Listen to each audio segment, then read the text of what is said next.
patiently waiting for. Today's Opie and Anthony show starts now.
What the hell am I doing here? Wait a minute, you want me to intro the Opie and Anthony show? You gotta kick it. Hey, it's Larry King welcoming you to the Opie and Anthony show right here on Sirius XM Satellite Radio. Oh, fuck yeah!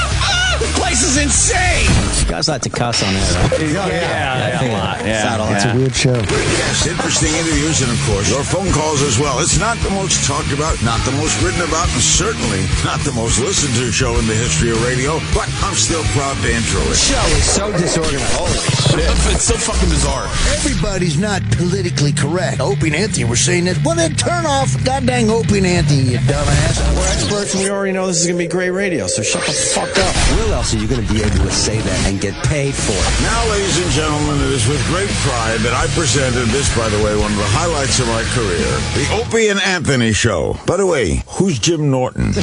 By the way, the guy that's off today. Yeah, Jimmy's off. Well, he's working, but I guess in another venture. He's doing some Tonight Show thing, I think? He's doing some Jay Leno stuff for Fashion Week. Some Leno.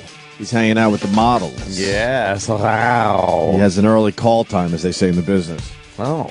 So he's filming for Jay Leno. Did he have to go anywhere? No. Yeah, because it's like in New York, right? Yeah, he's a couple blocks away from here.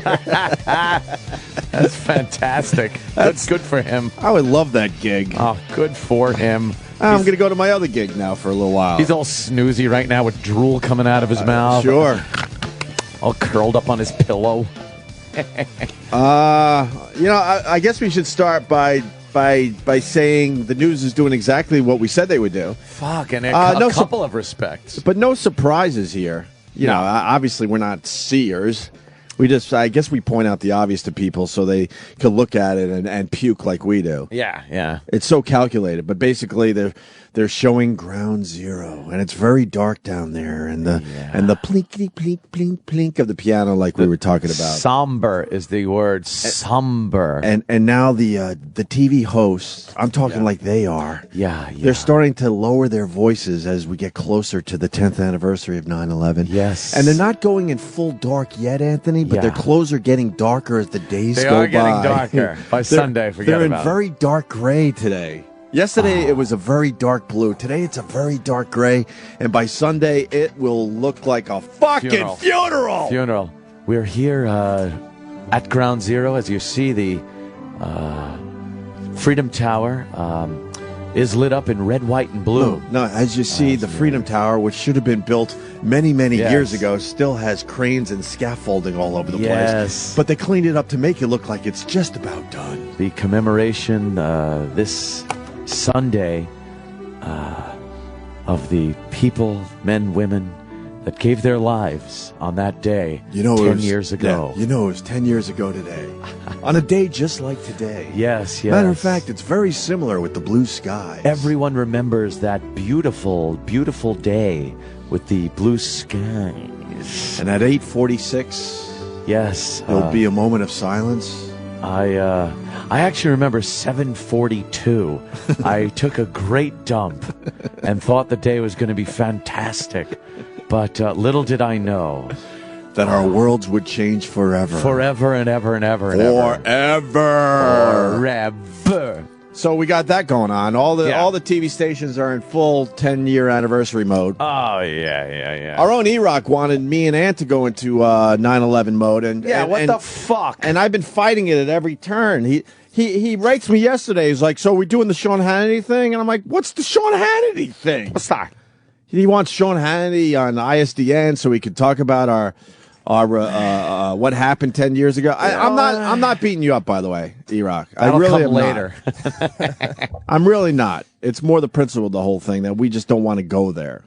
Yeah. And I think it's the right move, to be honest with you. It's absolutely the way we feel here. Why should we also pile on the fucking the pile of people that are doing this shit? I'll tell you one thing. I don't own any dark clothes. So that's true, too. I would be in trouble here. I'd look very in my 5'11" gear. I don't know. It's not appropriate. Yeah. So E-Rock had a good idea, but we just don't want to go with it. We don't want to have the Sean Hannity on talking about what happened 10 years ago.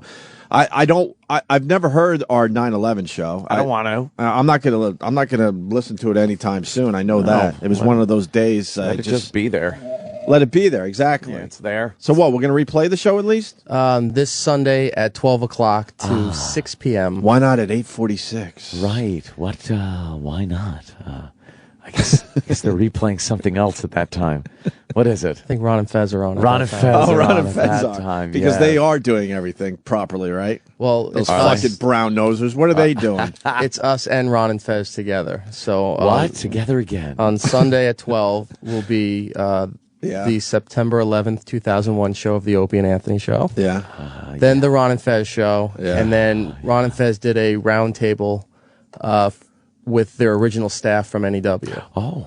Wow, they're doing it properly. Well, they actually are. Opie, let me explain something. Yeah, go ahead. It's just very, very difficult to sit here and do it. Too somber. Feels like I can't hear you.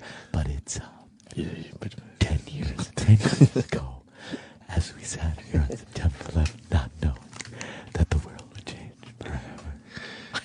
E-Rock, are you bummed we're not all in like Ron and Fez? I know. Yeah. E-Rock is as a radio guy, you're kind of bummed, E-Rock is ready to start producing. You can be it honest. actually saves me a ton of work. Oh, okay. We call that an E-Rock of work. Because what you want, in and outs and stuff for our 10-year anniversary show? It was just. I was thinking maybe you guys just do a little setup before that show starts. For what? I don't know what the setup would be. Yeah. What would the setup be? We'd have to sound. We can't be like, "Hey, it's Opie and Anthony," like when we usually do those things. Right. How you doing? Make sure you tune in this Sunday for our 9/11 extravaganza. Yes, death, destruction, and the unknown. Opie, I don't know what. Yeah, it's got. We'd have to be like, ladies and gentlemen, to make sure you tune in. I was thinking more of your XM apology voice. Oh, really? Oh, that one. No, there was disgust in that. Yeah, there was that's so a very much different disgust. voice. You know, this is not going to be a popular statement, but I'd rather forget. Yeah, I'd rather remember the stuff I need to, right? But I want to forget all that other shit. I'd rather forget and not go back into my memory bank for all that hard shit. Here's what people are doing. They're remembering the shit that's bad to remember, but they're forgetting the shit that you're supposed to remember. Right. Like it was Muslim extremists that did it. That's got to be remembered. Ever vigilant, still the vigilance, because it says 9/11 terror threat in NYC and D.C. I guess somebody is up to shenanigans. We'll get into that a little later, I guess. And we should remember that stuff and remember, all the people that died. But you know what? I don't want to remember and talk about my thoughts and experiences in that. If it comes up in a show, we talk about it. Sure. I don't want to dedicate a day to it. No, I don't. I would rather not remember the smell of dead bodies and plastic that was in Manhattan for days after 9/11. I know. Can we get crying people? That'd be good. A montage of the crying people. Are there crying people during Letterman, the crying. 9/11 show? Jon Stewart crying. Yeah, trying to find all the crying people. Yeah, none of the callers were crying during your show. Oh, well, fuck, what's wrong with those people? You were speaking to cops. You were speaking to Lewis Black, Jay Moore, Norton called in. Right. Steve C was coming back from the stomach doctor. Yes. Oh, another disaster. 9/11. At one point, you go, "Oh wait, Another we're collapse. supposed to be upset today." Yes. Another Ow. collapse. I don't know. I tune into the show if you want this Sunday. Let Ron and Fez be the brown nosers with that fucking roundtable discussion. Who did they bring back 10 years later? Al Dukes? Because everyone because Al and they had a guy Rory on their staff that couldn't make it into the city that day, but they had Earl.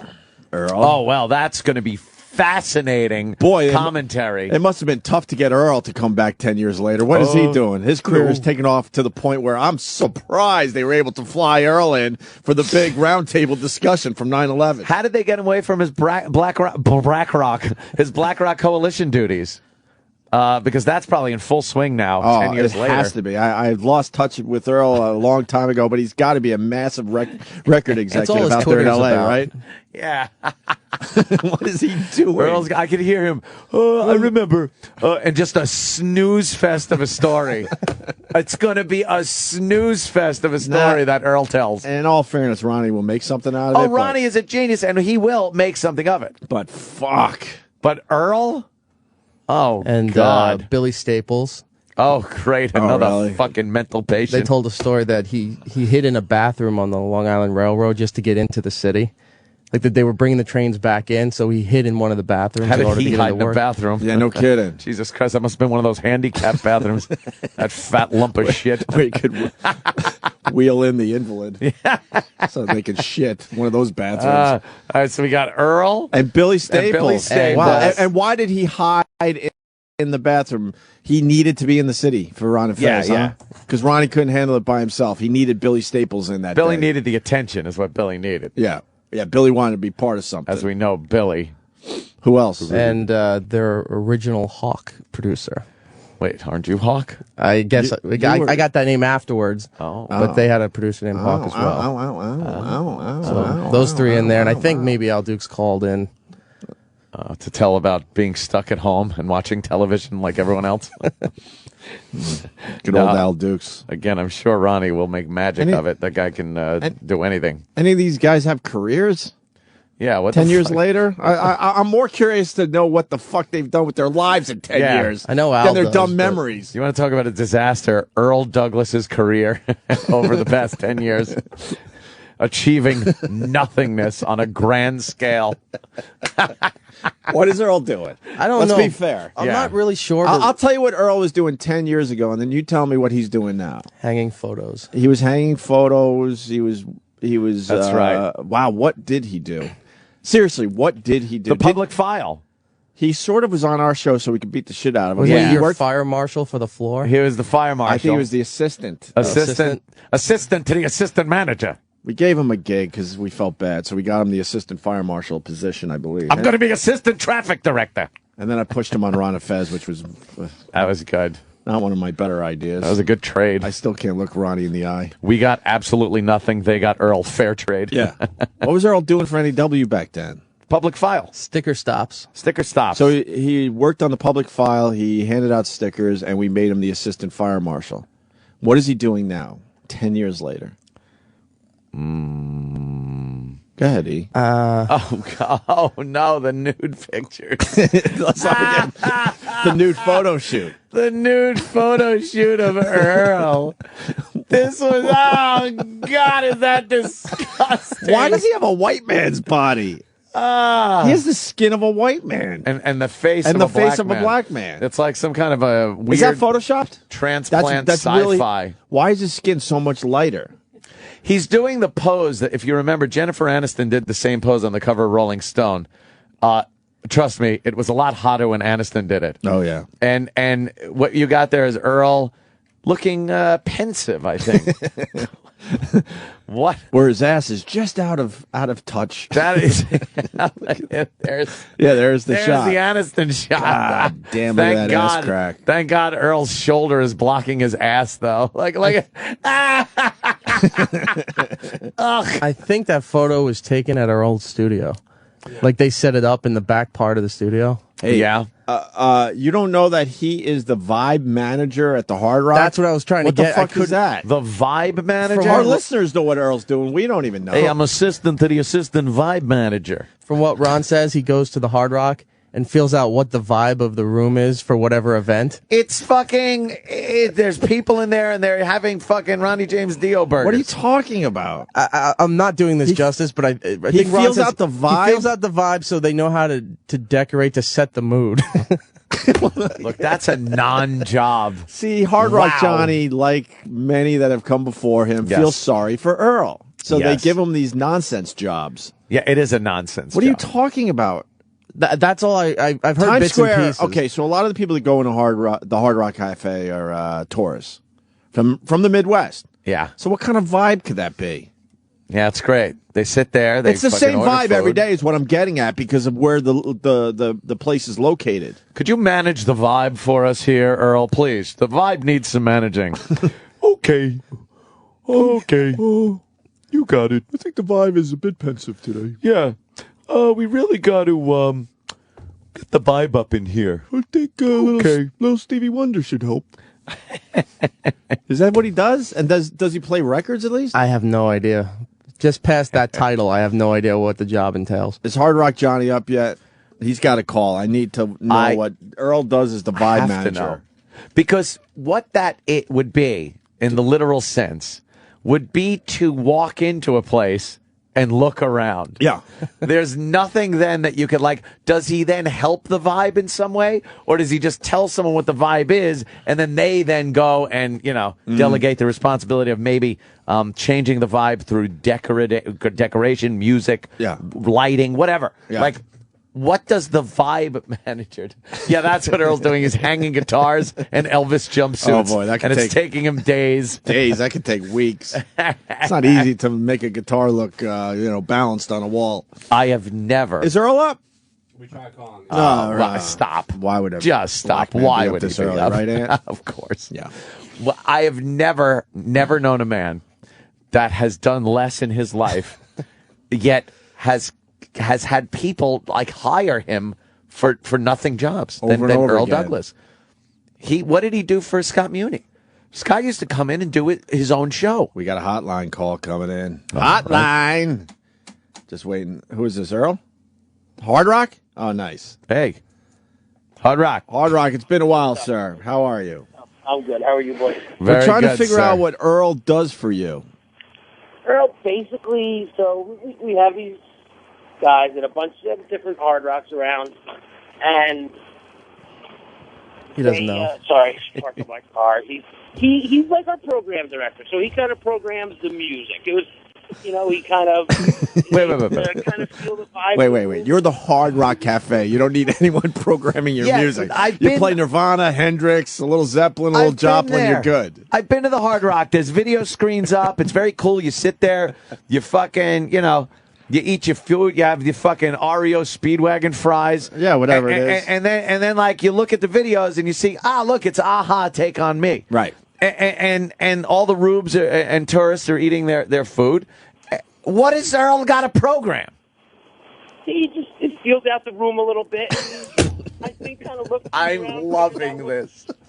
What there is for maybe make it a little bit better for people. Wow, Johnny, you want to help everyone. You don't you? are a fucking a saint. Yeah, you are a saint on earth. A saint on earth. He does a great job for us, and we're very happy to have him. But it doesn't change because you got the same people coming in every day. He does a great job, and we're happy to have him. You know what Earl does? Remember the movie Bill? Yeah. Wild Bill's Coffee Shop? Yeah. And it was a coffee shop. It was a fucking place. They had a cafeteria thing. Sure. And Wild Bill made the coffee. Bill did more in that movie as a retarded gentleman than Earl does as the vibe manager. Mm-hmm. Is there an assistant vibe manager for Earl? No, he is the vibe manager. Does he have an office? No. So he just walks. Does he into the play heart. records? He actually has control of the video system at times and music. Oh my! So God. he looks around and let me get this straight. So now a bus pulls up to the Hard Rock, New York, which is in beautiful Times Square, and a bus pulls up, and let's say people get off and they're in their maybe 50s, right? Yep. And they come in. Earl looks and goes, "Look, we can't be playing fucking." Some shit. Dire Straits. Right. Oh, maybe. No, actually, you could. 50s, shit. We can't How be old are we playing now? any Fuck. new shit. Right, okay. We don't want to be playing any new music. Right. Earl feels the vibe out and goes, we got to be playing some classic rock on these screens. Exactly. Oh, right. Then who actually presses the button? Would he throw in a little 80s new wave for those people? True. That is his prerogative, and we're hoping that that's what he does. Okay, now, let's see. What would he program for a flash mob running into the Hard Rock to steal memorabilia? Do you guys have enough hip-hop for that? We might have a few things that hopefully we don't have to get there, but yeah. Oh, hopefully, of course. Mm-hmm. Oh, my dear sweet Jesus Christ on a cross. Now we got to talk to Earl. I have to talk to Earl about his job. Well, Johnny, you're just a saint, as Ant You has are. pointed out. You are giving, my friend. You are the one that's giving. You really are. He does a great job, and we're happy to have him. I love that line. What's your memory of 10 years ago? Oh, yes. Hard Rock Johnny. As, Yes. What's What's your closer and closer to the your 10-year anniversary of reflections? 9/11? Hard Rock Johnny, were you in the 57th Street location at the time? Yes, I was. Yes, you were. And were you there that morning? I certainly was. You were on 57th, between 7th and Broadway, mere miles from the actual event. What are your recollections, sir? A lot of traffic. Yes, a lot of traffic. There was a lot of traffic. Oh, it was a bitch. Yeah, hard to get home. That's yes. Yeah, the vibe was yes, the vibe. Well, we got to talk to Earl about the vibe. Yeah. We've been able to change the music that day to make it a little bit better. What's his title? Mine or his? Earl's title. Yeah, we know you're the guy over there. He's the vibe manager. That is. And that sounds like a completely made up. Could you put vibe manager in Google and see if anyone else is a vibe manager and what it means? And how many hours? It says meet the vibe manager at Hard Rock San Diego. Now he's there. Look at this guy. Wow. Now he looks like he's a young, hip dude, hip man. guy. He's giving the rock fucking horns with his fingers. There's your vibe manager from where? Hard Rock San Diego. Yeah, look at him. Wow. Okay. He's wearing his Chucks.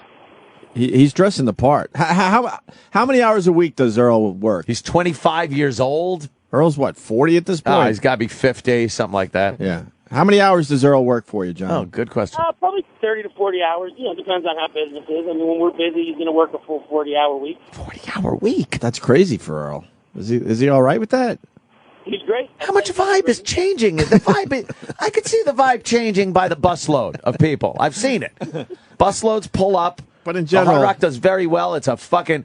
By the way, the Manhattan Hard Rock is a great Hard Rock. Yes, and because it's so big, you don't feel cramped in there. They got a giant store in the front for buying stuff. Mm-hmm. But the vibe doesn't change on a minute to minute basis. He could walk in there, look around, and go, "All right, play this today." And then he's back in bed. Oh, can I have the job, Hard Rock Johnny? Oh, because I would walk in as the vibe manager and go, vibe looks good today. I'll see you tomorrow. Right.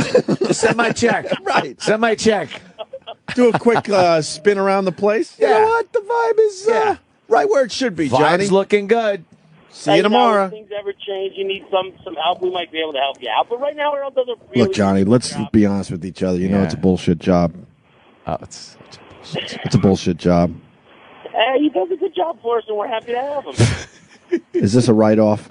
Tax write-off. Is this a charity write-off for Hard Rock Johnny? Is this a money laundering scheme? Are you laundering illicit funds through Earl Douglas and his BlackRock coalition? No, Earl does a wonderful job. He's got he does. You guys know he's got a great music knowledge. He does know more about music than anyone I've ever met. Yeah. Well, he focuses on the BlackRock a little too much. He does. Sir. That's always been his problem. He spreads it out a little bit over all genres of music. He's got a great knowledge, and it's good for us to have. Well, here's Hard Rock Johnny after Earl checks out the vibe and is pretty much done for the day. Now go home and get your fucking shine box. In person.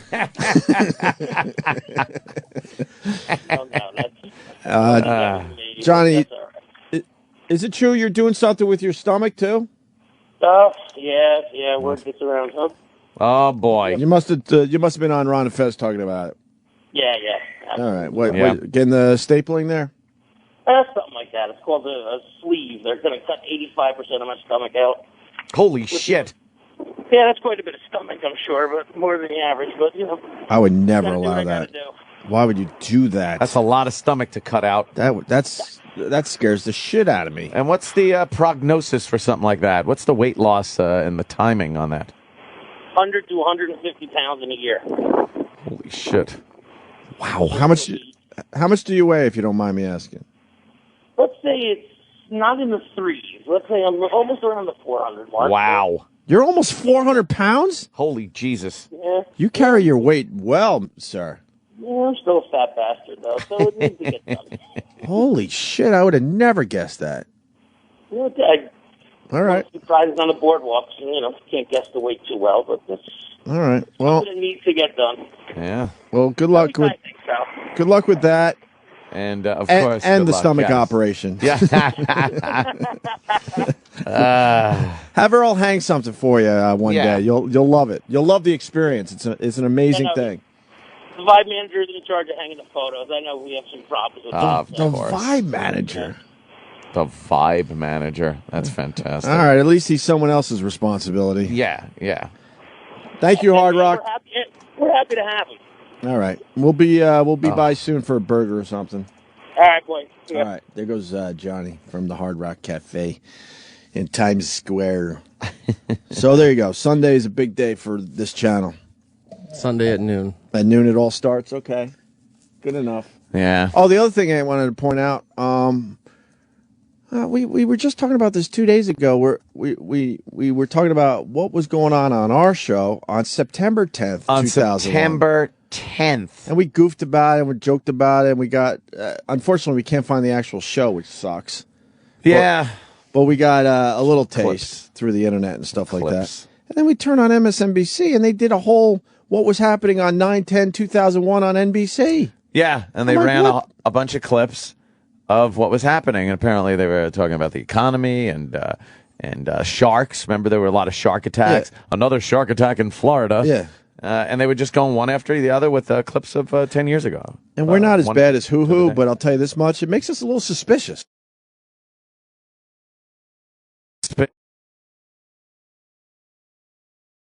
on that day, September 10th. Yeah, and there was nothing really going on. Nothing going on.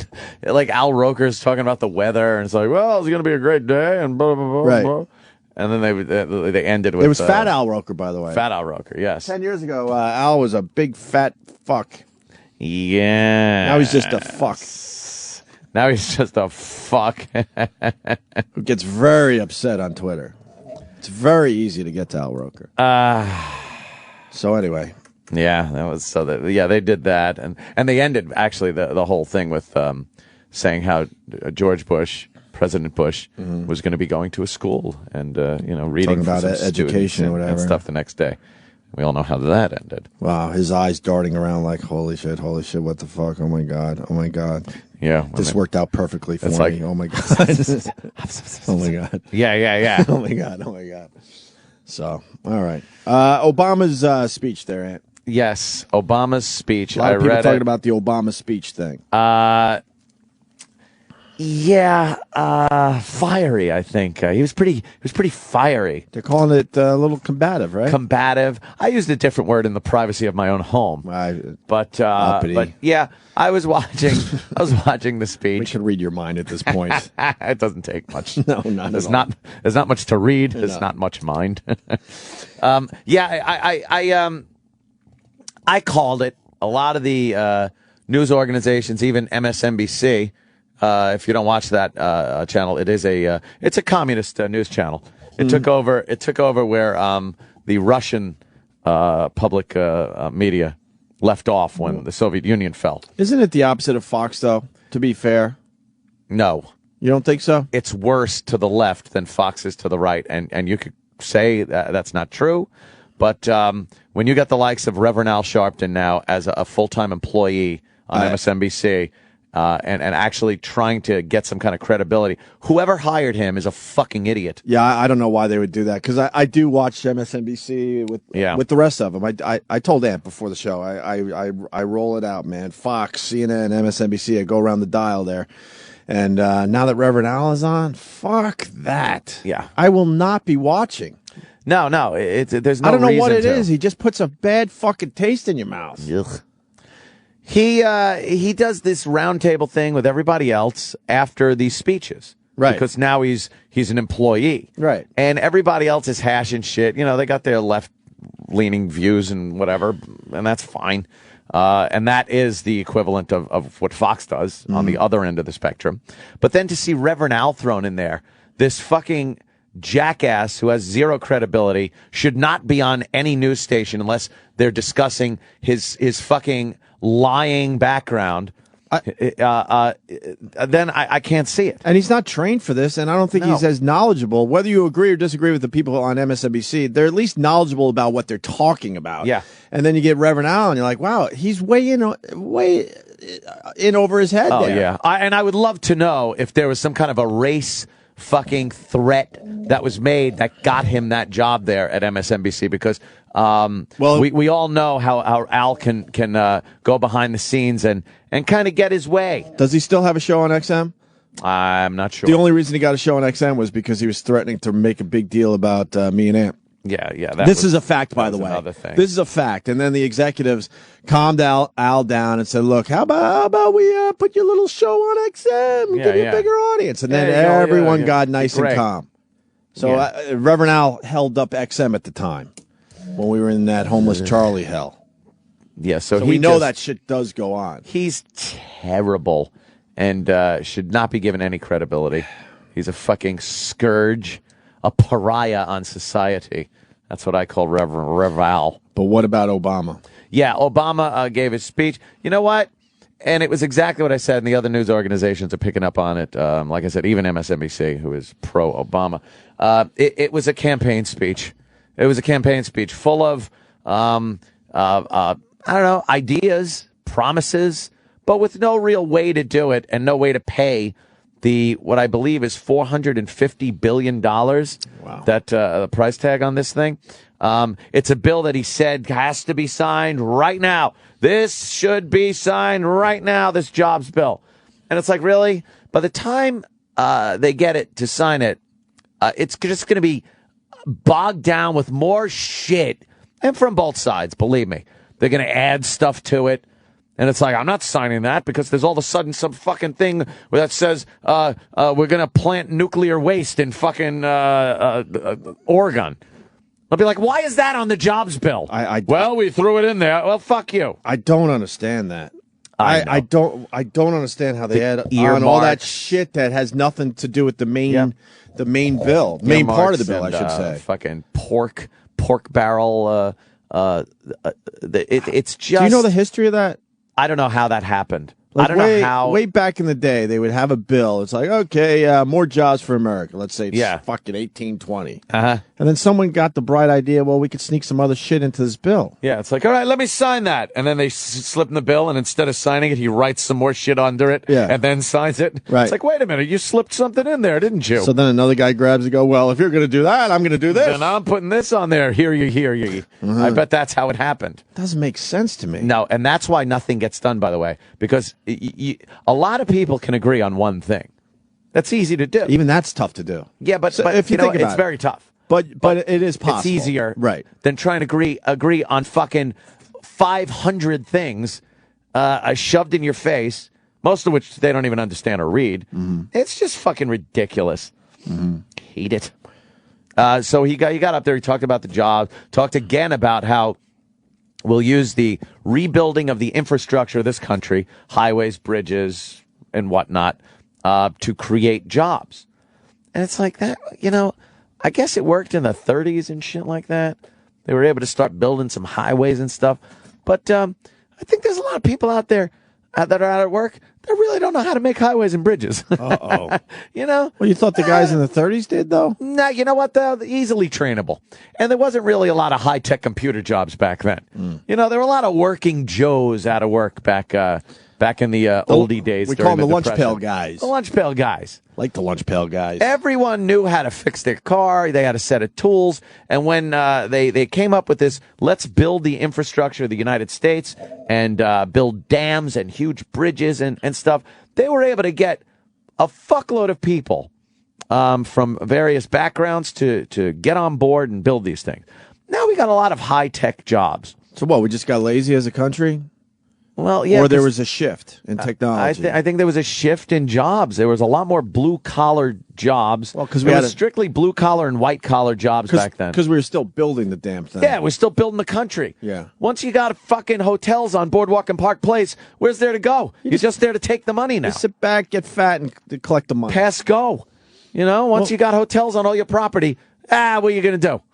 One guy understands pork barreling on the line, but I also want to ask Ann, because we all know you're not a fan of Obama. No. I'm not really a fan either. No. I just don't have the passion that you do. He should go for the Just for Men, too. He did a little bit. Did he? Yeah, he's been grayer than that. I don't. Has he? Really? Yeah, oh, yeah, he has. Because he's looking like tinsel. I thought last night he might have put a little medicine in, just a little. Because he doesn't want it to be completely obvious. He don't want to be completely, gray. That man will be completely gray by the end of his term. He's going to look like what used to be called an old pappy, where he's got complete white hair and no teeth and that little tuft out of cotton on his chin. Yeah. And he's going, I remember my first time as president of these United States of America. The old pappy. If I was black... Yeah, I would never let my hair go gray. It looks. No. Sorry to the black guys out there, but you have a few in your family. But it looks ridiculous when an old guy has just shocking gray hair. But they got the thing that they don't get, like the wrinkles that white people get. That's why you could keep the fucking Just for Men in your hair way past a white guy. Exactly. So they get that, but when they go gray, they got to fix that shit. It kind of looks a little silly, right? It does look silly as hell. It's so stark. The contrast between the dark skin and the shocking white hair, it looks very odd. Let's learn about pork barreling. Oklahoma, what's up, buddy? Oklahoma, where the... I don't know the rest. What? I said, what's going on, guys? Hey, man. What's your name, brother? Yeah, it's Bill. All right, Bill. Give us the pork barreling very quickly. Yeah, go ahead. All right. When Obama first came into office, one of his platforms was ending pork barrel spending when all these senators were adding all this shit to bills. Yeah. And nothing has ever been done about it. I find it funny that he's just now addressing it at the end of his damn term. Yeah. It's not the end of his term. He still has well over a year. I know, but I mean, we're 3/4 of the way through his term, and he's just now addressing it. Now addressing the fact that he doesn't want this bill, his jobs bill, bogged down with earmarks and pork barrel But crap. Bill's not explaining what the whole pork barreling is about and where it came from. Where I don't understand why you're just allowed to add something to a bill. I didn't learn that in fucking school. See, the big problem of it is a lot of senators, bill makers, are all in bed with businesses. We know that. That's a big problem, and it's an I scratch your back, you scratch my back fucking thing, and that's how big government businesses get their contracts, and it's like, hey, you add this to a bill, and we'll allow you to keep doing business, and that's where a lot of our fucking debt comes from. All right. Thank you, Bill. Yeah, I just don't fucking know. Like historically, who came up with it? Who thought it was a good idea? Yeah, exactly. Yeah, because I mean, I'm sure at the time it was a good idea. Yeah, well, or seemed like a good idea. I don't know. Everything always starts out like it seems like a good idea. To me, it just never sounded like a good idea. Yeah, it seems sneaky, and it would always seem sneaky to me. Like if it's so, why not discuss it with everybody? Don't just slip this bullshit into a 5,000-page bill. And that needs to be signed the next day, right? And think people are going to read this thing. A lot of shit gets slipped through like that, and it's horse shit. I say it's impossible to read all that stuff, which scares the shit out of me too. So these guys are just how do they know exactly what's in these things? Sometimes they don't, and a lot of times, dude, fucking interns are reading this shit, and pages are reading the pages, and actually reporting back to the politician and giving him the edited down version, the bullet points. Mm-hmm. So you got, the likes of a fucking intern David type of guy sitting there. Well, there was a time when the interns ran our program, so we could honestly understand that. I heard one intern, actually a senator, kicked him in the balls. And this is a story. No, this is a story from Washington. Oh, okay. It's straight out of D.C. Oh, you scared me for a second. Oh, what happened? Well, that senator had to actually take some time off. Really? Yep. Unpaid. Unpaid? Yep. For That's kicking crazy. his own intern in the balls. Why would he kick an intern in the balls if he has such a great position down there in D.C.? If you ask me, it was totally accidental. I think the chairs were too close. I don't know what happened. No, it's not that senator. People sure do pick up on a story. They put pieces together like a puzzle on this show. Oh, really? Because that wasn't obvious? I know. Oh, please. Right. Yeah, hi, Senator. Hello, Senator. It's amazing. We got politicians in here today. A senator just waved to me through a window. That's a weird timing thing. It's great. Jobs Obama creates will be taken by the illegals. Jobs will go to the unions, not the regular people. Well, this is true. The unions, by the way, completely back Obama. It's amazing. They love the Obama. Just love him. And there's some shenanigans going on there, I think. Yeah, I know union guys. They do like him. They like him. They really do like him. Yeah. Enticing senators. That's where the pork barreling. They enticed me to pork barrel. All right, we're gonna try this one more time, man. Maybe we'll get an answer from Steve in Texas. Steve. Yes. How's it going this morning? I'm a pork barrel. Do you got fires down there or something? I was reading somewhere. As a matter of fact, I'm going probably right past a bunch of them. Yeah, we've been having a bunch of fires. It hasn't rained in forever down here, so I got some yahoo from Oklahoma chunk out a cigarette, and all of a sudden, half the damn state's on fire. Is that they're saying it was a cigarette? How do they know that? I have no idea. I think it's stupid because I toss shit out the window all the time trying to start them, and I never see nothing. I swear to God, I feel like setting a fire and burning down a business has to be the easiest thing you could do, but they catch the guy every fucking time. How? They do. It's amazing.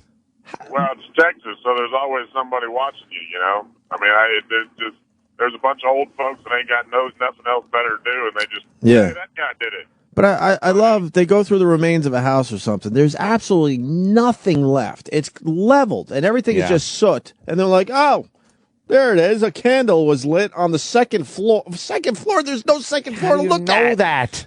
Yeah, it's totally gone. Right. Oh, this obviously started in the attic. Well, the attic is now on the ground, so how is that obvious? I think they just make that shit up. I think it's one of those where, it's to justify someone getting paid what they do. You know how that is. Anyway, about the pork barrel. What does that mean? I know. Steve, I love you, brother. All right, so go ahead. What do you got on pork barrels? All right. Basically, where the term comes from, and of course I learned it in college, so it's probably complete bullshit. But basically what it is back before refrigeration, when they used to ship pork and stuff, they used to just get a barrel, cut up the pork or, the pig, it's just a mishmash of different parts. Stop it. We got any pork back there? Okay, Ronnie. Fresh out. It's one of those things where, you may have like 3 heads in one barrel and, 15 hooves in the other. That's where it comes from. It's just a mishmash of different, pieces of meat.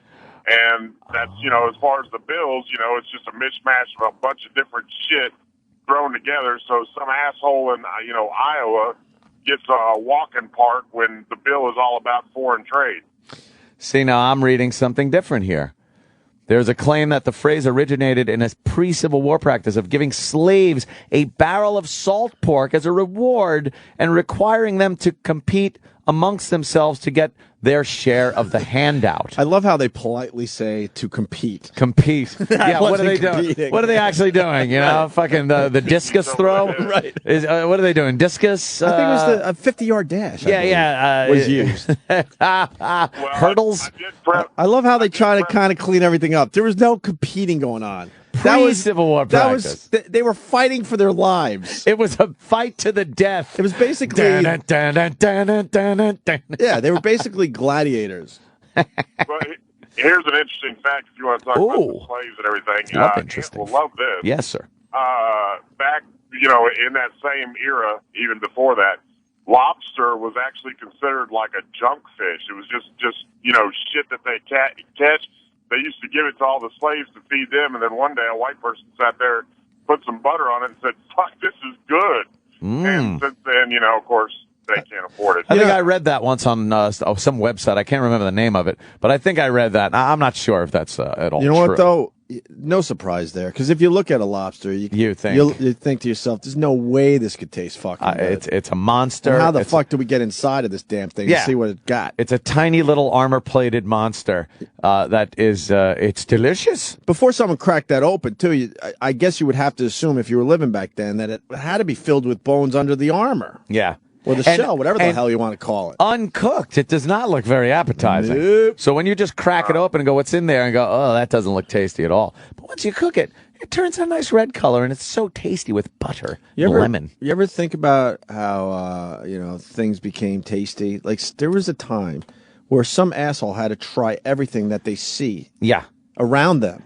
Right. They tried everything. And some shit tasted good, and some shit tasted horrible. Right. So stuff you can't even imagine anyone would ever try, they tried it. Yeah. Yep. Just pulling leaves off trees, going, no. And then eventually somebody put together a bunch of tasty leaves and called it a salad. You know what, though? Going with your tasty leaf thing, because we got a little chemistry going on right now. Yeah. Some guy had to fucking try poison ivy. Oh, that must not have worked well. If you're trying leaves, you had to try poison ivy. Poison ivy salad. Right. Oh, I bet that was just too bitter. I bet it didn't get too far. And then your mouth swelled. Oh, man. Your throat closes and you died. Right. That's what I'm getting at, man. I mean, there are people that sacrifice their own lives to figure out what tasted good and what we should stay away from. Boy, a lot of people must have died to give us the food we eat today. Just to know that something's poison, somebody had to eat it and die. Where's the statue for Poison Ivy guy? Yeah, where's his statue? Where's the statue for the guy that tried Poison Ivy and alerted everyone that, this is not a good idea? Where's the some mushrooms are good, some ain't good guy? Statue. There's a few. There's probably a few. The guy eats a mushroom and he drops dead, and they go, you know what? We need to commemorate that. Yeah, I still don't trust mushrooms. I fried up some portobello the other night with my steak, and I still look at those mushrooms like, what the fuck? How do I know for sure? Do you always feel like that when you eat a mushroom? Yeah. You're like, how do I know? That's anything not that one looks of them. that weird. I think mushrooms are great. absolutely from outer space. By the way, Mushrooms are fucking great. they're from outer space. Though. Fungi. It's a fungus you're eating. It's disgusting. I got fungus under my right ball bag. No, you don't. Yeah, I think so. How did you get fungus? I do a lot of biking, and it's a little fucking. Have you been to the doctor about that? Oh no! It's a little jock itch problem. But I wonder if it would be tasty if I let it go. Oh, God. You don't get an itchy ball bag every once in a while? Like they're showing testicle fungus forums. Oh, really? You don't get an itchy ball bag every once in a while from all the working out you do? Well, I shower right after I work out. No, I don't shower sometimes. No, I have to. It's just a sweat fest. Got too much going on. Disgusting. I'm too nasty. So I don't know if we learned anything from Obama's thing. No, I guess he was trying to get some jobs. He hasn't said how many jobs this will create. He hasn't said where they're actually coming from. He talked about some tax cuts for businesses that are hiring people and payroll tax cuts. But then he talked about taxing the wealthy again, and that category are people that own businesses. So I sat there going, wait a minute. He's talking about cutting taxes for companies and then taxing the wealthy, but his idea of wealthy are people that own businesses. See, so you're really not giving anyone a tax break. I'm starting to get the idea that we just can't figure this out. No, we can't. And I think when Obama's gone and the next guy comes in, I hope he has a better... Yeah, well, Obama better had ideas. I don't know. Obama had 2 years with a complete Democratic backing. He pretty much anything he wanted to put through, he could get through, and really didn't get anything accomplished except for the health care thing, which no one really wants. It's in courts right now where people states are trying to say they don't have to adhere to it. So that's what I call a boondoggle. Oh yeah. Oh yeah, boondoggle. But I don't know. Nothing's getting that. If we kind of get. What scares me though, Ant? Just to jump in, Yeah. I'm sorry. No, what? Obama has 14 months left, to live? That's terrible. What has he got? and the Republicans want him to just kind of hang out there and die. Basically, They want him to be a lame duck president for the rest of his first term. So the country itself has to wait 14 months before maybe we get Anything things gets done. done. That's what scares the shit out of me, man. See, when you have a two-party system, you can't have a president and the competition of the president making the president look good, because that's just going to get him voted into office. The Republicans don't want that, so they're going to fight him at every turn, regardless if it's good for the country or not. Right. I don't think it would be anyway, because I don't like his ideas. They're a little too fucking lefty for me. You know what? But I like your thought process. But there. That's exactly what it is. I understand you don't like Obama, but I like looking at the system as a whole. It scares the shit out of me. Nothing will get done. Like last night, Obama's saying this shit, right? And you got half the room basically standing and applauding, and the other half going, "Go fuck yourself." Yeah. And I'm thinking, this is America, and I hate that. Can we all either sit there and say, "Go fuck yourself," or everyone stand up and say, "Rah rah rah"? Yeah. And I know that's like fucking some dumb dream that'll never happen, but it scares the fuck out of me. I think everyone was applauding when JFK said, "In this decade, we will send a man to the moon and do those other things." Sure. I don't know what those other things were. I love when he said that. Those other things. When did it get this bad, though? I know you always had this to a point, but now it's like, if you're a fucking Republican and I see you standing up, there's going to be hell to pay. Yeah. I don't know how it got this bad. And I told you, Boehner was in a tough spot last night because he was on TV the entire fucking time. He couldn't look like an asshole, but he couldn't clap either. He had to play it right. He had to play it perfectly last night. And he's sitting next to Obama's lapdog, Biden, right? Who was just applauding everything, nodding his head. Yeah, he's like, applauding. "Oh yeah, harumph." I tweeted last night because it felt to me he was holding in a fart the entire fucking speech. Look at his face. Yeah, he looks like oh fuck. And Boehner's just Boehner's just looking at the back of Obama, going, I really want a straight-haired, guy there with a white neck. That's what he's thinking. I'm sure. But I think what Boehner does, I think you're onto something there, too. I think if you're in Boehner's position where you're like, okay, I can't show emotion either way, and I got to look kind of like... Fleshlight? Stoic. Fleshlight? Exactly. Underneath the... Exactly. Yeah. I bet you he's just staring at the back of Obama's head and just... looking at counting skin tags on the back of Obama's neck. Anything but listen. Anything but listen. Yeah. That's the only way you get through that. And look how he did. Yeah. And the other thing about Boehner, a little observation, he's now darker than Obama. You notice that? He loves his tan. He is darker. Is it a spray-on tan, or you think he you know? Well, his skin, he kind of has a natural sun kind of weathered look to him. You know? But you think he lays out during lunch? I think he spends a lot of time out of doors. During lunch, though? Out of doors during lunch, yeah. Yeah, because he takes his lunch outside. You can't keep that tan going just by doing it on the weekends. No. Yeah. We see a lot of the Bruds, they go to Central Park for their lunch. They lay out. And they lay out for an hour or so just to, keep their tan up.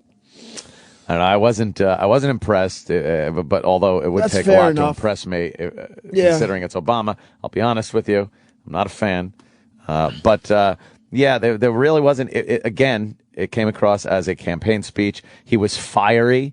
I think he needed to have a fiery speech because people remember that Democratic National Convention keynote speech where he really made a name for himself. It was a fiery, passionate speech, and I think he's trying to get back to that. But again, that's more like campaigning than it is having a viable jobs program. Right now, we're sitting here the day after he gives his job speech, not knowing where these jobs are coming from, how many jobs they're going to be, how long this is going to take. People aren't going like, wow, thank God. You know what? He spelt out this plan, and I really think it's going to affect me, and I'm going to get a job. Are we going to know more later, like next week? I don't fucking even know. And that's the problem with Obama. The I don't know factor. That's what affects Wall Street and the entire economy and the world economy is this hedge your bet. I don't know what's going on. Companies don't want to hire because they're not sure what the fuck next month's going to bring.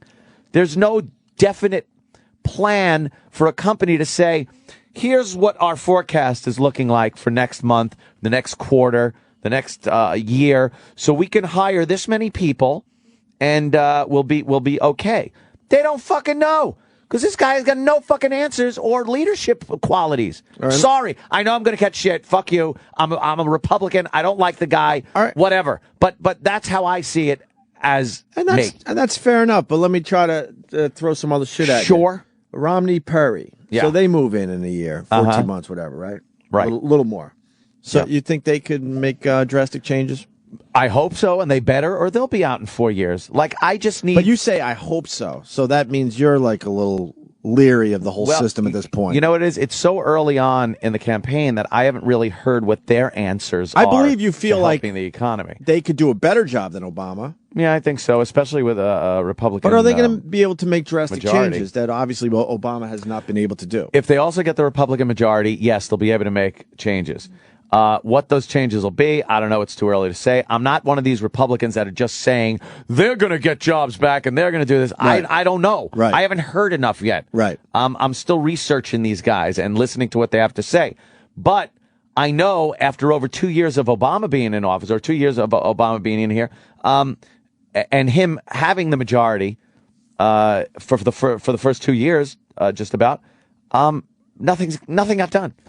Nothing got done. As far the economy's in the shitter. And I inherited it from Bush. Shut up. Right, great. We inherit things all the time from other people. When you get hired for a job, you inherited it from someone that probably fucked up, and that's why he's not there anymore. Do you go to your boss and then blame the last guy when you don't get your fucking job done? No, because then you'll be the fuck out, and a new guy's going to be in there. You know what? Fix the shit. I inherited this stumpy thumb. You see? But I've made the best of it. And you did. I really have made the best of this thing. That. Yeah. I barely noticed that I have this stumpy thumb anymore. See? Until the listeners bring it up. But No, it's very cruel of them. They say cruel, horrible things. And God decided not even to balance it out. He gave me one normal one and one That is weird. You know, an unsymmetrical human body is very odd.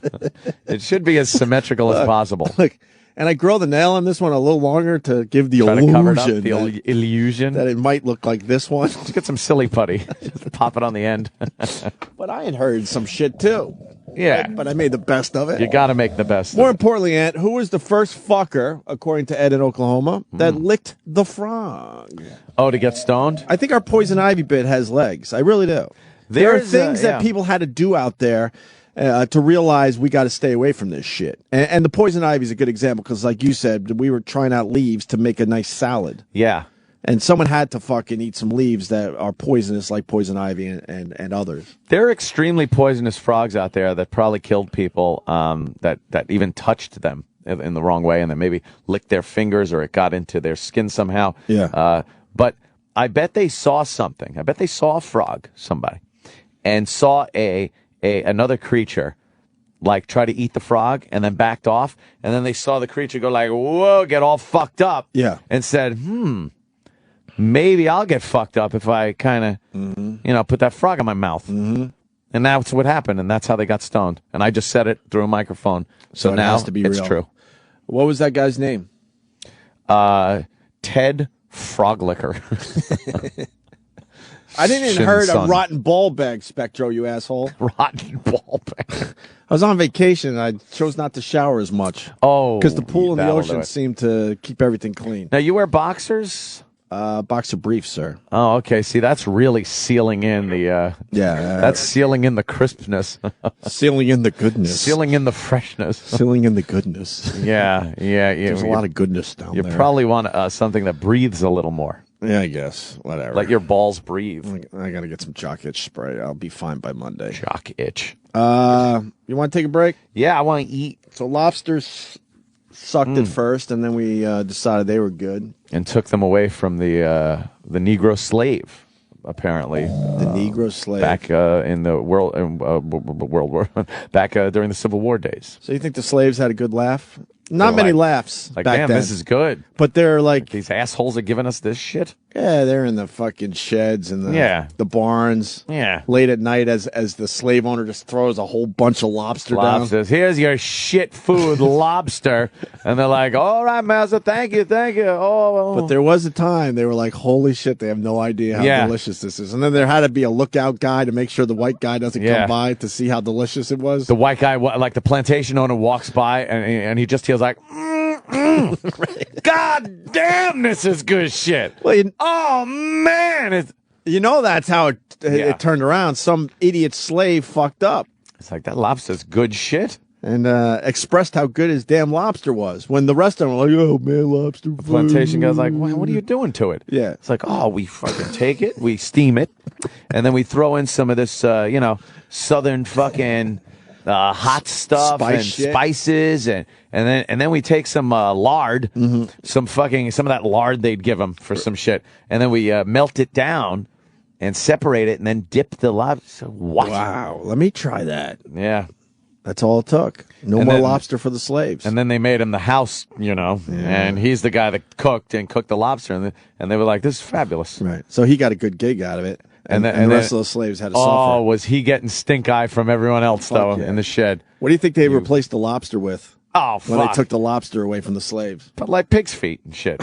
Just fucking that lousy, shitty pig's feet. Pig knuckles. They just chopped off pig's feet and gave them that. Ankles. Yeah. Not even the feet. Here's an Wrap. ankle. Now make this taste good. All right. Yeah, let's eat. Yeah, let's do that. Rich Voss today? Yes, Voss is coming in, and Jim Brewer. I do believe Brewer. That's always fun on a Friday. Brewer is hilarious, as we all know, but we might change gears a little bit today because he has a new documentary out that is fucking serious. What is he documentarying? He decided to take his, at the time, 83, 84-year-old father on the road. Oh, right. Who's got some issues because he's older. Yeah. And 30 days with his father on the road. Yeah. I saw the documentary yesterday. It is fucking good, man. It is really good. Crazy, huh? And there are laughs in there, by the way, but it's also very fucking deep. Yeah, because it's very deep. It's a horrible thing that his father's going through. And is there a trailer for this damn thing? Oh. Is that the actual trailer right there? Oh, you want to hear the trailer? Oh, let's hear it. Strong language, it says. Preview contains strong language. 98X Charleston's Rock Station. Hello, Jim. How are you? Very good. How are you? What's going on with you now? Obviously, got a huge tour. This is going to be a little different than probably what you've seen in the past. You love it when you on SNL. You love it for the movie Half Baked. Make some noise for Jim Brewer. Oh, Jesus. It's on tour with Jim Brewer Sr. Oh, shit in your fucking hat.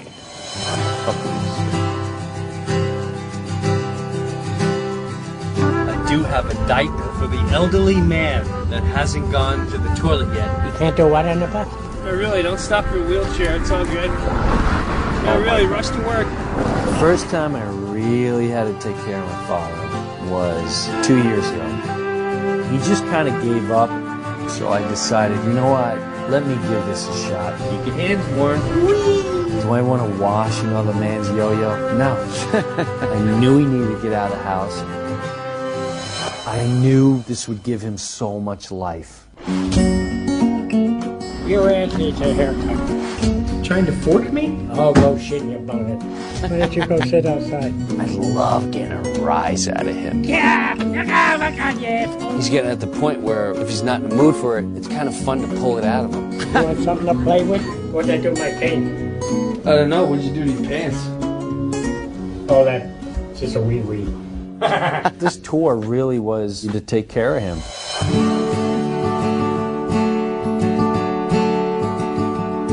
You know, he's not going to be here much longer. My dad will not say, hey, Jim, I love you.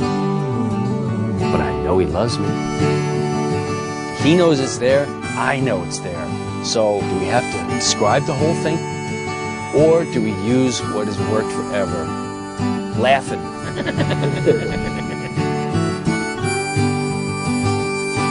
Good night, Muffy. Love you. Good night. It's called More Than Me. Wow. Yeah, it's pretty. That's very sad. There's a lot of laughs in there, though. It's some dark comedy shit, man. I watched the thing yesterday and it fucking made me miss my goddamn dad. Someone's going, what a bummer. Play something funny now, please. Oh, we got something funny. Because that's I promise you we do. That is a bummer, man. Wow. It's brutal. I mean, it's brilliant. And I'm sure it's put together like amazing. Jim is hysterically funny, and he'll bring the humor out in it. But just watching that is like, oh my God. Brewer is a really just solid, nice guy in the end. Oh yeah, he's just a really nice guy. I don't know if the trailer does it justice because I wasn't bummed out. Nah, not really. It's a little bummage going on there. Yeah, we better play something funny. Yeah, we will. But Brewer's coming in to talk about More Than Me. That's cool. I think it's going to do very, very well. I believe this will, be in some festivals. Oh, fuck yeah, man! It's a great idea. It's a great concept. Yeah, and he absolutely pulled it off. It's great. So good for him. All right, Brewer coming in at 8 o'clock to discuss that and other things. I think he has a Pizza Man update. Oh, great. That fucking guy. I think he has a Pizza Man update. I love that. And like you said, Ant, we need something funny. Yeah. Well, we're all working for the weekend, aren't we? Oh, thank God, yes. And I it love is Friday, this. isn't it? It's Friday, man. Friday. Before that famous Friday song, there was another Friday song that a lot of radio guys enjoyed playing. Yeah. And that would be Working for the Weekend. We got a live version. We sure do. You want to play that now as we go to break? Oh, please. Hit it. I like to sing, man. I'll sing a little bit. Everyone's watching to see what you will do. Everyone's looking at you. Oh, everyone's wondering, will you come out tonight? Everyone's trying to get it right. Oh, everyone's working for the weekend.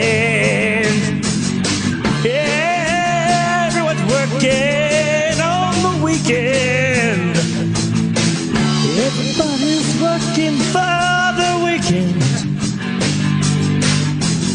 Everybody's working for the weekend. You want a piece of my heart?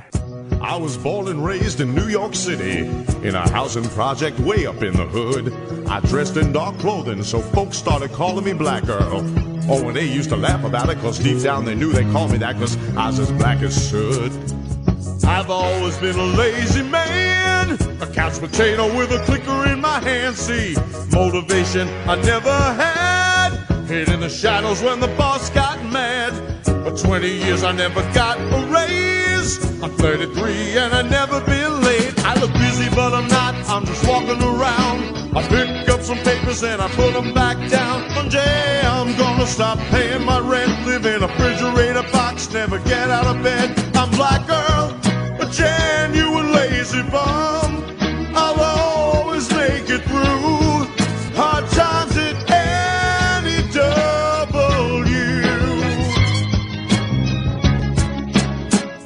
Then one day some lame brains came and took O&A away. And at the age of 33, I felt like I was carrying the weight of the whole station on my shoulders.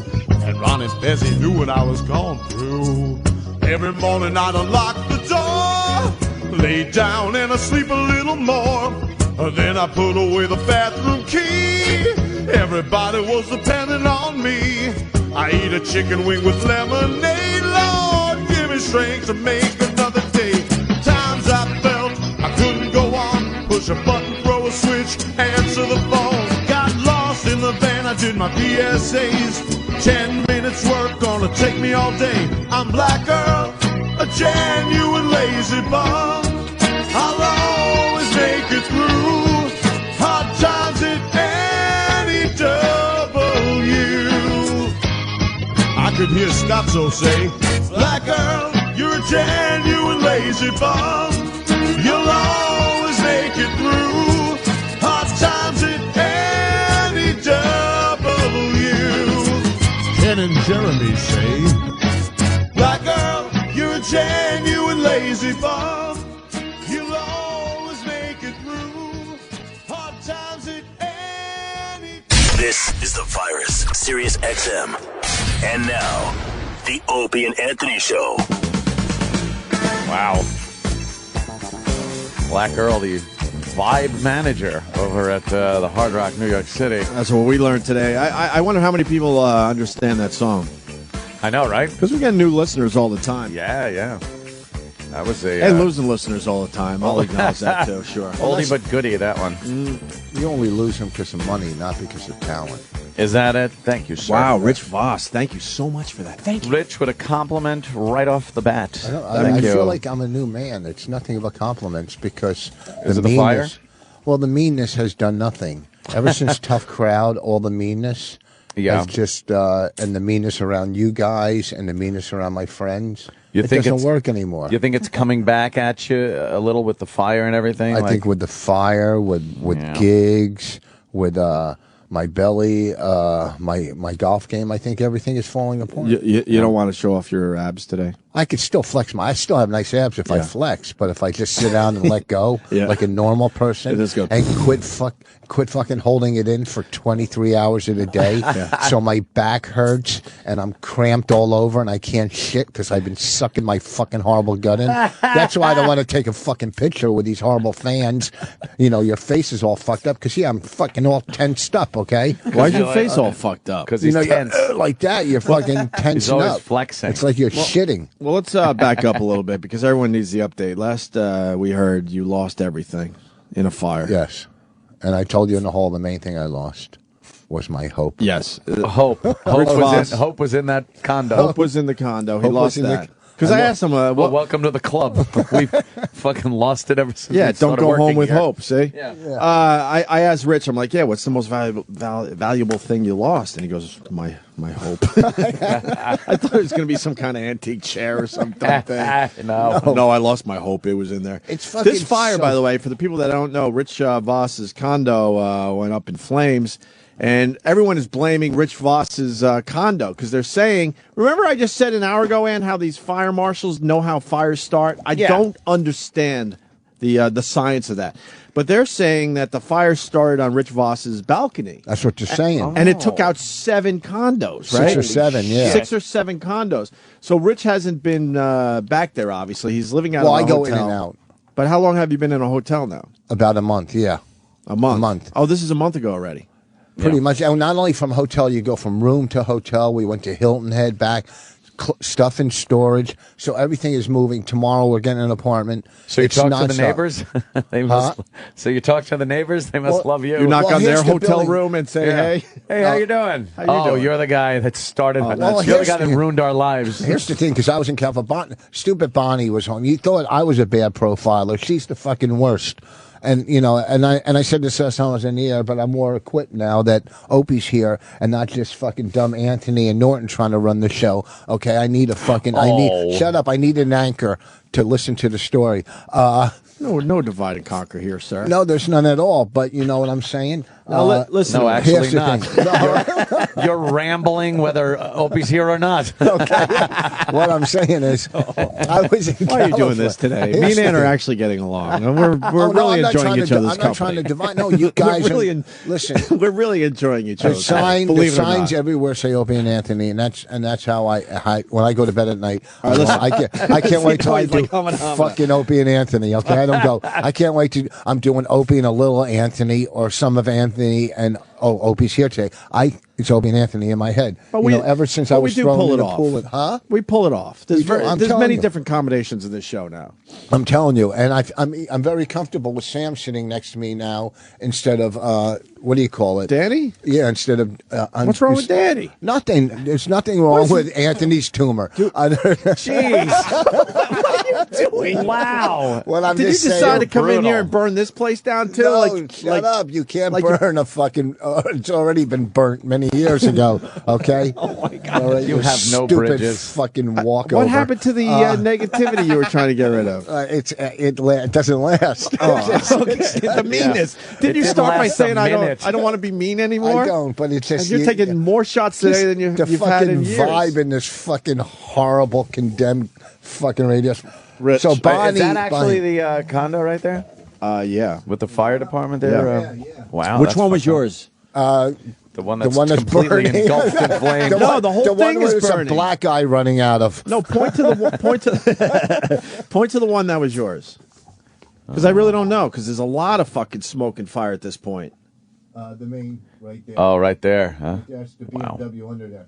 Okay, here. Wow. Holy shit. Holy shit. So I got to help you out a little bit. I got to direct you slightly. Okay. So Bonnie smelled smoke for an hour and did nothing about it? What happened? Okay, we both are kind of to blame.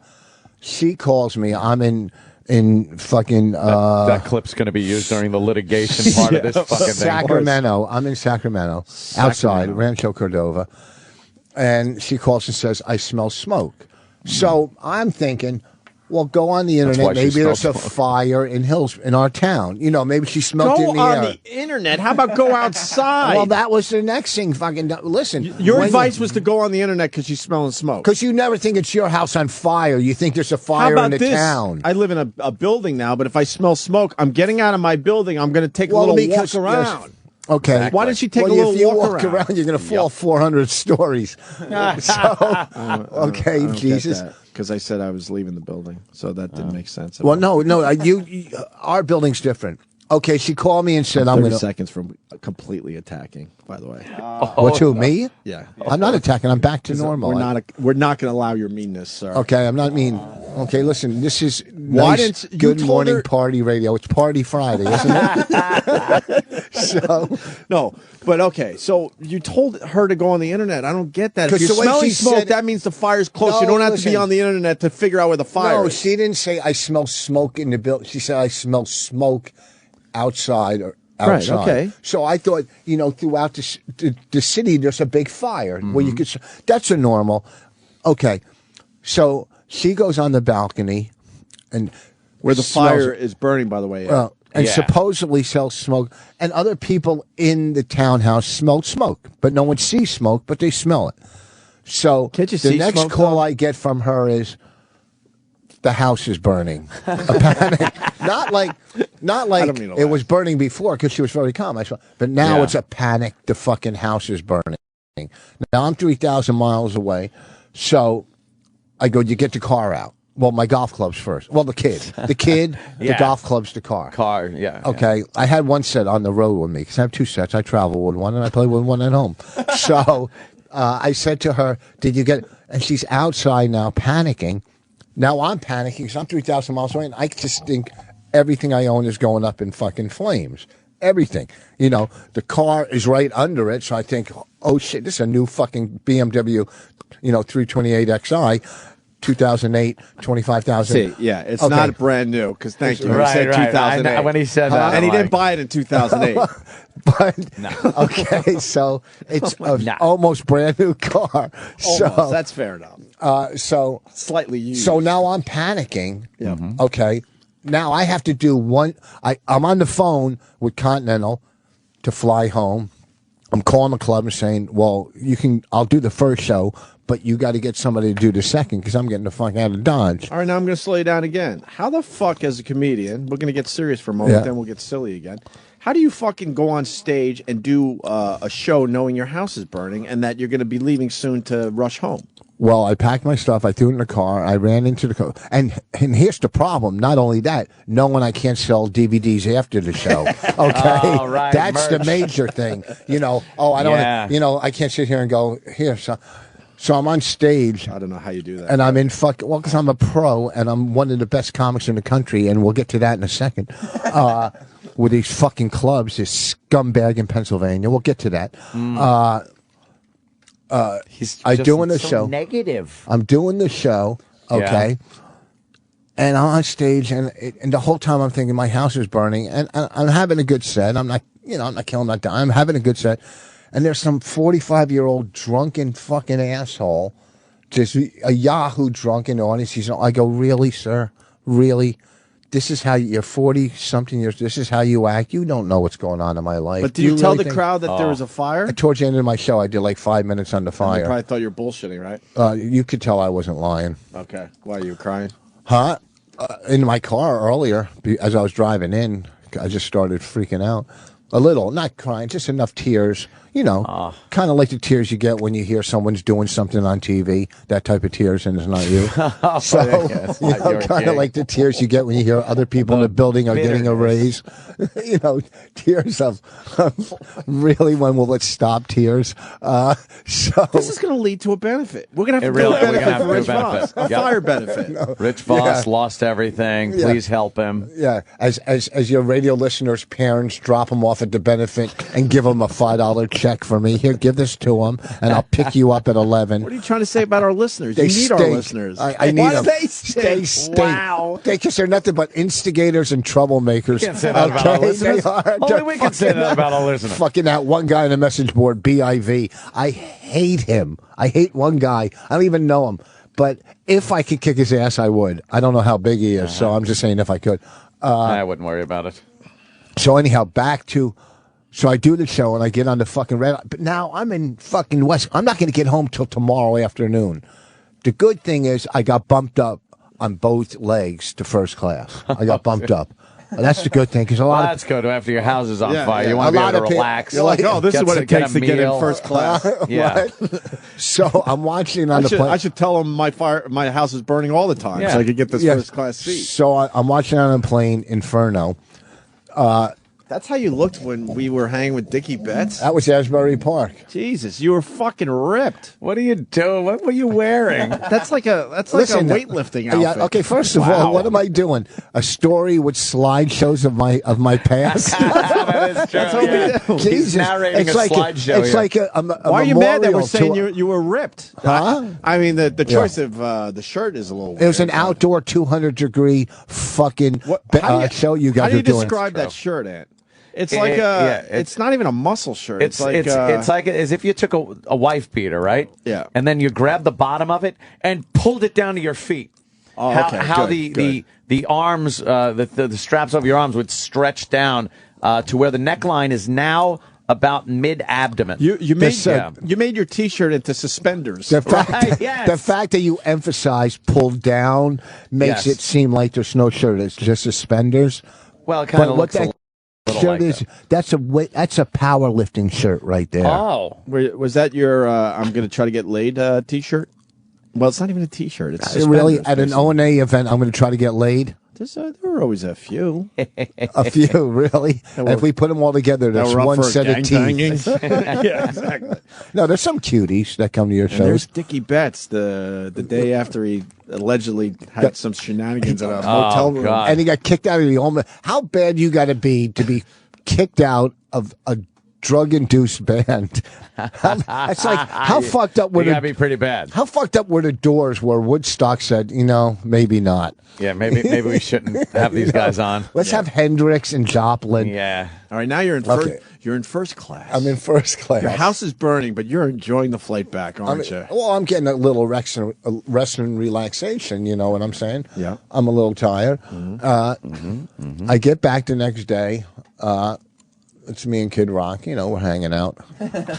Me and Kid. Yeah, the slide show continues. Yeah. There's some good stuff on there. You and Kid Rock. Remember when we get to the Christopher Walken, we got to look at the pee stains in his pants. We've seen those before. Right there. Look at. Oh, that was the one where he came out of the bathroom. Came out of the bathroom and there was a little wet by his zipper. I pissed myself. Where's that from? On the bathroom. Yeah. He might have been washing his hands. Penis. He might have been washing his hands and it splashed. We never talked to Walken, so where's that shot from? Oh, that was at Richard Belzer roast where Paul Schaefer was hosting. That's great. That's a great shot. All right, you're relaxed in first class, Rich, as your condo's burning and Bonnie's freaking the fuck out. Yes. Was there a nice in-flight movie for you? I don't even remember. I don't watch those horrible. I put my movies on my iPad that I bought for Bobby, overpriced. All right, go ahead. So I get back, I get my car, and I drive there. And the first thing I do is see detective and the fire marshal. And the fire marshal's a big fan of O&A because he said when he went into the house, he goes, "No, not Voss," right? Because he sees my like fucking posters in the hallway of some of the big things I've done in the business. You have posters of yourself in the hallway? Well, I just have a couple like the Oscars and All right, I'll give you that. It's a big thing. Posters or pictures? How big? Well, How the big Oscars, did you make here's the thing. I got a big thing from the Oscars with the statue, and in the corner I have Rich Voss writer. All right, that's legit. That's kind of cool. I'll give you that. Yeah, because it's mainly the Oscars posters. It's not a Rich Voss. And then I have one poster where New Year's Eve I was on the Sony Trinitron screen doing comedy. They taped it in advance and put it on the on the what? Sony Trinitron, whatever the fuck it's called. What's it called? I believe at some point it was called the Jumbotron. Okay, but Sony Trinitron was a type of television that was put out years ago. It used, I believe, squarer pixels. Oh, I used to have one of those. The round pixels.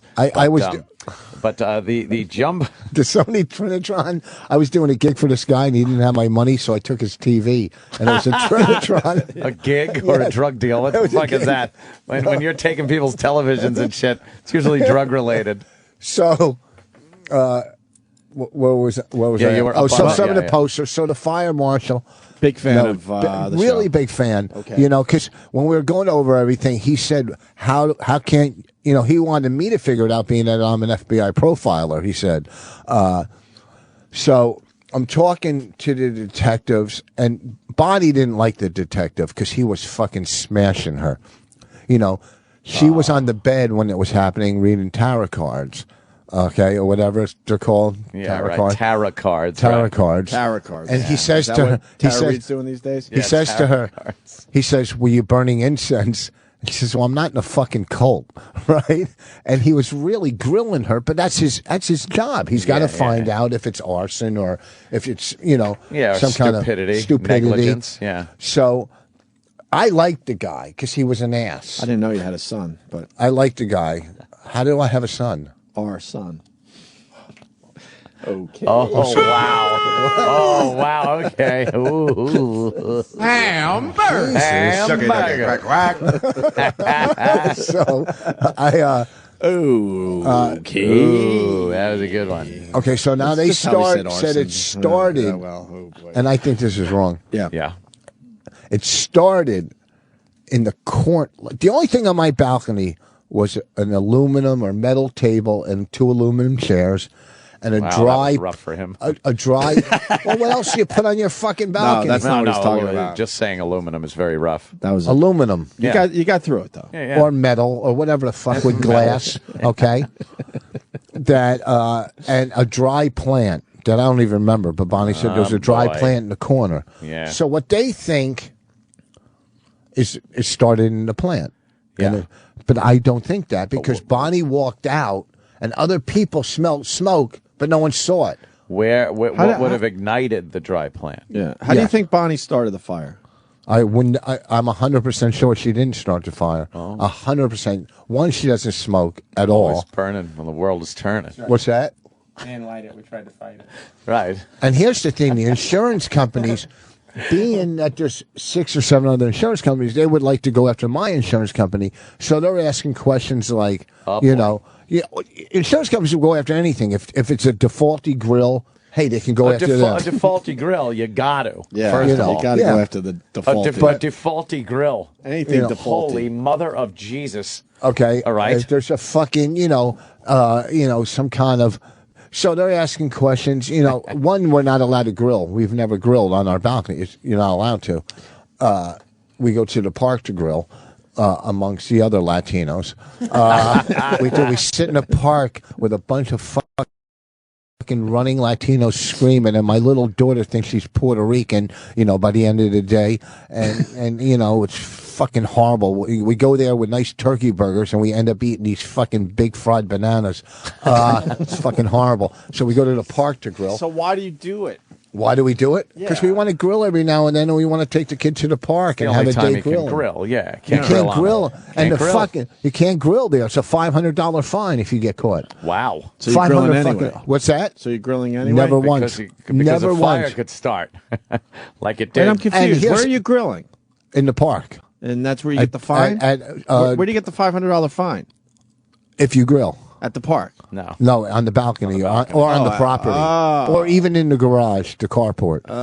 Anywhere in the grill in the carport. It's opened. Yeah, that's a carport, not a garage. All right. Well, you said garage first. Sorry, I didn't say the garage. Oh, you did. Yeah, you did. You said the garage, and then you said carport. Okay, the carport. All right. So, you want to hear from a woman whose daughter lost her condo because of your carelessness? What? Say again. We got someone that also lost a condo. One of your neighbors. Are they calling in? Yeah. I'm sorry I'm interrupting you, but I don't want this person to go anywhere. Yeah. Okay. I don't want to lose them. Her name's Kate, and she's in Jersey, and she has a lot to say. All right, let's speak to Kate. Kate, what's up? Oh, actually, it was a woman I worked Wait, hold on. I can't hear her. Hold on. Tell her to hold on. All right, hold on.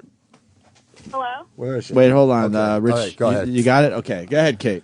Hey, it was actually a woman I work with. She started telling the story, and I stopped her for a second. I'm like, wait a minute. Where does your daughter live? And she's like, Hillsborough. Now, you think my response would have been like, oh, I read about this in the paper. But instead, my response was, oh, I heard about this on Opie and Anthony, because one of the comedians that I listened to, this was his house. Yeah. And she was freaking scumbagging you. Like, oh, it started. They're all playing wait, hold on. I'll get to this point, though. She's got a good point. Go ahead. Kate. Continue. So she's like, oh, they're smokers. And I'm like, well, obviously you don't listen to the show because he's been on Nicorette for like 5 years. 5 years. Yeah. Jesus. And I guess she must have said to the daughter, like, unless Nicorette can start a fire, like, it couldn't have been cigarettes. Well, she did not have nice words to say, but wow, you're being scumbagged out there. Well, you are. They're bad-mouthing you. I think she was mad that I was sort of defending like God did. Well, here's I can see her, and that's what I'm sorry. See, and they're not, they say it started there, but it could have started in the wall somewhere and just shot out there. Yeah. Okay. If I was Now- a fire marshal, I'd be very suspicious of the Vosses. I would. Because you know, wait, first of all, you're- you fucking idiot, they listen to the show. Sorry, but I don't. You Why- know, okay, you're going to be suspicious of me? I'm 3,000 miles away. Well, then Nice Bonnie, alibi. Bonnie's got something going on. Maybe desperate times means desperate actions. Yeah, a lot of Collect times on when the insurance money. A lot of times when people start fires in their buildings, they do it outside. They don't do it on the inside. They go, you know what? Let's do it outside where the fucking whole world can see me. You fucking idiot. That's why you're not a profiler and I am. Fair enough, but how are they saying that this thing started on your balcony, but all you have is the aluminum table and chairs and a dry and a dry plant? Well, how does the dry plant go up? Well, maybe if you listen, you need fuel, an oxygen source, and ignition. Okay, and you have the fuel, which is the dry rest? plant. You Yeah. have the oxygen source, which is, of course, the atmosphere, and you need ignition. What was it? How do we know when people cut through? Okay, if you look around this whole building, there's balconies everywhere. Okay, sounds wonderful. What floor are you on? We're on the first floor. So there's two other floors. I see where he's going. Okay, with this. one a cigarette could, into the dry plant could have been flicked into the dry. The fire marshal would have found the cigarette butt. They would have found it if it didn't burn away along with it. I mean, it burnt pretty much most of the wall. I think a cigarette butt could be burnt. I don't know. I've never burnt a cigarette butt. I don't smoke them that far down when I smoked them. A kid walking by could have flicked a cigarette up, and it landed between the cracks of the fucking of the balcony through the wooden crack and smoldered in there without smoking, and boom, took off. 3. It could have started somewhere in the wall, which they might find out when they gut the place. 4, now this is a wild one. 4, I could see him on the stand just losing it. 4. I think you fall under questioning. 4. I've never seen Vasco to 4. This could be scary. 4. The aluminum metal chairs, which can act as a magnifying glass from the power of the sun, reflect into the plant, boom, fire. That's all I'm saying. And you know a little bit about science. I need that on Mythbusters. And here's another one. Yeah. There was a mercury storm that day. A meteorite storm, not a mercury, a meteorite storm. Yes. A meteorite. You're saying a meteorite perhaps might have hit your That's head. what one of the detectives said, and I looked at him, I go, you can't be fucking for real. Yeah. So that's far-fetched, the whole meteor thing. Yeah, But that's in case of emergency and we have to go to it. Now, the glass on the table. And the metal. Is it, well, the metal wouldn't do anything, but the glass acting like a magnifying A reflecting glass. It wasn't plain glass. It was the kind of glass where there was like aluminum under the glass where it's like a mirror? It's like a mirror type glass. So mirror glass, so that where would it be reflecting onto? The dry plant. The dry plant. Is it concave or convex, or is there any way the light would bend and amplify itself? No, I think it was I think it was IKEA.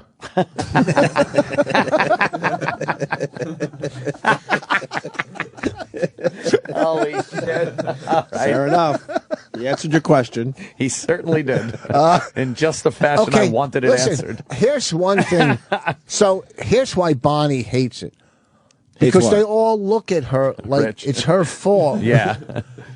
Which, I would love a fucking answer because no one likes unanswered questions. Well, especially when it's a fire in your house. Sure. OJ, you want to know the answer. Yeah, Natalie Holloway, you want to know the answer. Amanda Knox or Cox or whatever that. I think bitch's Amanda name. Knox is innocent, by the way. I think now after this, And they're not DNA. giving her any conditioner in Italy. She's a pretty girl, but her hair is very, very unconditioned. She could look very good. She could actually dethrone Casey Anthony as my favorite felon. So you want answers, okay? Yes, you do. You want answers.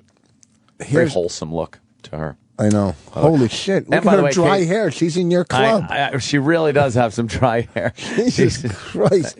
And Holy Casey fuck. Anthony, rumor has it, marrying a very rich, wealthy man. Very wealthy man, and they're going to Mexico. Oh, Casey Anthony, really? Yeah. Wow. There's another. Oh, look how man, pretty look she at is. her, right? Dude, take a look at fucking Amanda Knox. That's right? some fucking model material right nice. there. She's a pretty girl. She really stuck is. there in Italy. Too bad she's a killer. No, she didn't do anything. I'm on her side. Free that bitch. That's I'm what on I her say. side. Yeah. Fucking horrible Italian. So everyone's looking at fucking Bonnie guy. as the arson. Well, here's the thing. You know how rumors spread and they're all by the pool, and Bonnie goes to pick up our kid at daycare. Oh boy! And the lady at daycare said, "Yeah, I heard a fire started in Hillsborough from Christmas lights." Oh, fuck. So I mean, you know how rumors spread, really from Of course. So. If there was an answer, I really think it's electrical. I'm serious. I'm You going to think go. there's I something think in it the went wall? something because the building was built in the 80s. Yeah. Okay, and there's nothing mice lasts from the 80s. and there's some mice. Oh, so yeah. So they're chopping Hell at the yeah. wires. So they That's could be, what I'm thinking. eating the wires. Something well, shorted out. I've caught mice in the basement in the storage. I don't know if they're in. I've never seen one in my house, but well, I've if seen one's them in the there. wall and he's nibbling on some wires. They're in the walls, and But they, listen, the rats and mice have caused a lot of But fires. I'm not going against these fucking these firemen. No, Sounds like these you're are, going against the fire No, marshal. these are some Yeah. CIA fucking guys. CIA? No, I mean CSIs. See, I'm getting. Listen, this is. He's cracking. No, I'm These not. are some I am Betty cracking. Davis eyes. You thought you guys had the perfect scheme, didn't you? Yeah. And now it's all falling apart in front of your eyes. Yeah, it was a big scheme. It was a big scheme. Go on the balcony, take the grill. What kind of scheme? What would we? I don't know. You seem like What do you you guys have came to up with gain? the perfect crime. Let me ask you something, The Rich. perfect crime. Bonnie wouldn't be here. But they're sniffing around a little bit right now. I got They to should ask be. Rich. They're supposed to be. What do you have to gain from this fire? What Nothing. do you have to gain? It's nothing from but insurance money? No, Do I'm you going make to. money I'm in the end? losing. No. How do you lose? Okay, here's how I lose. Okay, here, you want to know how I fucking lose? Do you All want right, to give you like 20 ways or 10? Wow, we've just got past 4 and we were amazed. I don't know if you can make it to 20. One, the major inconvenience of Yeah. me bouncing She was around. great in the military. Major inconvenience. Oof. Oh my God! Hey, come on. Jesus Christ! Jimmy's not here. I I might gotta go throw a over bomb on at- Red Eye, but not here. Jesus, what? The I don't major- like this. Okay, mean Rich. 2, the major inconvenience. 3, things that I'm kind of obsessive compulsive and like a hoarder. There's No. things I have. I have golf shirts that I've never worn from special places, West Palm, Innisbrook. Okay, that have- gone. All right, I have. Bonnie did it to get rid of all the Rich's shit. Luckily, all the pictures of my kids growing up were in one of those metal trunks. Convenient. What, you had a the safe? fact, yeah, I Got had a a safe. fireproof safe? Oh yeah, I had 2 of them. One with the movie stuff in it, and one with my Oh, valuables. that's interesting. So the documentary stuff, Well, that was all fine, and precious moments, the pictures and everything, all No, not- fine. yeah.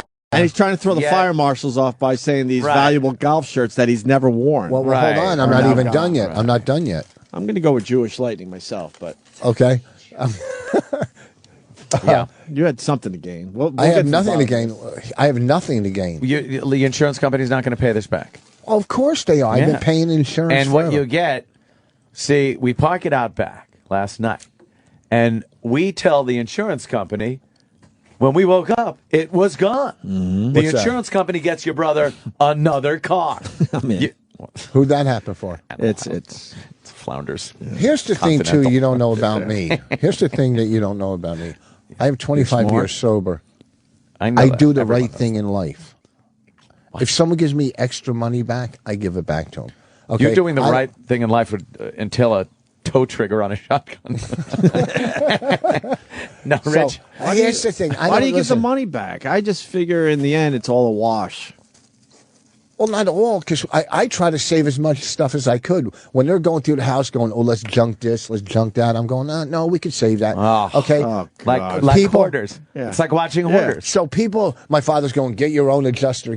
Look, I only want what's mine. I want some clothes, some electronics, my Picasso painting. There's just a couple things. have a Picasso painting. I had a Picasso He had one. painting. Burnt up in the fire. I have a No Picasso. one has a Picasso painting. I You might have bought a a- print of one. No, I have a real original Picasso. Don't. Frank Picasso, who I went to school with. It's nothing to gain. This is probably the worst experience of my life. When I was in the hospital with a fucking breakdown, wasn't as bad as this. Yeah. Because Wow, you were?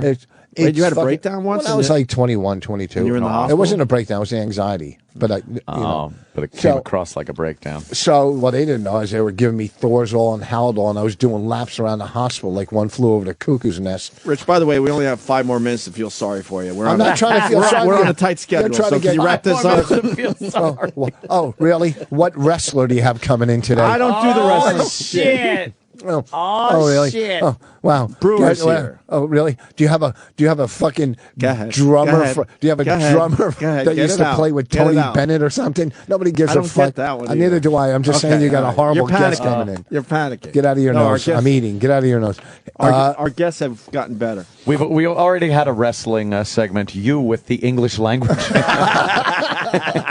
That's good. I like that. Thank you, sir. I didn't say put the bacon in the omelet. Oh. Anyhow. So what happened? So how do we wrap this up? So a benefit. I knew it. So you're in a hotel. She called. I came back. Now the insurance companies, they want to blame somebody, because nobody wants to pay, So like, hey, did you have a grill on your balcony? No. Do you make coffee on your balcony? Who doesn't? No. Oh, so they're trying to put the blame on you so they don't have to pay out. Or put the blame on an appliance, a faulty appliance. Does your daughter have a meth lab? She's 4. Things like that. I mean, they were so good, these detectives. I'm starting to think, you know what? Maybe I did do this. And I was 3,000 miles away. I'm going, these guys are good. I'm going, you know what? Maybe I am at fault. So maybe it is your fault. And when you're and when you're going through your clothes in the basement after your other clothes burn, and you're looking at shit like La Tigre going, it was in style once. It's still. Maybe I could get a couple days out of this. You're a hoarder. You're a hoarder. I'm trying to save what I can. There's nothing to gain out of it. There's nothing, because the kitchen that we remodeled for $15,000 might have to be gutted. The new floor I put in last year. Oh, right. We remember the floor. Okay. So the bathroom tiles, all of it, nobody wants to go through that kind of remodeling and that kind of bullshit again. Well, all right. I'm not trying to sell my house because no one's trying to sell in this market. Sean is saying if it was a meteor, it's considered an act of God. Yes, I don't think it's and insurance won't cover that. Oh, they would cover that. They cover it. Can we make a Cribs video? Walk through your burnt out condo and make a video? I don't know if it's legal. Yeah, I don't give a fuck. Why would it be illegal? Yeah, why would it not be legal? I don't know. It's your place still, isn't it? And they fucking came to my house, one of the insurance companies, without calling me, and just ripped the locks out and went in to look. They just fucking kicked the locks out. That's a crime scene. It's not a crime scene. This radio fucking studio's a crime scene. Yeah, we get it. We suck. You've said it many times. No, you don't suck. You don't. What happened to I'm not going to be money mean on a anymore. weekly basis? No, you don't suck. I'm telling you, there's potential here. I'm telling you, you're no Bob Wolf. What? Bob has been showing you sympathy? Is that what's going on here? Fucked my friend Levy. What happened? Levy was working for him? He went up there for months. He's working. He thinks he's going to be the new guy. He's almost relocating, and they go to do the contract. They go, nah, we don't need you. And he was there for like fucking 2 months. Bullshit. Levy would be great. He was great on the show. Anyhow. So you're living out of a hotel. You're not going to be in your condo anytime soon. We're getting an apartment. You're getting an apartment. They're going to... and Bonnie hates it. That's another thing. She doesn't want to live in the apartment. She hates it. It's not the nicest place in the world. Yeah, but it smells like a curry festival. What? A curry festival. Oh, a curdy. Curdy or curvy. I said curry. Don't try to make mistakes when there's no you mistake. either said curdy or curdy or curvy or something. Yeah, but it's so inconsequential now. Yeah. I don't know. At least everyone is healthy and alive there, Rich. Oh, enough with the fucking stock answers. Everybody got out okay. Possessions can always be replaced. I love that one, right? That's right. You know what a pain in the ass it is? Living life on life's terms. Oh, you heard that one too? Yeah, one day at a time. Go fuck yourselves. My fucking house, there's mold all over my fucking furniture now. Because of the water, right? Yeah. No, because it's old. Yeah. Well, it could be because it's old. No. You have a lot of antiques. Like I said before, you would think after all these years of fucking Bonnie's dry pussy, we would have started a fire. Nothing. She's got a nice pussy. Yeah. I don't know. And, okay, so now I'm dealing with that. Do we need to hear that? In my head, you're just dealing with... Last night I was going to bed. Could you summarize? Because we really are on a tight schedule. What I'm summarizing is it's a major inconvenience. I don't wish this on anybody. The Hillsborough Volunteer Fire Department are fucking great. They really... How are they great? Yeah, because they couldn't. You have to cut your fire out. The whole building could have burned to the ground. These guys were there and fucking put out a fucking... No offense to the volunteer fire department, but it can't be great if you're thinking about the fact that they have to gut your apartment and you're not going to be back there anytime soon. Yeah. They got to gut it because of water damage and fucking mold and smoke. It could have been fucking burnt to the ground if these guys weren't fucking on top of things. All right, fair enough. True. You know? Fair enough. And they're volunteers. Like I said before, they didn't have to go. No, it's not. That's not how that works. He doesn't understand a volunteer fire department, which is hilarious to me. What do you mean they didn't have to go? They're volunteers. If someone asks me to volunteer at a club and do a show, I can go, you know what? I'm not doing it. So they can do that with fires? They're volunteers. They're not on payroll. You can't get fired from something you're not getting paid from. They're volunteers. You know what? They volunteered to come put out my fire, and I thank you for volunteering to do that. Okay. Okay?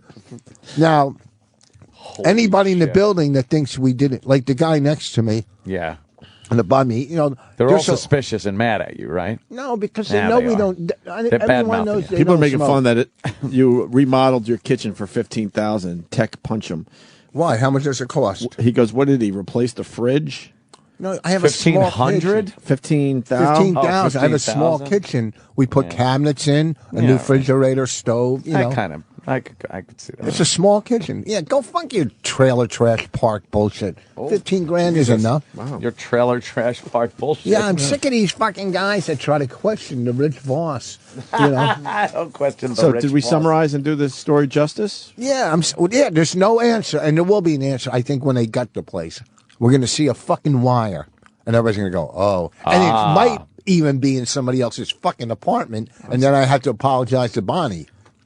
Because you already when do you feel like her. When do you think you and Bonnie are going to be arrested for this? Yeah, when is the warrant being served? Probably a week before the movie comes out. This is very publicity. This is a very different Voss. You're panicking. I'm not panicking. No, I couldn't be any calmer or funnier. Okay, you're being funny. If I was panicking, you would see this food all over the fucking table here. Oh, we will. Spitting it out of my mouth. We will, no matter what. There's no panic. You're a sloppy Everybody eater. would take a lie detector test. Be great. It's no big deal. Oh, no. Me, I was in California. You're in the clear. You have an alibi. But that would be suspicious to a fire marshal and a detective. So really, that stand-up comic that travels was working a weekend? Maybe if he saw my act, it would be suspicious. I'm sure someone has said, conveniently, you have an alibi. Exactly. You were on the other side of the country. Correctamundo. You know, when Martin Luther King was shot, I had an alibi that weekend. How come not thrown into that mix? Oh, racist. Huh? What? You know what? Get Danny back. He didn't talk as much. Oh, man. What's Bonnie's alibi? Yeah, what is her tarot alibi? Cards. Tarot cards. I love She was reading tarot cards. Not one card said, hey, dummy, your fucking house is not. Isn't there a danger card? Yeah. How do you say that? Because now I don't know. It's tarot, like tarot cards. It is, right? With an O? yeah. Okay. It's spelled with a T at the end. Because now I I'm think. not. All right. Tarot Isn't it like cards? Yeah, it's tarot? T-A-R-O-T. I know that, but I don't know how Yeah. to. After hearing him pronounce it, I don't know how it's pronounced properly. And she was eating popcorn. Oh, and shit. And here's the other thing. No one is going to start their house on fire with their 4-year-old there. They would go take their 4-year-old to a babysitter. That would be so suspicious. Yeah. Yeah, I took it to a babysitter, but I'm home. Yeah. That's while my house goes on fire. That's exactly why you do start the fire when you have Right. the 4-year-old in the house, knowing you could get out in time and you throw everyone off the path. Right. Off the scent, I should say. Oh, really? Yes. You start your house on fire, you got the 4-year-old, and people are like, of course he didn't set the house on fire. He wouldn't do that with a 4-year-old in the I think the house. 4-year-old's not happy with her parents. Or maybe she was playing with Started matches. the There's fire. no matches in the house. You know what? I'll tell you another thing. As a kid, I used to shove like tweezers Wait. in the fucking electrical outlets. Oh, here's another thing. If it started on the balcony, do you think that the 4-year-old walked past Bonnie in our bedroom to the balcony, took the wood out because I put wood down there to open and close the door. Oh, the rape stick. Yeah, and unlocked the door and had the strength to open it and snuck out in front of Bonnie and played with matches. Okay, and then left. Bonnie probably opened up everything, got everything set nice, and then gave your little daughter like a lit candle. Said, "Go play." There was no candle there. Bonnie looked around. She's been thinking about this for a while. Here's what I think. Okay, here's Bonnie we've heard enough, right, Ant? Who's and be honest with me. What? Whose idea were the iron lock boxes for the fire stuff? I know you. It's probably Bonnie's idea to say, let's get our movie put in somewhere. No, stop. I bought the fucking fire them. Yeah. Whose idea was it? Me. Did Bonnie say, no, Rich? He's not smart enough. This fucking dumb bitch couldn't get to Walmart yesterday after 7 years, this dumb fucking bitch. Okay, she's brilliant when it comes to, she has no common sense. Okay, that's okay. All right. I bought Question it. answered. But the thing is, okay, they were bought. And how long ago did you buy them? Over a year ago. Okay, when we started the movie. Okay, that might have been when the wheels started rolling. 2 years ago. She's thinking the valuable stuff is put away. She goes, I hate everything else in this fucking house. Rich will not get rid of it. You know what? She's told you stuff over the years that she wanted to get rid of, right? Yes. And you wouldn't. Well, so she decided, I'm going to burn this it down when I'm in down. bed? Because I'm one of the things she wants to get rid of. I can't wait to see this on Law and Order. I know. This is going to be great. Ripped from the headlines. Right. Okay, I say you're very suspicious still. Unfortunately, yeah, there's some kind of suspicion. And I think your neighbors are suspicious of the bosses. Well, they should be. I think the detective a bit suspicious. But I'll tell you what, when they find out the truth, the neighbors are gonna fucking come up. First of all, I don't even talk to my neighbors. Go fuck yourselves. Yeah, right. You know, I'll tell you what, the neighbors in the other buildings that aren't connected, very nice.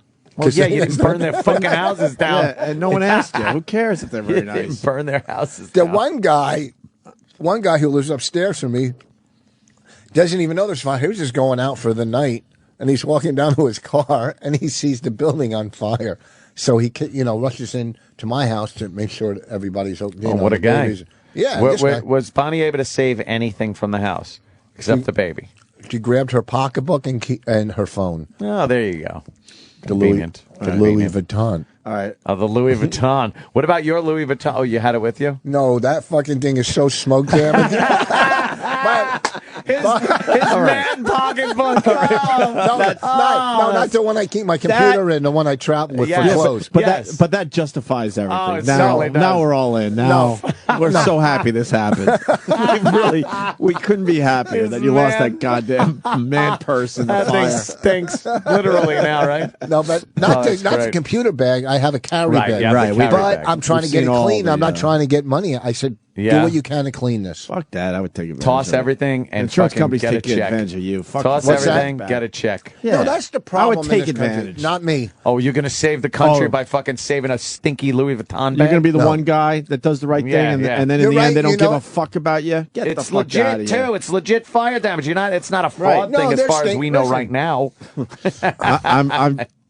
I'm suspicious. Are you on the side of maybe? Yeah, something's going on. Yeah. Something's going on. I think Bonnie, I think we've heard the desperation in both their voices the past couple of years. I think Let's Rich go is in the back to the clear. tapes. I think Rich is in the clear. I think Bonnie started this to get rid of a lot of Rich's stuff and then fessed up to Rich. So now they both know and they're trying to hide it. You kind of know Bonnie from being in here. Yeah. So do you think if she wanted to get rid of maybe my golf clothes, just think, do you think maybe she would have just took him in her hand, walked out back, and thrown him in the dumpster? No, everything. Your that would couch, cause that problems. giant couch. Yeah, that would cause problems the in your antique relationship. furniture that isn't really antique. It's just old. All that shit. She wants a nice new place. No, she started that fire. She's not smart enough. Here we go. There's the music. Listen, I'll tell you. Can we get a couple detectives in here and they can talk to you and Bonnie? Anytime. Yeah. How much fun would that be? Can we do that really legally?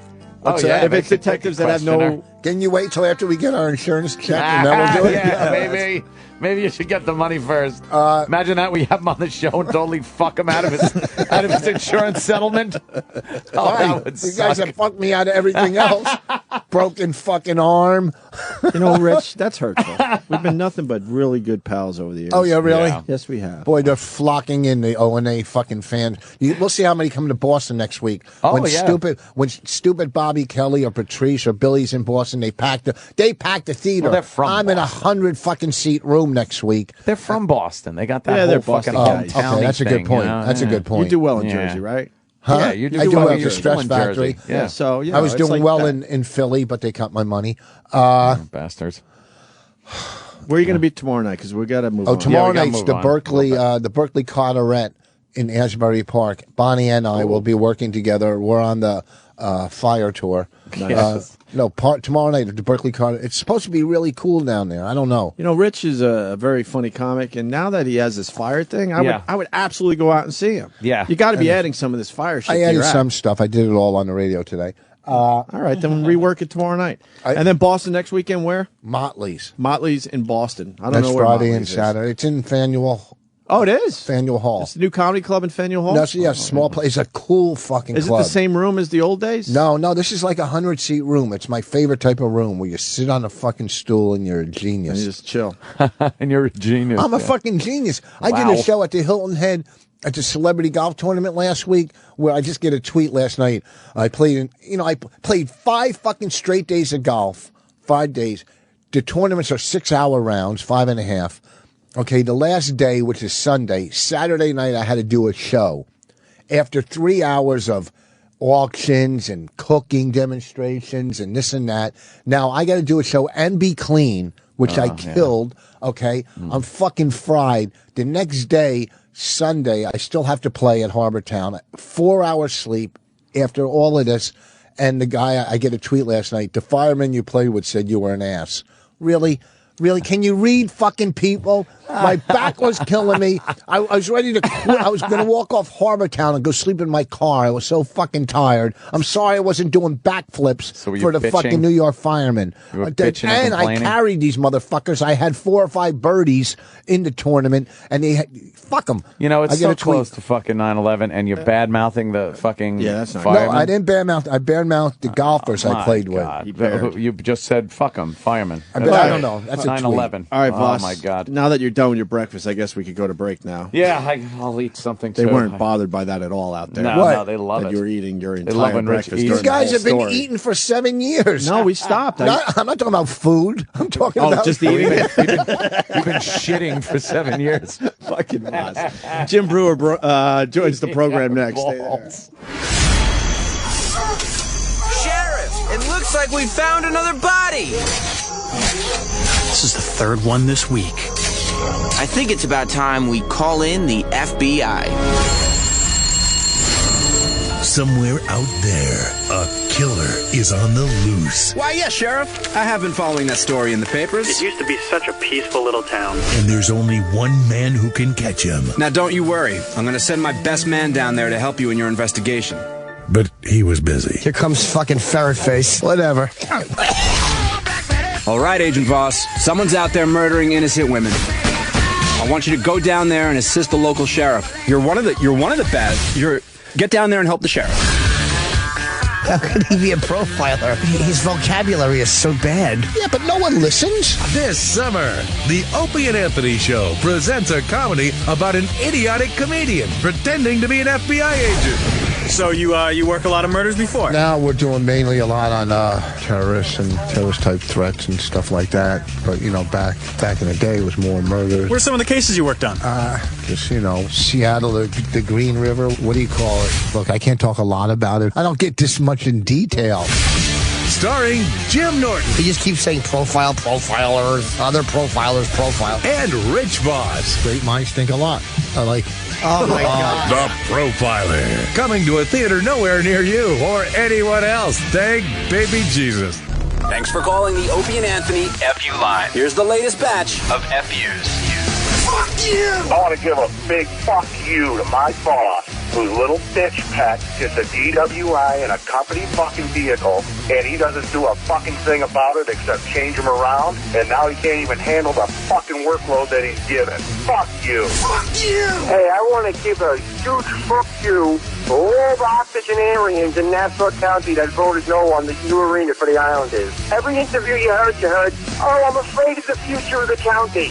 You're afraid of the future. You're 93 years old, you prick. I hope you fucking die. Fuck you! Fuck you! Yes, I'd like to give a big fuck you to my cousin Anthony. So he decided to turn me on to the New York Mets. Yeah, I've always been a Jets fan my whole life. And instead of giving me a good team to fucking root for, he gets me into the Mets. Thanks, pal. Now I have two teams that could rip my fucking heart out all year long. Fuck you! Yeah, I'd like to send a big F you out to my hometown police department. I went there the other night to try to ask them if they could help me out and tell me what to sell these drugs I had. They took my drugs and threw me in jail. Fuck you, police. Fuck you. I want to give a big fuck you to the guy who gave a fuck you to Kings of Leon for canceling their tour. Fuck him for being a faggot like the Kings of Leon. They suck a dick. And of course the bitches. Fuck you, asshole. Fuck you! I just got a mondo fuck you to give out to this little bitch-ass specialist from 19 Field Artillery, Fort Stewart, Georgia, that just had me fucking walk back and salute a goddamn commander because he was fucking, I was walking with my head down. You want to fucking dress me up and yell at me when we're the same rank. You know what? Fuck you, little specialist! Take you out to the wood line, fucker! Fuck you! Yeah, this FU goes to my former boss and my former employer. You didn't even have the common courtesy to come and fire me in person. You had to do it over the phone. Fuck you, you fucking pussies. And I know you can hear this FU, because I know you're a daily listener, Matt. Fuck you. Fuck you! Call the Opie and Anthony FU line. 866-FU, line 1. That's 866-FU, line 1. Sirius XM, the virus. The Opie and Anthony Show.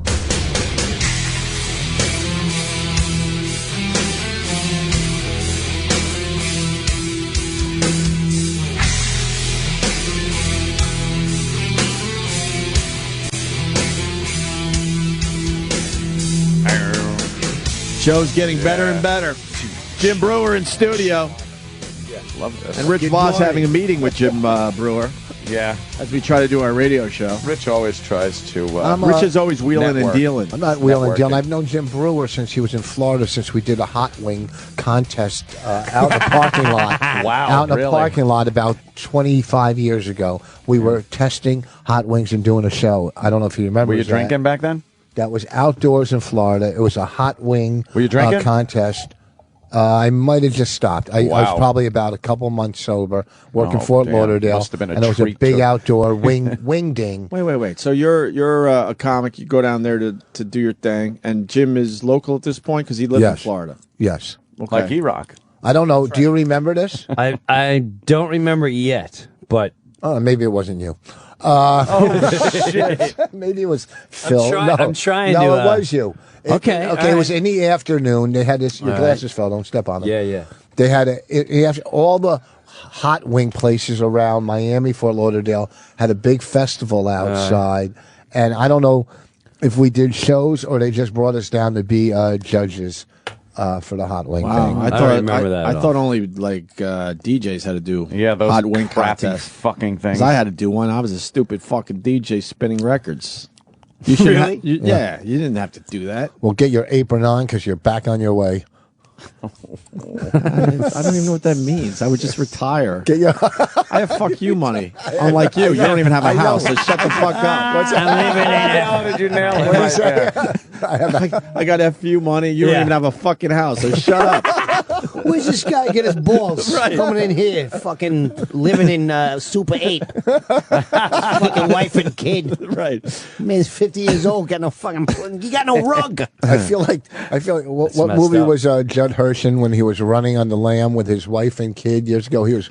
I love when Rich brings up movies because look it up. All of a sudden, I just start getting like, oh no. Judd Hirsch on the lamb. I guess he was being like he was playing that fucking the guy that bombed something.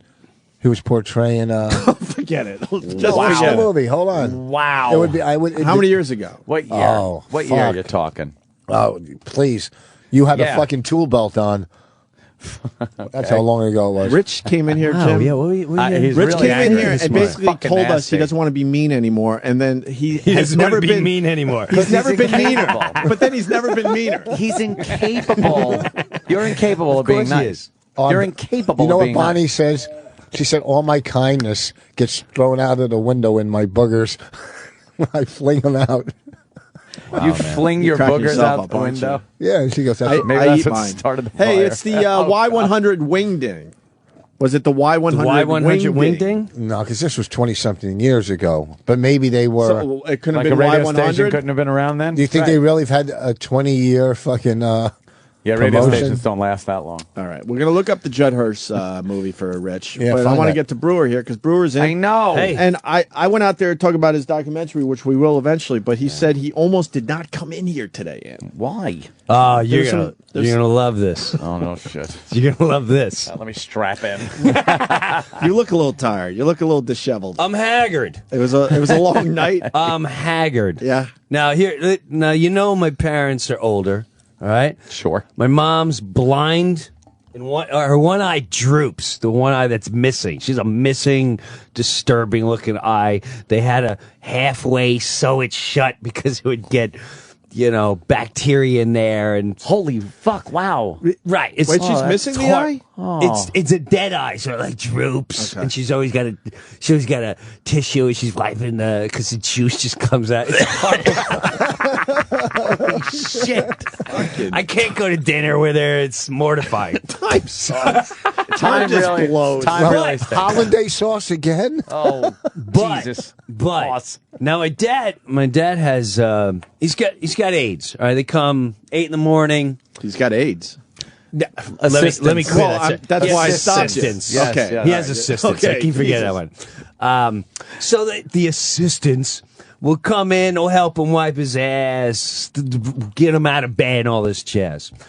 He's got these bruises all over his arm for these medications. Now, my mom in the past has been vicious. I mean, my dad shakes from like Parkinson's, but he's had his whole life. When I was a little boy, I said, why does dad shake like that? My mom like, well, it was the war and his nerves are shot. And I bought that. Yeah. I bought that. Shell shock. I bought the shell shock. It makes sense. 3 years in the South Pacific. It makes sense. Sure. Now,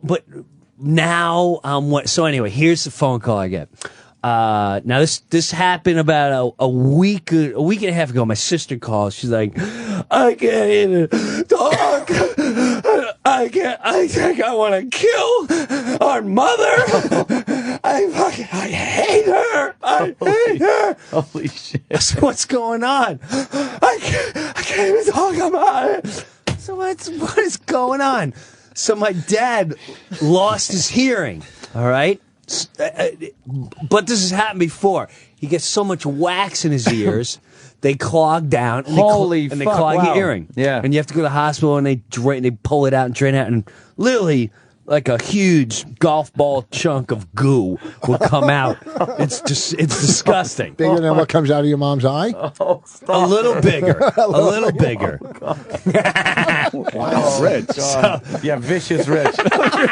Vicious Rich. No, it was nice though. It was nicer. It was just a question. It was nicer. It was more of a question. It was more of a question. It was just a question. I'll give him that benefit of the doubt. So she goes, "Oh my God!"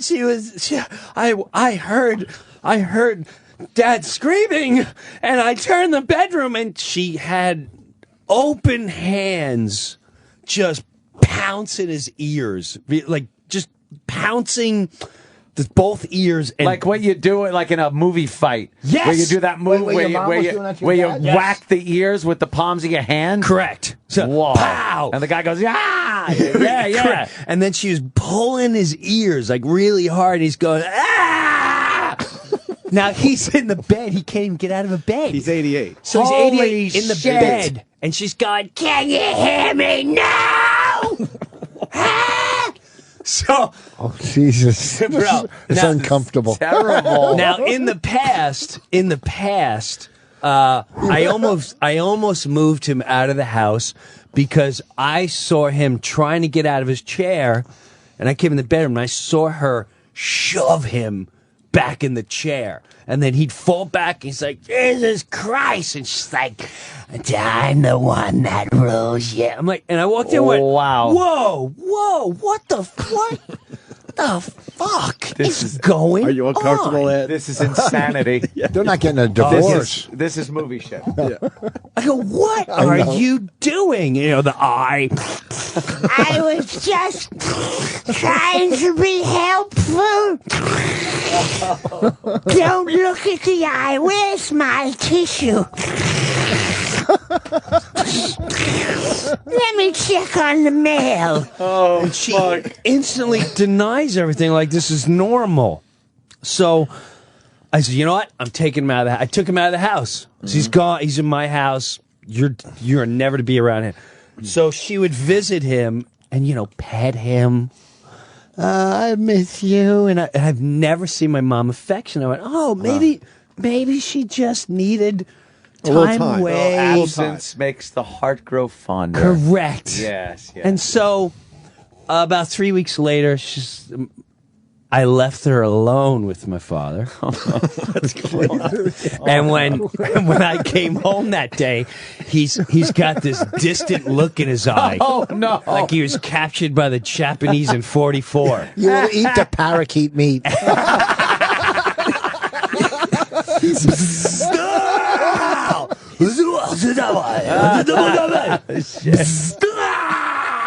This is painful. He's a war vet. He's a war vet. And right, he survived the war, but now he's back in the war, but with my mother.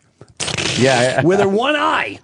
And so he goes, I think I should go back to the house with your mother. So why would you want to? He's like, I should go back there. I'm like, what? All right. So I moved them back. Now, you know, a couple things have got. She's nasty. A couple aides will say like, you know, I think her nerves maybe are shot. I write report, but she's you know, she needs help. I think she needs help. So you know, I didn't see signs until yesterday. I get a freaking call. But a couple days ago, I should say this, after the ear pang, boom, bang, ping, pow. Yeah, pow, bing. After that, I immediately found a place for my mother, independent living. So it's when elderly go there and they live like an apartment, but in case they need something, they got a button. I've seen those places. Now, I first went to look for my dad, and the buildings next to each other. You have the independent, and you have where they take care of you. Where they take care of you, they're like, oh, your father'd be good here, but everyone looks like they shoot him up with morphine, and they're in the hallways. Yeah, they leave him in the hallway like in a wheelchair, just kind of fucking in the middle of the hallway. Well, that's fresh air for them. And so they're all their fresh air. Right, I go there. My mother's there, and I go in. They're all just sitting in front of the TV, zombie, right? And like they just had electrical shock treatment, and they're on Thorazine and Haldol. And they're not that bad. They're so happy here. They're having a great time. They get 3 meals a day.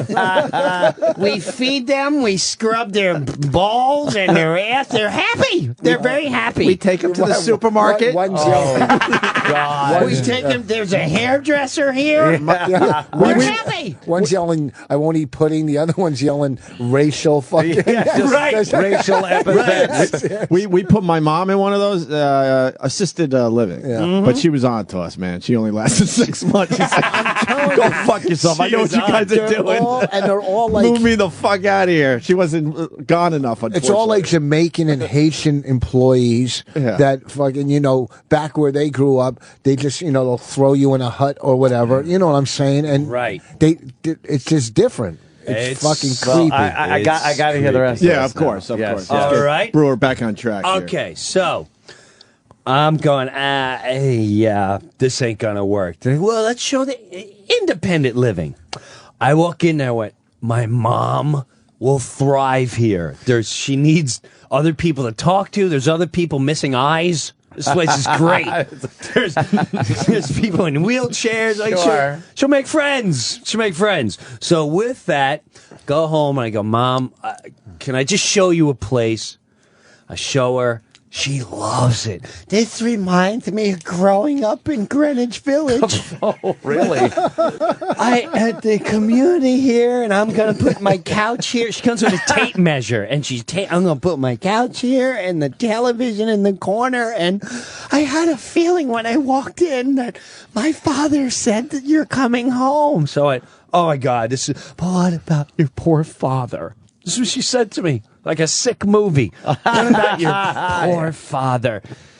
Say, I'll put him in our house. We're fine. We'll keep the AIDS. Now, she's psycho because the pure hatred comes from she has to pay for the AIDS. Now, this is the same person. She's obsessed and disturbed with money. Now, let me give you a little sickness about her and money background. I pay her mortgage. I bought her house for them, and I have my house. Okay? So I'm paying through the whole huge overhead. That's not employees and work. Right. That's just my parents' house and my house. And they're nice houses. Yes. So now, with that said, my dad, his whole life, he had a car, all right? And he couldn't drive anymore. But he would always sit in the driveway like Gran Torino. He's the Gran Torino.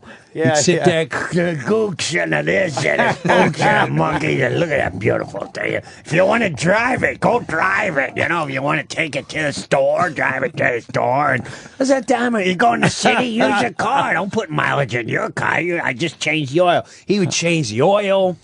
And so my mom goes, now this is like a 1980-something Toyota Camry. If you want the car, I'll give it to you for $10,000. Jesus. I went, what? Are you seriously? $10,000? That's yours. So I didn't talk to her for like 2 weeks. What year is it? 80-something. It was like, honestly, I think it was in 91. And this is like a couple years ago, okay? 10 G's. So she wants 10 G's. Almost 10 years old at this point. Right. And she can't. Oh, no, 91. She can't even drive anymore. 20. So she can't even drive. You give me $10,000, I'll give you the car. Okay. So I don't talk to her for 2 weeks. After 2 weeks, she goes, You know, I'm sorry about the car. I think half is fair. And I went, I don't need the car. I don't need the car. I'm fine. I'm good. 2 weeks later, my sister from Florida comes up, who we call her Crash Patty. Great. She's got a lot of problems. We're just going to say that. She's on her 8th car and whatever. I don't want to get into it. We'll be here for another hour. I can get her a car for $7,000. So my mom, and this is not my father's kid. She comes up, I got in an accident, blah, blah, blah. Take our car. Doesn't ask my father. Oh, shit. Doesn't talk to nothing. All she knows, the car's gone. And then for 2 months straight, she tries to, well, you're senile and you couldn't drive the car. And blah, blah. That's when he stopped showering. He stopped living for that. The car moment. meant everything to him. Wow. It was more of you'd even talk to me about it? Yeah. So with that, shows her psychoness with money. So now she has to pay. Now the AIDS costs $5,000 a month. Easy. Yeah, a little over $5,000 a month. And some of them just sit and text all day. Jesus Christ. Yeah. They just you're just paying, to be there. Without thumbs? You're paying for just, Yeah. What are you doing? I'm just checking messages. Yeah. In case your father. And so now I start going to the house. People are sweating in the house. Come on, what's going on? I can't afford the goddamn heat. I can't afford anything. I can't live here. I don't know what I'm going to do. I can't live like this. So, Ma, I pay the air conditioner. Yeah. I can't live like this. I'm going to be out in the street in a week. My dad makes like $3,000 a month from pension. Yeah. That's how great his freaking pension is. So I'm like, you're paying $2,000 a month. You're good for 6 years. You're safe. You don't have to worry about it. So a little more and more. This is getting a little crazier. I hear her yelling. Like the aides will be putting my dad in the toilet. And she go, "You better shit, Jim, or in the goddamn home you're going. Shit already!" And it's a war vet. I gotta keep saying that. And the aide, the lady's like, "Mrs. Brewer, I have him. Don't let him shit on the goddamn floor because I ain't cleaning it." Ma, you got a maid. Oh, you know what? So yesterday, I'm heading in to do whatever showbiz, blah, whatever on freaking thing I'm doing yesterday. I get a phone call from the head of the agency that distributes the nurses. Jim, I don't know what happened today, but this is all I can. All I can say is you need to. Oh my God, no! The first suggestion I would make is to get all the meds out of your family's home, because we don't know what your mom is doing to your father. Whoa! Wow. What's going on? I got a call from the aides this morning saying they really need to talk, and they were very distraught. And I have to look at the report, but it's something a little more serious, especially when this girl comes. Now, this girl's a godsend. She's a godsend, this girl. And she said, this is what she said. She's like, and to hear this woman say it, like she's in trauma. Oh shit! It was like she watched a beating, a mugging go down, and she's in full blown drama. And she's like, I've been doing this for 15 years, and I've never seen this in my life. Oh no! And you know she's probably been in the trenches, man. Oh, she's been in the trenches. She takes care of Alzheimer's. She's everyone. Seen some fucking shit. She said she came over the house yesterday, right? And for some reason, the garage door was open at my mom's house. Now, there's people working on the house outside in the development. So every day she's like, I got to open the garage because they need to get in the garage. I'm like, well, whatever. All right. So the garage is open. She said she walked in the house and heard my father going, God, stop. And she walked in and found my mother, like with his pants were pulled down, and then she turned and saw the aide, and so I'm just helping him with his pants, and then punched him in the stomach, just pounced him in the stomach, right? So she's like, "What is going on? What is?" She's like, "We're just playing. We're playing." Whoa! Now in front of the aides. She said she would walk behind your father during breakfast and smack him upside the head and go, "Who's gonna take care of you now? I'm leaving you." And then smack him again. And then she went in the other room. Fucked up. She went in the other room to start making the report and start calling. She didn't know who to call. She doesn't have they're not allowed to have cell numbers. They can't, it's very involved. Mm-hmm. So she's calling her boss. The boss is not answering right away. While she's making the report, she hears, "Ah!" And my mom was like twisting my father's arm, and his skin is so light. Give him like an Indian sunburn? But everyone knows he takes these drugs where if you just barely touch him, he'll bleed. Oh, shit. Blood thinners, right? Yes. Coumadin. So he's getting the open, and she walked in. She said, and she was pulling his ear, and then I said, "Stop!" You know, she went in, she broke it up, and now she's disturbed. Of course. Now she's freaked out. I'm freaked out. Let me get her. Yeah. She goes, "Let me get him some water," and she goes, "I'll get him water," and she takes the water, and she puts her hands in the water, and she flings it on his face. "There's your goddamn water," and kept. So, like you horrible. Can't, beyond horrifying. So, with that, my sister goes up, and now I know why he's got these bruises all over his arm. And he said he took the aide when my mom went in the other room, and he said, "Get me out of here." Holy shit. "Get me out of here." And so then she immediately started calling everyone. Yeah. But she said this was going on for at least 2 weeks that she's been there. Oh. And she said a couple days ago, now my dad he passed out on the toilet on the floor because there was something wrong with his bowel movement. And she gave him she said, the aide was with like, what are you giving him? She's like, I'm giving him a laxative and some pills. And she's like, don't give that to him. He's going to get very sick. I know how to do this. And she goes, this is my house. You're just an aide. And she gave it to him and he freaking pissed and peed and passed out. And she just sat there almost like grinning. So yesterday, we were going to call a cop so he can be there until the aide showed up at 4. We got my dad, got him out of the house, into my house. Yeah. I call up my mother, and I go, and I'm very calm. I said, Mom, do you know I've got 4 reports of aides saying you've been abusing and hitting and punching Dad?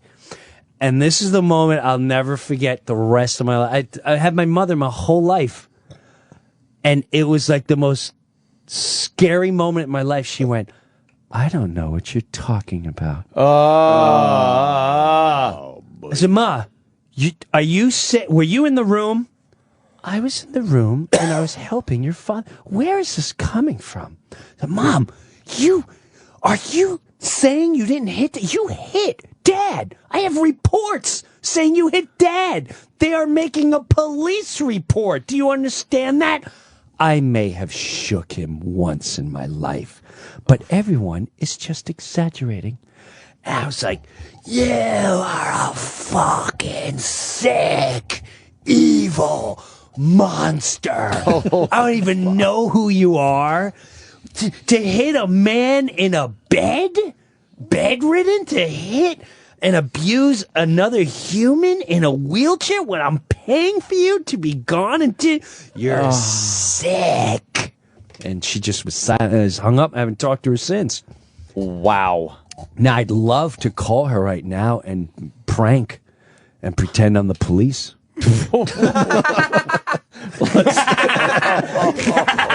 Oh shit! This whole uncomfortable, sad story. Give Travis the number. Turn into a prank phone call. So I was thinking we can. Wow. So maybe she doesn't. Maybe she doesn't know she's doing it. Maybe. No, she knows, does? Rich, because she has a past.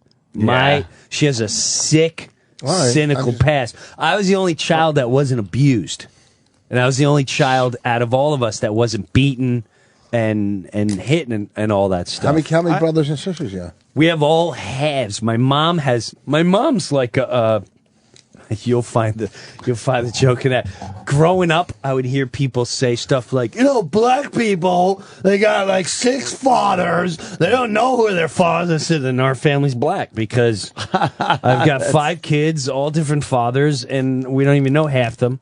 Wow. My sister's a complete mystery. We don't know. And she's got this scar on her face that my mom, we always said, what's this? The fuck? What's the scar from, Mom? Well, when she was a baby, they spilled acid on her by accident. Who's they? The ambulance people. And who has acid just laying around? In like the 50s. Yeah. Holy shit. So, how are you alive? Holy shit.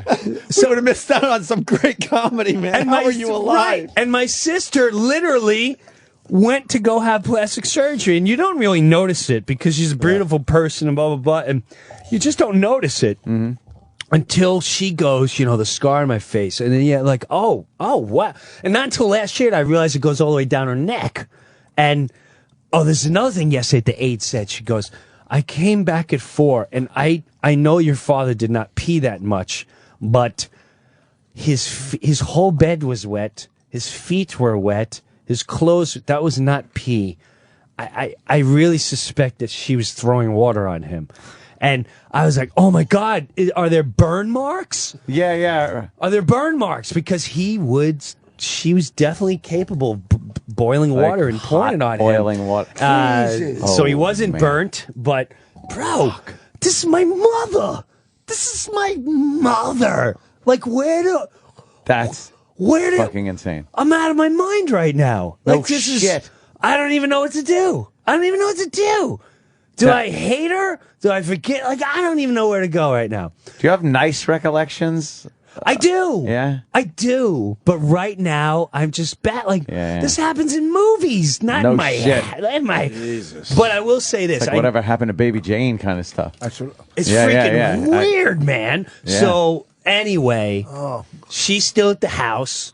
He's at my house, and I left at my little 6-year-old playing war cards with him. Yeah. And he was laughing. She was playing with him, and he's in a great environment. Thank God. Maybe we saved his life a week early. I think you Who did. knows? I got the question. So, what is the problem between your parents? Does she feel like your dad did something way back in the past, and now this is No. like payback, or He's this is getting just the old attention. age? He holds her back. He holds her back. I think. I don't know. Oh, this is just. But like for me her and whole Bonnie. life, She's though? going to do this to me. A whole life. And here's what's sick. The sick thing is, because she's got some, anger in her. about she's him. always had it. But she's had it. Your father cheat on her or any of that shit? Never. He's the first one that didn't beat her. Oh, shit. Throughout her whole life, every husband she got made lots of money. So there's a man issue there. There's like every man made money, and every man ended up beating and abusing the kids. So I'm the only one that didn't happen. It didn't happen too. But my sister. It's like, they dropped acid on her face. They. They. What do you mean? I said, why didn't you sue? You didn't do that back then. Wait a minute. So you have a baby, and while they're delivering the baby I don't remember it was so long ago. Uh-oh. So we're all like, I think she did, maybe, who's her father? Yeah. He left. Well, where is he? I don't know. Maybe you went to jail for this or something. You'd remember something like... Of course you your did. sister wouldn't she remember? No, she's No, too my little. sister hunted her dad down. Oh, and she couldn't find him? And she did find him, but she didn't want to for whatever reason, she stopped pursuing it. She got to talk to him for like 2 seconds and hung up. But because the plastic surgeon said that's a severe burn mark. How did the burn? I need to know what kind of burn it was. So she went to ask my mother, and she's like, I don't know what happened. It's like, Ma, you don't know how my face burned? I don't know. That's like a parent remembers how a kid broke his finger or something. That would be traumatic. Hey, you know what? She had, my dad's kids would come over and she squeezed their arms, squeeze their heads. Talk about how evil they were. Yeah, man, she's kind of crazy. Now it's all coming back to me.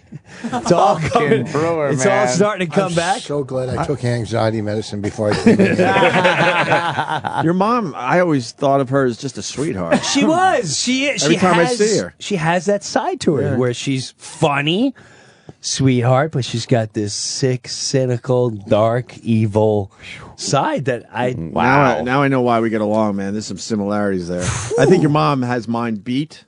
But there's a lot of similarities there, man. Yeah, that's.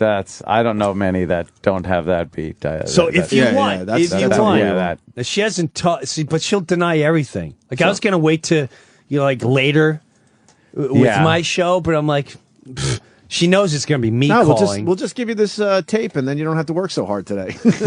That'd be great. You can get that would be great. This was better than therapy. I'll tell you that. You did the whole setup here. You got to call her on our show. I'll do it. You want to do it right now? And we got to figure out what. Do we call her as a social worker? Do we call her as a police officer? Tell her you're giving free tickets to Motley's in Boston next weekend. I'm fucking boss. Is that where you're going to be, boss, next week? Yeah. Boss Motley's next week in Boston. But tomorrow night it's where? At the Berkeley Hotel in Asbury Park. Yeah, that is... What are you setting up, your own gigs? Huh? No, I'm doing some... I do set up my own gigs. Yeah, I do book myself. But I'm saying, you rent the room out? Oh, no. Tomorrow I'm doing some kind of show for some... Sam has something. New Jersey thing. Yes, Sam? There are issues with... My manager, who you're talking to now, does a lot. What's and my that, agent, Sam? who you're talking to now. Hold on. Sam is talking about something. What's up, Sam? There's issues with calling people. Yeah, there is. You have to say... You're on the air. And that's why I do it on my show, because I know she'll never sue me. The alternative would be... We'll take responsibility for this one. No problem. Calling her on a cell phone and then having a one-way conversation. But if her voice is, yeah. You know what I mean? No, I know this. I know that too. Yeah, we know the rules. So you do But it real because quick. she's like 88, I'm always like, she'll never catch on. And like at the end of the day, who's going to sue me? Yeah. She can't sue And me. Brewer's mom loves me, so we're good. Let's but you get just this done. real quick. And then the other thing is like, I would do it from my show because I do it right from my basement when I'm in her house. And there was one time where I called, and because I really thought she might cheat on him, and I would call him pretend I was a neighbor, flirting with her. Holy shit. Yeah, asking her out, and she just wouldn't. But at the end of the day, she wouldn't date. At And then- 88? Huh? She's not. This she's was like 88. 80. This was like 3 years ago, so she was 82. 82, and I knew her yeah. whole background, so we're like, "Hey, Doris, this is Frank, and I used to work at Pan American. I heard you, Pan American. I used to work at Pan American. That's why I gave you a call. And when there's some new great Chinese place in town, I love Chinese. So do I, Doris. So do I. And I don't think we're too old to at least, have good conversation. I believe the same thing. But I'm married. shit. Bring your husband. Bring your husband. Hey, it's not too late. Get crazy, right? Well, how much time we got? And I'd strung her along for like 45 minutes before, and then she finally was like, I don't know. And she hung up and called everyone like, this man keeps calling me and hitting on me. I go, what are you going to do about it? I don't know. So back to your question, Ope. I don't know I don't know where her evil, like you would think. Because your dad hung in there. He didn't leave her ever, He would right? never say anything, but he would never trash her. Never say anything. So he bad. was a great influence on her life. There has to be a Something- hatred of men. Something that she picked up because on that of- might not have been there, that she has been just holding inside for a long time. Wow. We got to call her either way. We have to. I tried that with Bonnie. I pretend I go, hi. She goes, where? Well, can we do? We could do this. We can, if you're worried about, if you I'm don't not wanna, worried about shit. If you don't want Brewer. to, well, here's the take. Here's what I want to ask. 'Cause Do I know this call would be as me fine. and confront her again? That'd be good because she'll just totally deny everything. That's I can't get it. Yeah, after talking to her yesterday, or do I try to shake her up as an officer? No, you call her and say you're with a Yes, social you could call worker. and say you can you're say you're with a social worker. And they forced me to call you. I'm with a Right. social worker now, and And Opie you know what? played. And then you play therapist. Like, Yeah, you we play- just need. Is there Right. is there a hatred? Because if we take the approach, if we understand you, Right, we understand. we understand Yes. this is total normal. That's the way to do it. Let's get her on the phone. Should we take a break? Here's what and we do do. it? Do you Here's need what to you take a do. break? No, because if we take a break, they're going to fucking blow up our bit. Listen. we you're do it right, right now. you're right. I've been at this a long fucking Opie's time. a social worker. I don't know if and I can pull it off. Anthony's I'll the be honest. I think Anthony's a therapist. No, I think Anthony can pull it off. Yeah, I Ann could be the takes social worker. Ann takes the lead. I could jump in a little bit, I'll be the social and I worker. certainly could write notes from past experience down. But you to can help be a out the whole therapist, thing. can't you, from your life? Yeah, all right. Well, let's just do You it. don't have to ask as much as a social worker. Yeah, let's just do it. All right, let's go. Did I give him the number? Yeah, I think so, right? Oh, he's Well, I'm nervous. putting on Ready to my, go. I'm putting on my Nervous. headphones for this one. I'm nervous, and I'm gonna have to be emotionally ready because I can't get emotionally involved when she starts denying. I don't know. Just denying. The voice of her going, I don't know what you're talking about. It was like the Kathy Bates thing in that movie. Yeah, It was the most eerie feeling down my spine. But at the same time, like, this is my mother. Jesus Christ. I have greater things to talk about today, nicer things. I was in Amsterdam. You guys are huge in Amsterdam. Huge. We'll talk about that. Yeah, we're huge all amazing. over the world. It's All over it's the world. apparent at this point. It's weird to have a guy in Amsterdam going, oh my God, Pizza Man and Lars Ulrich. She's not answering. We haven't called her yet because I didn't want to leave her on hold while we were discussing. By the way, this is a perfect opportunity to tell Mr. Brewer that he just sold his documentary more than me. Oh, hell yeah. Because now everybody wants to see your father. Yeah, you know what? And now I'm telling you, this you just is like sold the genius movie timing. Indirectly. Yeah. This is almost genius timing that this freaking documentary. I saw More Than Me yesterday, and it fucking almost brought me to tears, and I missed my fucking father like you wouldn't believe.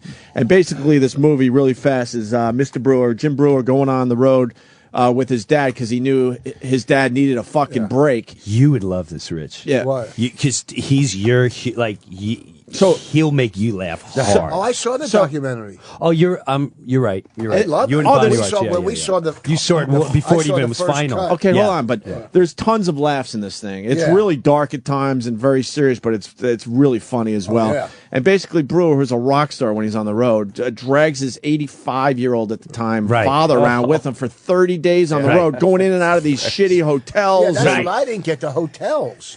Yeah, some of them, right? You're doing What's wrong with you, Brewer? I was thinking that was my sister. Days booking me these there things. Was a Days Inn. Jesus, these are upscale places for me, but for him. But it was really fucking it was a good really documentary. Bonnie and I moving, very watched it. We sat in funny. bed. And now after this hour, Brewer telling these stories, everyone's going to want to see what his father's all about. So it's perfect. It's perfect. It is now. It just hit me. That is freaking genius timing. And now I'm blessed that this happened. JimBrewer.com. Pre-order the DVD More Than Me, and it's Brewer, BREUER.com. Well, it's kind of JimBrewer.com. I'm not being. It's kind of selfish that your mom is beating your dad and you're blessed over it. Because my dad's beating, I'm going to profit. Lemon's lemonade, Rich. Lemon's lemonade. So do you want this? I'm actually going to use all the money, and I'm only going to stop taking. Because I originally offered to pay for her rent. Yeah. And now I really don't want to pay for her rent. So whatever I make off this, she'll have to pay for, and then I'll pay for my dad's aids. Yeah. Through the Well, film. doesn't she get Medicare? No. You know what? She's not capable of it yet. Call you her have up. to Let's be. do this. Do you want it to go straight to you, not the phone screener, so you'll hear the talk. ring? Yeah. I think it should go straight to you guys. But who says hello? I say hello? Yeah. You got to say hello, and I'm with a social worker and a therapist. Well, you know what? You also got to let her know she's on the air. Yeah, you could say I'm on the air with a social worker. Like, there's a social worker in Do here. we like, have to say we're on the air? Let's just slide one through for once. Are they going to fire us? That would do me a favor at this point. Let's do this. No, just say. Just fucking do this. Let's do this. Then I should have been fired a long time ago because he I does did it all the time. I do it on an everyday basis on my And my Howard show. has prank calls all the time. Stop already. Just say we're on the air. Me, like she says. Can you? Yeah, maybe just anything slide it you in. say? That's Yeah. fair Can enough. you Just hear sort me? of, you're on the air, by the way. Oh, this Emanier. Yeah. But I think you got to start where it's just you. Yeah. And then when she's not fessing up, then we go with the social worker. Or therapist. You could even slide it in like, hey, I'm on. Hey, I'm over here. You're on air with a social worker.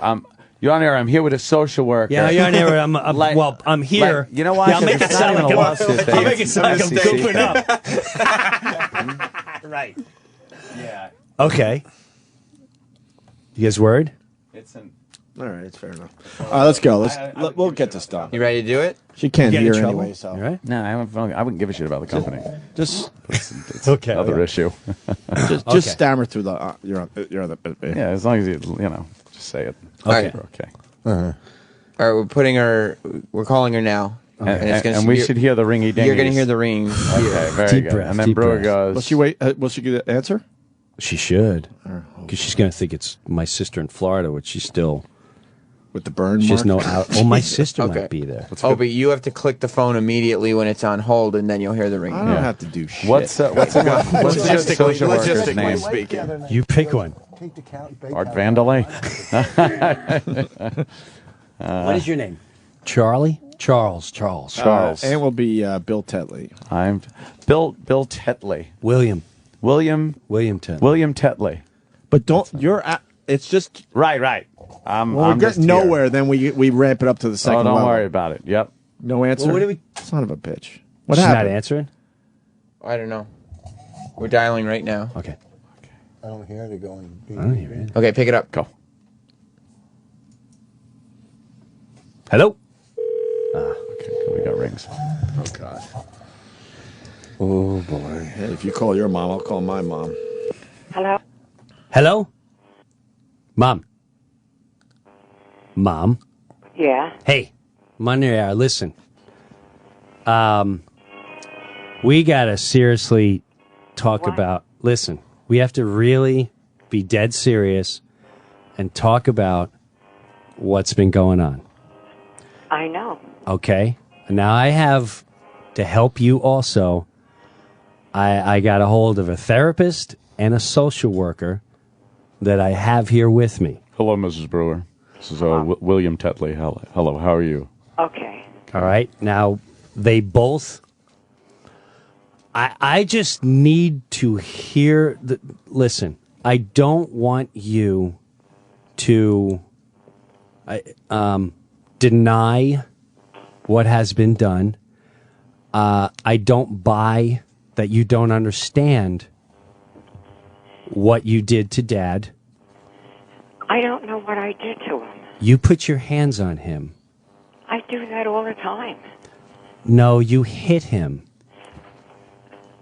Well, maybe he was irritating really bad and I slapped him.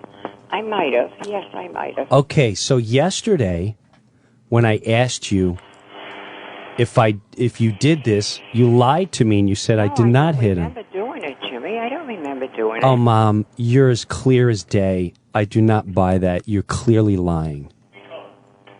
You are clearly lying. And you need to face what you're doing. Yesterday, you told me I may have shook him. Now you just told me I may have slapped his face. I don't know. Oh, no, I didn't slap his face.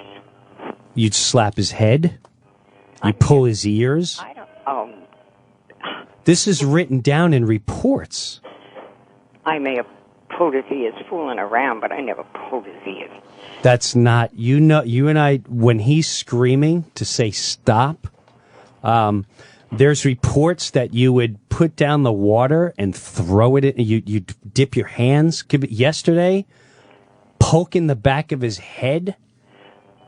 What? Why? This is what I want to ask you. What is it that drives you to do that? Let's say he was annoying you. How is he annoying you laying in a bed? I don't... What makes you enter the bedroom and attack him while someone is being paid to take care of him, and all you have to do is stay out of his room? What was your purpose entering that room? I don't remember. You do remember, and you're going to tell me. I don't. So you just wandered aimlessly and said, oh, I'm in the bedroom now. No, he must have said something. Or He must have said something, or he did say something. I don't know. So why would you have to remember, you have never had a memory loss in your life. Yeah. I know that for a fact. You know that for a fact. You are not Alzheimer's, and you do not have dementia. You are clear as day. So I need you to explain to me and the social worker and the therapist who are also reading the reports. I'm trying to help you here so this doesn't get uglier. And what I need to know is to hear you, and you're not getting in trouble. I need you to vent. What made you go in the room? What was your initial purpose? He might have been yelling at the girls. The girls were not there yet. Well, then he was yelling for me to come in, and I can't get him up.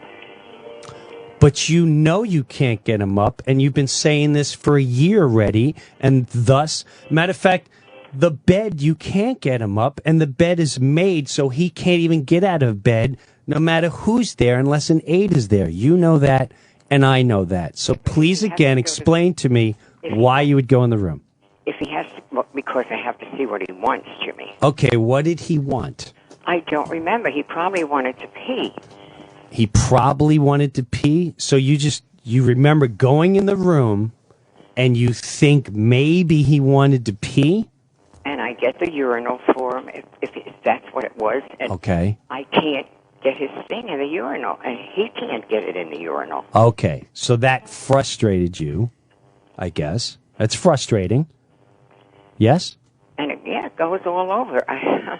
But then why would you hit him? I don't know why I hit him. But you do hit him, Mrs. Brewer. Once in a while, if he gets nasty with me. Do you think that's right to hit a man that's bedridden, Mrs. Brewer?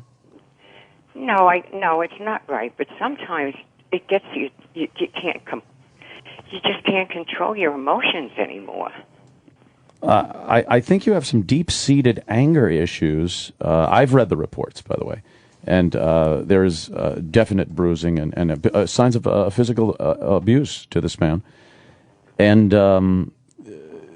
this has to stop. Where do you think this comes from in your past? I've talked to Jim about your past and different men. Is there a hatred towards men in general that you're harboring? No. No. Could it be just Dad? Is it the money that you feel that he's, the aids are causing anguish from your bank account, maybe? I'm worried about it, yeah. But does that cause, because where I'm confused, Mom, is you seem to be happy in the place that you're going to be going. And I need to hear an honest opinion from you if you've been not telling me the truth, because what I got from you is, this is a great thing and I can't wait to do this. And I thought we were all in a great place. And is that true so far? Yeah. Okay. So here you are going, okay, I'm going to go away. My son is going to pay for it, besides the 2 mortgages he has and everything else he does, living on the road and all that. And he's going to put and take care of his mother here and his father. No, I'm taking care of your father. Well, you're taking care. Actually, Dad's taking care of from the pension he makes. The pension don't cover it, Jim. It covers 3/4 of it. Yeah, just about. Right. But wouldn't you fairly say, for the years of him being home taking care of your children, such as Patty and myself, and never hitting you and never abusing you like some of the abuse you had in the past, that maybe this man might be worth some of that? Oh, yes, I think he's worth it. You sure? But don't forget, I took care of my children, too. I worked every day. So did he. 3 jobs, I remember. No one's denying that. I remember my father being a sanitation, janitor, and bartender all at the same time. Right? Yeah. So I remember both of you working. I remember that. Clear as a day. Mrs. Brewer? Yes. I read in one of the reports that you were smacking your husband's ears. This is very strange to me. He got up one morning and said he couldn't hear. I didn't know if he was fooling or if he meant it. Now, a gentleman of his advanced years, wouldn't you assume that he meant it and this wasn't a joke? And then to take the palms of your hands and smash them into his ears does not seem like a thing to do that would be healthy for this gentleman. Well, he kept laughing at it, and we thought he was fooling. From what I've heard and read in the reports, he did not find this funny. Well, I don't know.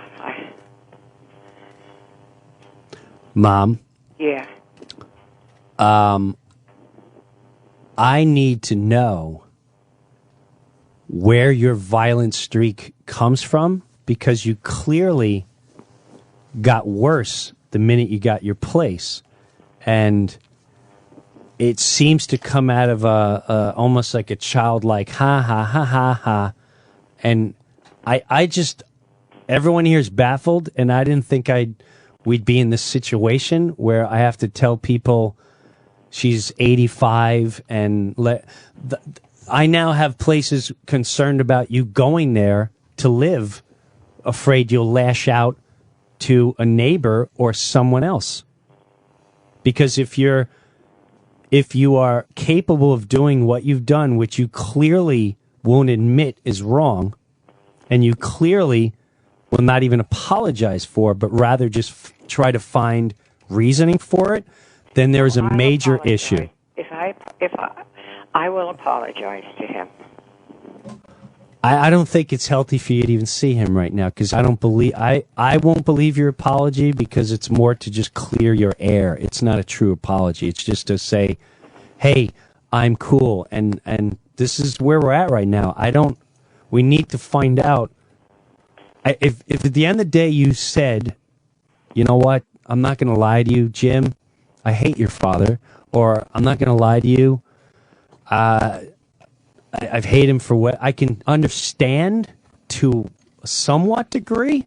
I don't hate him. I don't understand where the violence comes from. You clearly go out of the way to attack him at times. Right. There's absolute violence. And from what I'm hearing here, it's excuses and oh, it was a joke and it was this. You're not taking responsibility for the fact that you're physically abusing a bedridden, wheelchair-bound man. Where does that come from? I don't know. But you do assume it comes from somewhere. It must come from somewhere. Well, you have to have some idea of where it might come from. Can you reach back, perhaps, and No, I can't. and really think, when did this start? How long ago? I don't know. I don't remember. It's a lot I don't remembers. You don't remember yesterday, but then you do remember. You don't remember hitting him, but then you do remember hitting him. You need to talk, Mom. I don't know what to say. Well, you're going to have to really think about what you've done, because there's a lot of eyes on you right now, and it's not healthy right now. And you have no clue the circumstance that you put everyone in. It's very uncomfortable for everybody. I And realize that. I'm uncomfortable, too. You're uncomfortable. Jim's not going to let you see your husband, is what he's saying. I can't. He's petrified. The thought of you petrifies him. He wasn't petrified when he left yesterday. Oh, when he got to the house, he would not eat, and he kept saying, "Is she coming here? Is she coming here? Do I have to go back?" The reports that were made by not one, but 3 different aides that came there are, quite frankly, my spine is chilled, Mom. That I'm chilled. I'm really chilled. And I don't even know. I'm beside myself. I really don't. I love you, my mother, but I don't know if I even know you right. I'm very disturbed. Well, I am, too, because... Yeah, but you did it. So how that is... I can say I hit my daughter. Why'd I hit my daughter? Well, I asked her to do this. She was disrespectful. I asked her not to, and she repeated, and then she lashed out and she hit, so I spanked her on the butt. And then I go, the emotions got the best of me. But you clearly go out of your way to go after him at times. It's just vindictive, it sounds like, yeah. So, now let me ask you this. One of the reports said they're pretty confident that probably yesterday, there's no way he could have peed the amount of water that was in the bed. And they really think you might have just thrown what? Did you? Oh, I did not. That's ridiculous. I'm just asking. asking. Now, hasn't there been episodes in the past where she has thrown water at your father? No, the reports were she would dip her hands in the water Mm-hmm. and then in a condescending way, and then spritz it in his face. Would this happen, Mrs. Brown?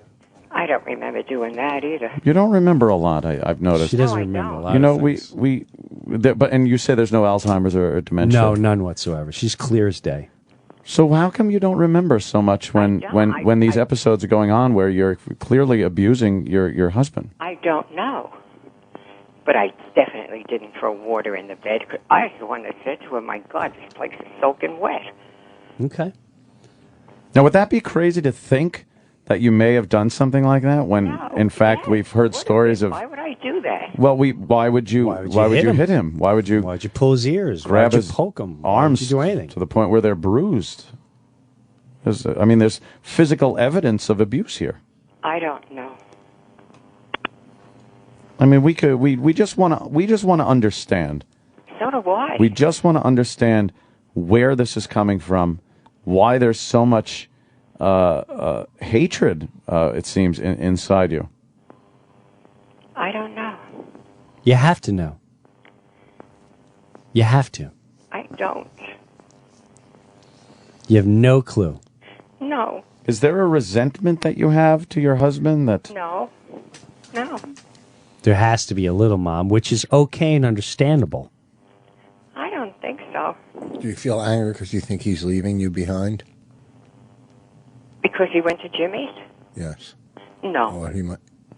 Or he might be moving on, and you feel that you're going to be left alone, and there's anger towards that. No, because I know I won't be here that long to be left alone. That he's following me on Twitter and you're not. I can't hear you. Nothing. Yeah, I don't understand. So, I guess we'll. That was Dr. Van Nostrum. He's the therapist. Yes.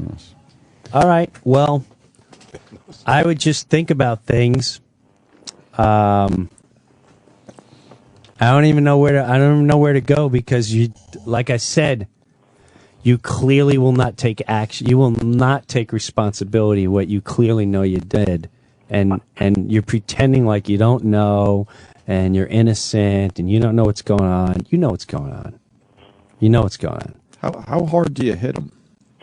Not that. If I hit him, not that hard. Not that strong. But it does. It feels good though inside, doesn't it? Huh? It feels good inside though. No, not really. Takes a little of that stress away. Maybe it's a stress release. Give him Maybe it's that. I don't know. I mean, when you hit someone, it just feels good. You know it's wrong, but it just feels good. Are we onto something? Huh? Are we on to something? No, I just. I mean, you're. I'm confused. I've been studying this for 40 years, and you know, you're in a tough spot. Obviously, it can't be easy to have an elderly husband that you have to take care of, and I'm an elderly woman. but you're more with it than your husband is, certainly, and it must just feel it's just a relief to maybe lash out.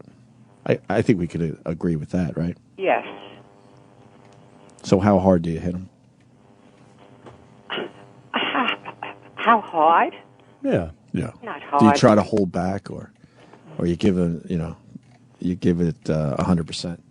No, never 100%. I'm not that strong. 70, 80%? Maybe 50%, if anything. Yeah, I understand. We've seen this before. It's not easy, though, right? To take care of them. No, it's not easy, but I do it. And sometimes you just gotta lash out. Because you don't know what else to do, right? Yeah, Yeah. So that's where it comes from, you think? I guess so, yeah. Okay. Do you think he deserves that? No.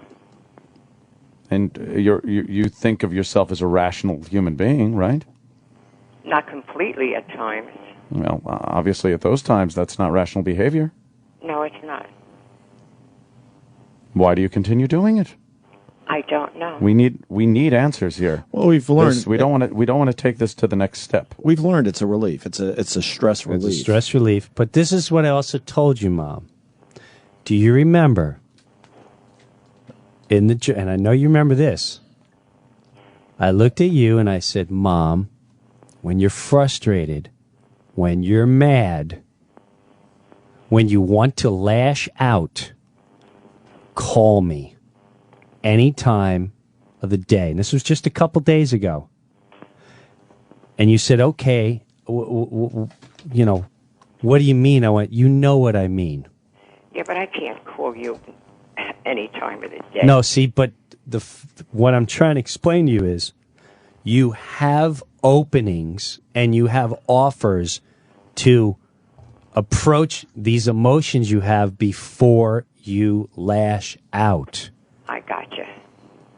You have other things to do to lash out. And when you can't control yourself from lashing out, whether it's pulling his ears, whether it's screaming at him, whether it's shoving his head, whether it's poking his head, whether it's giving him a smack, no matter what it is, you have to find another means of venting that frustration. I gotcha. Have you ever punched him in the balls? Have I ever what? Hit him in the ball. I don't think. No. But you've seen that before, Doctor? Oh, yes, I have. Okay. Do you feel like he doesn't appreciate you? Everything you do for him? No, I just think he doesn't know where he is. Yeah. Okay. Can't be easy. We understand the it can't be easy part, certainly. We've seen this. But you can't hit him 50%. He's an old man. I realize that. 88 years old. Let me ask you this. What do you think is the best way to resolve everything right now? I don't know. Maybe keep him over there and I'll go visit him. I'm talking. What do you say, Doctor? That's not going to happen anytime soon. There's too much denial here. All right. We're hearing way too much denial. A lot of denial. That's what I'm saying. We saying. really need to get everything out on the table, exactly what has been going on the last few years, and then we could get past this. You're talking to a bunch of people here that understand the situation. But until you put it all on the table, we can't move forward with this. We cannot allow you to visit him anytime soon. So what I'm saying is, I'll give you some time, but just like I'm not saying you are, just like a criminal that gets caught stealing something, we'll take someone in our family, okay? Then we all know who. I don't have to go into names. And there was a time where the car was taken. They were in your house, and everyone denied everything. Do you remember that feeling of the denial? Yes.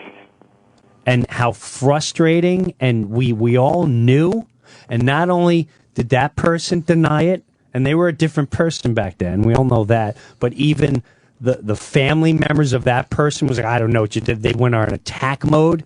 It's until that person finally said, wow, I can't believe what I did. And they really meant it and really acknowledged why they did it, is when that human being moved on in life. You have to find that, because you still have not accepted or you have not acknowledged what you've done or what you do. Well, Jim, let's try to find out what she's willing to admit. Dr. Vanderlei, you might as well continue. What are you willing to admit today? You said you've hit him numerous times at 50%. I'm assuming if you're admitting to 50%, it's probably more like 60 to 75% of your full strength. What else are you willing to admit today? No, I admit that he frustrates me sometimes. Have you thrown water on him? Not the flicking, but full cups of water, maybe a pot of water. No. Okay. That's ridiculous. Have you slapped his ears quite hard to the point where he may have yelled at? I did when he said he couldn't hear, and he kept fooling around, and we didn't know if he could or he couldn't. How hard have you pulled his ears? Not that hard. Well, the reports say differently. Yeah, we're not going to get anything accomplished here. And She's still in denial about the whole thing. And from what I hear, we've been briefed, Mrs. Brewer, and from what we hear, there is a history that could date back to some of your children's history. That a lot of questions are being asked about certain people, siblings of Jim's, and what has happened to them in the past, perhaps abuse, things like this, such. You know what I'm getting at? No, I don't know. You've been confronted in the past with maybe scarring? Maybe what? I thought maybe you'd be able to tell me. How about abuse of the children? Were you around to watch the children being beaten as they were growing up? I never beat my children. I never beat them. I'm not saying you personally. I'm just saying have you seen the children being beaten by men that you have brought home? Yes, I have. And you stood by and did what? No, I didn't sit by. I attacked. She did attack. Oh, yeah? Jim, I can brief you more of that stuff. Okay. Let me write that in my report. Hold on. I want to put a check mark there. Why don't we do this? Just think about where a lot of this comes from. Thank you. And I want you to really think about, because between you and me, Ma, you know, now places want to know if you're they just want to know if like you're a potential threat around other people, and I try to explain you won't be, but it's reports now, so I'm just telling you, you need to come to a point, and you need to acknowledge, and you need to vent. You know, you were talking to that pastor for a while, and you were letting a lot out. Maybe you lost some of that.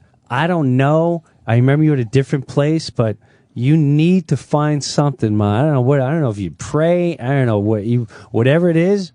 You need to find it. All right? Okay. All right. We'll talk to you soon. Do you concur, Dr. A.G. Pennypacker? Sure, why not? Yes. Okay. Thank you. Whisperer. Thank you, Mom. You're welcome. Bye. Bye.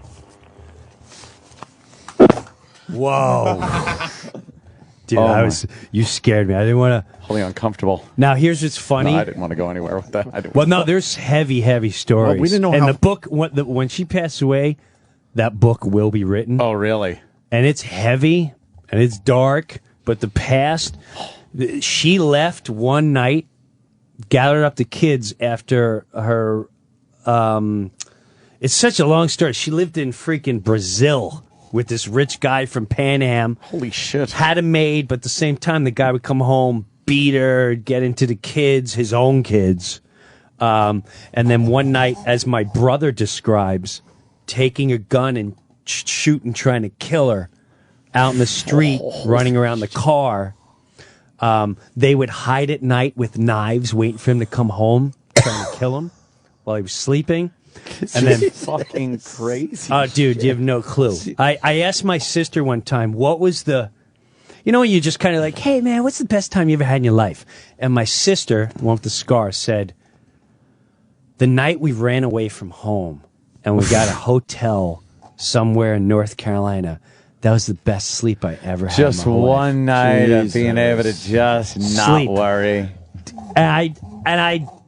I'm so naive of this because I never got any of this. I would hear my dad badge. I would hear my mom go like, "You're so stupid, and your kids ain't getting my goddamn money." And Holy don't think shit. so. I would watch that, and I had some anger towards any chick that would like attempt to talk me down. They were immediately out of the relationship because I'd see my mom coming out. So, Well, your dad's kids too on. my dad has kids from his first marriage, and he was a heavy drinker when he was younger. And he just came out. They came out of World War II, and they're like, "Here's go start some, get a family going. Go get a family, baby, and he spread your seed. You got to get the population back for the guys that died in the war." Yeah, and sort of like the Iraqi and Afghanistan, no one's acknowledging them when they come home. Yeah. I mean, Jimmy will tell you, Norton, when we went to the Pentagon, I'm still shaken up from that day. That these kids with no legs and no arms, and they're sucking in a tube. And here's the wife who has 3 kids, and she's starting to get resentful. And what they get from the government? Hey, listen, thank you. So let's go to Britney Spears and damn, what's going on with Tom Cruise? And, hey, Eddie Murphy no one gives a shit. Yeah. No one gives a shit. So, of course they're going to drink heavy, or of course they're going to start doing drugs or kill themselves or whatever. But when he probably drank the shit out of himself. And so his second marriage was my mom, which I truly think she trapped him. Because she was in the middle of whatever, because they never got married. It was full-blown accident. And my mom was in between him and another guy, which my side explains. And then my stepbrothers. And then, when she said she never hit her kids before, she never hit me. But my brother will clearly say to this day, he goes, when I was 16, she smacked me for the last time. Mm-hmm. For the last And I time. grabbed her arms and I said, you will never touch me again. And then as soon as he was 17, he took off and never came back home. Wow. He went to the mountains. He didn't even have electricity.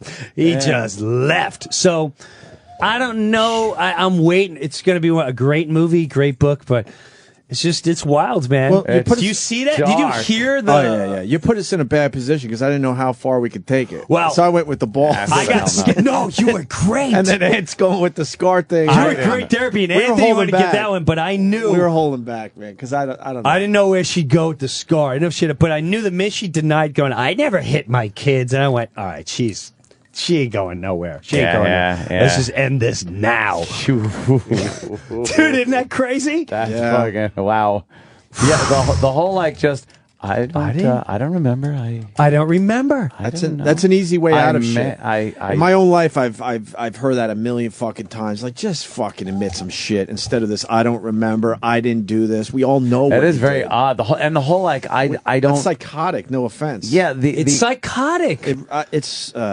Is she on meds? I don't remember. She does do meds, but I'm telling you, I've seen her. It has nothing to do with meds. It's just she has this deep. We were joking. Hate. That whole we were thing I was joking, cracking him in the ear. He thought it was funny. Cracking him in the ears. It's weird. I don't know how to relate. Yeah. What do you think? She's so frustrated that she gets a little frustration out. Yeah, you nailed it, Doctor. I think she's living in fear.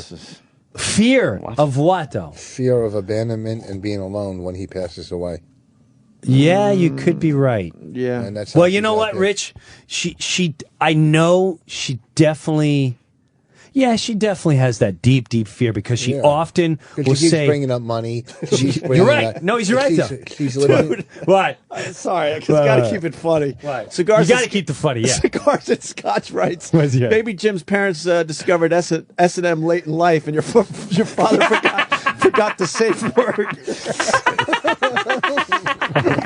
Or you stumbled upon it. They've been doing this their whole lives. That's brutal. Sorry. He might have been right. He might be right. He's like, God damn it, what's the safe word? You forgot! But no, Rich, you're right. She lives in fear of him dying and all that. But the whole Does she still love him? I don't know. I don't know. I don't know. I don't know. Like the beating is I don't know. Where's the beating and the hitting come from? And the screaming. Don't it leave is me. fear. Stop. Don't leave me. Stop. Don't leave me. Don't leave Well, me. that's what you see. Stephen Texas has a good one, too. I don't know. I'm not a doctor. No. But you're Put your right. headphones on so I you think can Rich hear is people, right. Rich. You know, please. It's like when Please don't. you're pounding You're trying someone's heart to keep them going. Keep them Please going. Don't leave me, you son of a bitch. Don't leave me. Don't leave me here with all of this. Stephen Texas, don't have time to go to him. He says she absolutely remembers when she didn't do something. This is where something's going on. Yet doesn't remember doing things. So what does that mean? Well, if you call her out on something, she goes, I absolutely didn't do that. And then you call... You're right. And then That's she'll what go, I knew she was... I don't remember. Right. I don't remember, Jimmy. I don't remember. It's like when I would ask Norman... I used to know when Norman lied because he'd go, So she kept going, Mom, did you hit him? What's that? Why did I hit him? I don't remember that. I remember that. So yeah, that's when I thought it was amazing. When she go, absolutely, that's ridiculous. There's no way. Where everything else was, I don't remember. I don't remember, Jimmy. It's a That's typical. creepy. That's Kathy Bates shit. But it's right. It's the typical criminal where where were you that night? I remember. But you're also talking to an 85-year-old lady. Yes. It's different when when a 45 or a 40-year-old man goes, I don't remember. Bullshit.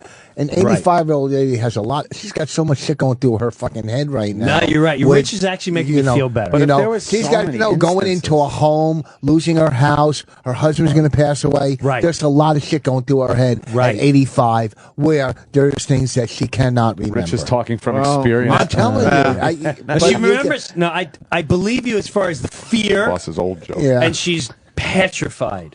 And I can block out some of her memory.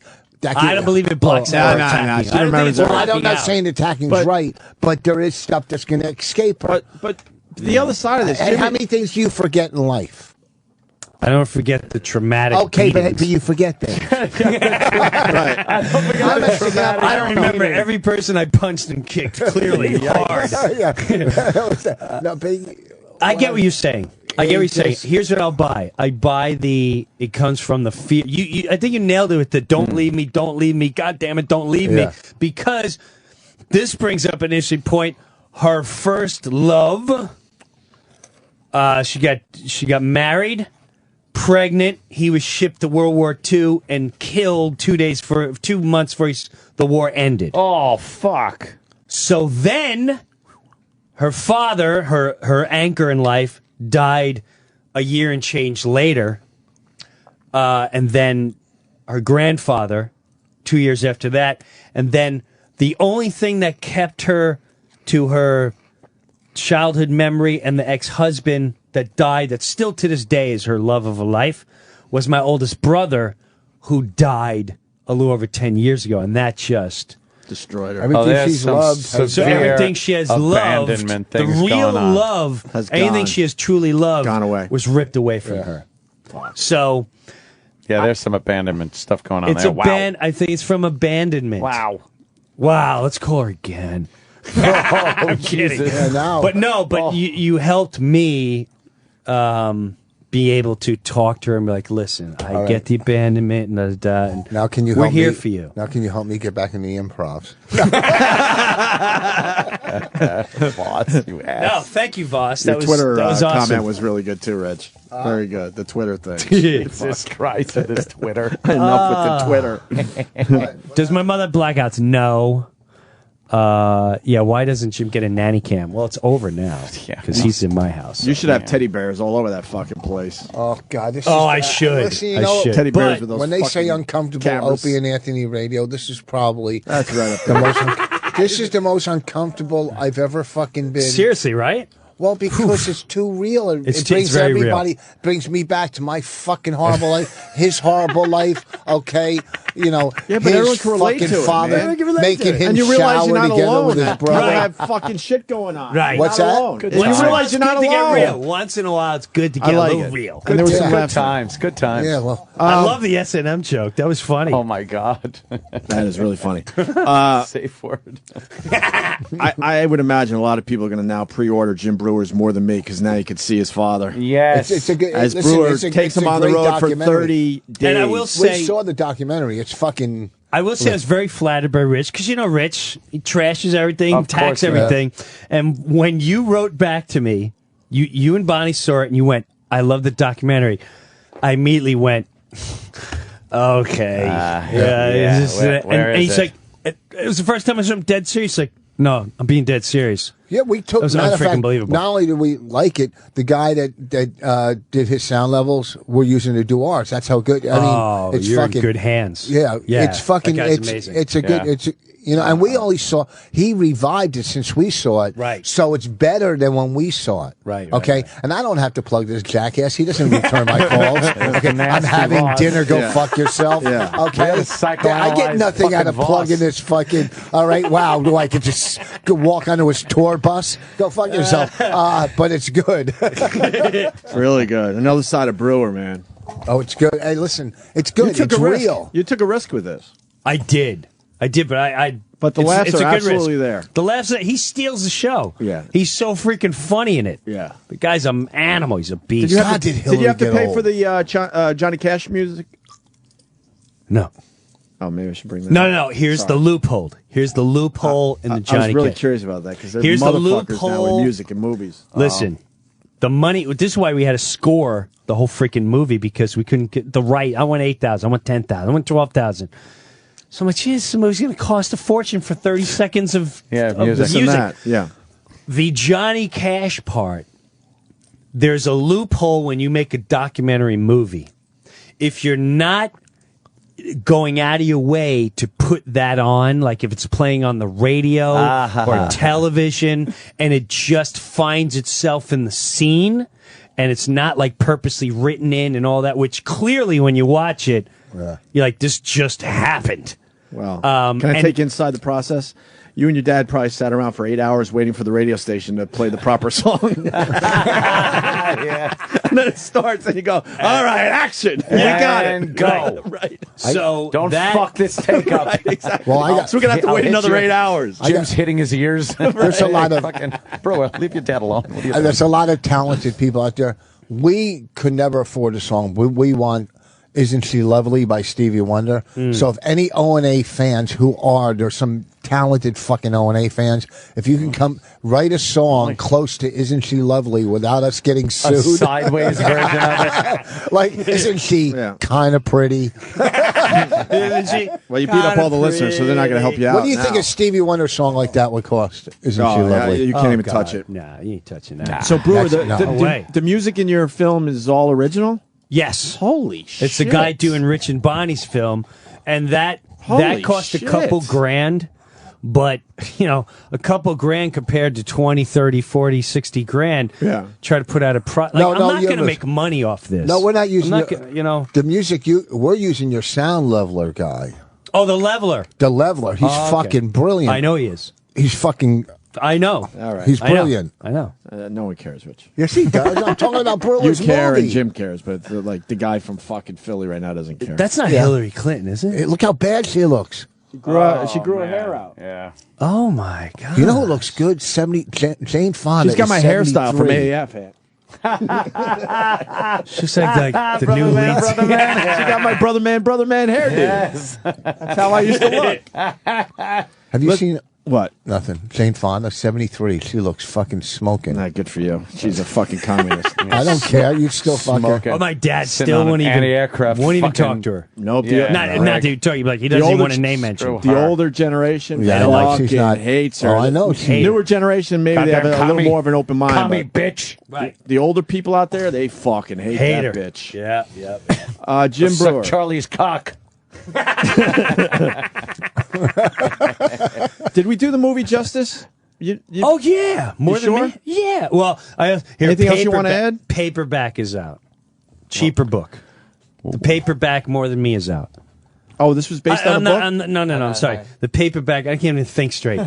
My paperback book is out.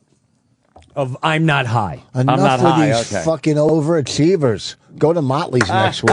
For Rich Voss. All right, more than me, pre-order the DVD on Facebook or jimbrewer.com, right? Yeah, or just check out the freaking trailer. I loved it, man. Yeah, we played the trailer earlier. Cool. And Ant was bumped out. I was just like, it was sad. And then I had to go, no, Ant, but there are laughs in there. There's hard We had to laughs in play there. we Hard. Right after it, we had to play Jim Norton singing "Working for the Weekend" to make me laugh. He's got fucking good crews, man. This guy, he knows how to put together a fucking crew. Dude, you guys, I'm telling you, it was amazing to be in freaking Amsterdam, playing in Amsterdam. That's so fucking and every night people go, I listen on Opie and Anthony. I listen. We love Opie and Anthony. Like this is. I want to go there. Were you doing bad. a theater there? I noticed that. No, I was doing people from Tubular. Amsterdam for some reason. Yeah, It's a Not comedy for- club. Not Every for night. for Marcel. What? Marcel is the guy, a promoter that books a lot of the. I don't guess remember. it felt like you didn't talk enough. Well, I know it was Oh too no, bad. no! 'Cause I called you guys I don't from know what's going Amsterdam on. once. Did you? Jesus Christ! Look, don't fucking turn, you fucking. You know what, you revolving door douchebag. Oh, you should see fucking Sam rolling his eyes. I don't didn't give do a fuck anything. about Sam. He's don't barely know on what the you're payroll. doing. I didn't do anything. I'm talking to my friends. Sam does a good job hosting comedy by request. Thank you, Jim. Ah, look at you. Thank you. But Jim. more importantly, Cigars and Scotch is back. He wants to know if Pat Benatar's "Hit Me With Your Best Shot" is in your documentary.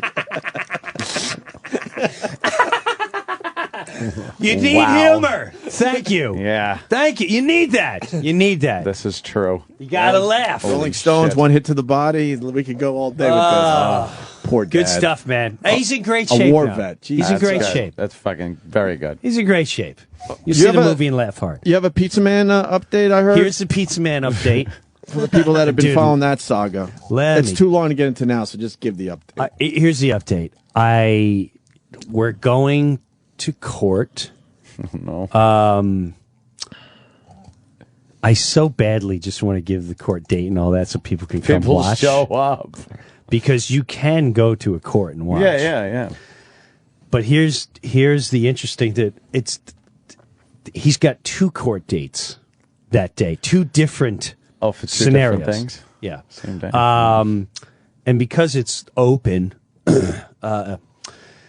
our court date is in about a week or so, and it's for him aggressively following my wife. Jesus. With the kid in the car and an infant in the car, which he has done before, not with my wife, but with other women in town. Maybe he's making a babysitters. delivery. It could be. And that I think that's his defense. I delivery for 15 minutes or less, right? So at the end of the day, that will be, will be done. And what was really amazing was my wife wanted nothing to do with it. And she went, I don't want to give him an ounce of energy and to think that he scared me. And of course, this is your wife and your kid. So the thoughts through me were not very pleasant. No shit, man. I actually found, dude, I'm in a good place. I literally said, if I come across him, I will talk to him like a man, try to hash things out. Well, I literally saw him. Oh, no. Pulled up alongside of him, and as God is my freaking witness on my kids' lives, this is how it ended. It ended by me going, what did you think, at this tone, what did you think was going to happen following my wife? And he goes, he takes a drag of his cigarette, and he goes, your wife, she go bossy, but she a liar. And you gonna have to prove I was in the car. I don't even drive a car that day. I said, listen. Like a 14-year-old boy stomping his feet. Yeah. You will never get in there and do it. I said, I've caught you in lies before. People catch you in lies all the time. My kid was in the car, and then he looked at me and said, was she a liar too? Oh, and that's shit. Oh, and so that's when I just went, and he stuck his hand out to shake my hand. Oh, my God. Shit. And I said, you're shit to me. You're a faggot. He went, faggot? Faggot? I said, yeah, faggot. Get out of here, faggot. And he started pulling the car away, and I said, you live at home with mommy? You go on her boobie and go back down. And so that's how it ended. But he means nothing to me anymore. He really doesn't. I realize it's not even just me. It's everywhere. These guys got to go into court with him. These people go into court with him. He's in court. He's trying to get his guns back that the cops confiscated. So it's an ongoing thing. He's in the next town now doing what he does there, and good riddance to him. God bless him. I wish him nothing but great things. But I mean, how's the pizza? From what I heard, was it good? You'd have to ask the customers. How many people do you have to get in the courtroom to hit bonus? It would be kind of cool if people were there, and I'm sure some may show up. Because all you have to do is look up. It's not going to be hard to figure out where we're from. And the other cases, from what I heard, well, it's open. The other cases, the police caught him fake police reporting, where he called the police, said he don't know where his wife is, and he fears his children are missing. After he just hung up with her. And so they went to the cops went looking all over. They're making out the reports. Phone records. What's wrong? And so, what they did though is they said they finally got her, and she's like, I've been talking to him all day, and said, give us your cell phone. Found all the phone calls. Found all the conversations. He's dead meat. He's done. What is he? I'd like to see what he. has, I think there's. I'm not gonna lie to you. It sounds like there may be I would say there's a drug addiction. No, I would say it's a Anthony blow doesn't thing. follow people. But it sounds like a blow addict mentality. Yeah, you don't know for sure, though. No, I don't. I absolutely do not. But you really don't know for sure. Sounds like. I have no clue. But because, You could say again, sounds like my mom, I don't know where does your mentality come? There's so much you can do. Just make your pizza. Yeah. Enjoy your customers. Enjoy life. Enjoy your children. Why create so much drama? Why? No one cares about it. Just enjoy your life, man. Get on with your life. Get on with your life. All right. So, Jesus. Welcome to Gandhi Radio. You must listen. The economy. You cannot act like this. Just life is too short to consider this. Brewer, you got to come back because I want to hear about your summer vacation with your family. Oh, that was a good time. You went across America and you also went across Europe, right? Yeah, I worked with, I was in England, did a metal festival there. It was Metallica and the Big Four. Wow. And then played Germany. It was Ozzy and Judas Priest. Jesus, It was that's sick. awesome. It was sick. Can you come back and talk about it all that? Yeah, How of was course I doing can. stand-up with those audiences? I mean, that... I was scared to death, but because I literally did... I remember years ago, I used to talk about the metal... Years ago, when I'd do the band, Yeah. I just did that and freaking crushed. Mutilated. Steve-O was on the bill with me in England from Jackass. Yeah. Mutilated. Killed? Mutilated. They loved him. He's like, Hi, dudes. I'm going to drink this water, and I'm going to stick it on my forehead, but I'm going to put my arms out so I can't touch the fucking bottle of water. And I'm going to fucking drink the whole thing without spilling a fucking drop, dudes. Sounds fucking impossible? You think it's impossible? Cheer me on.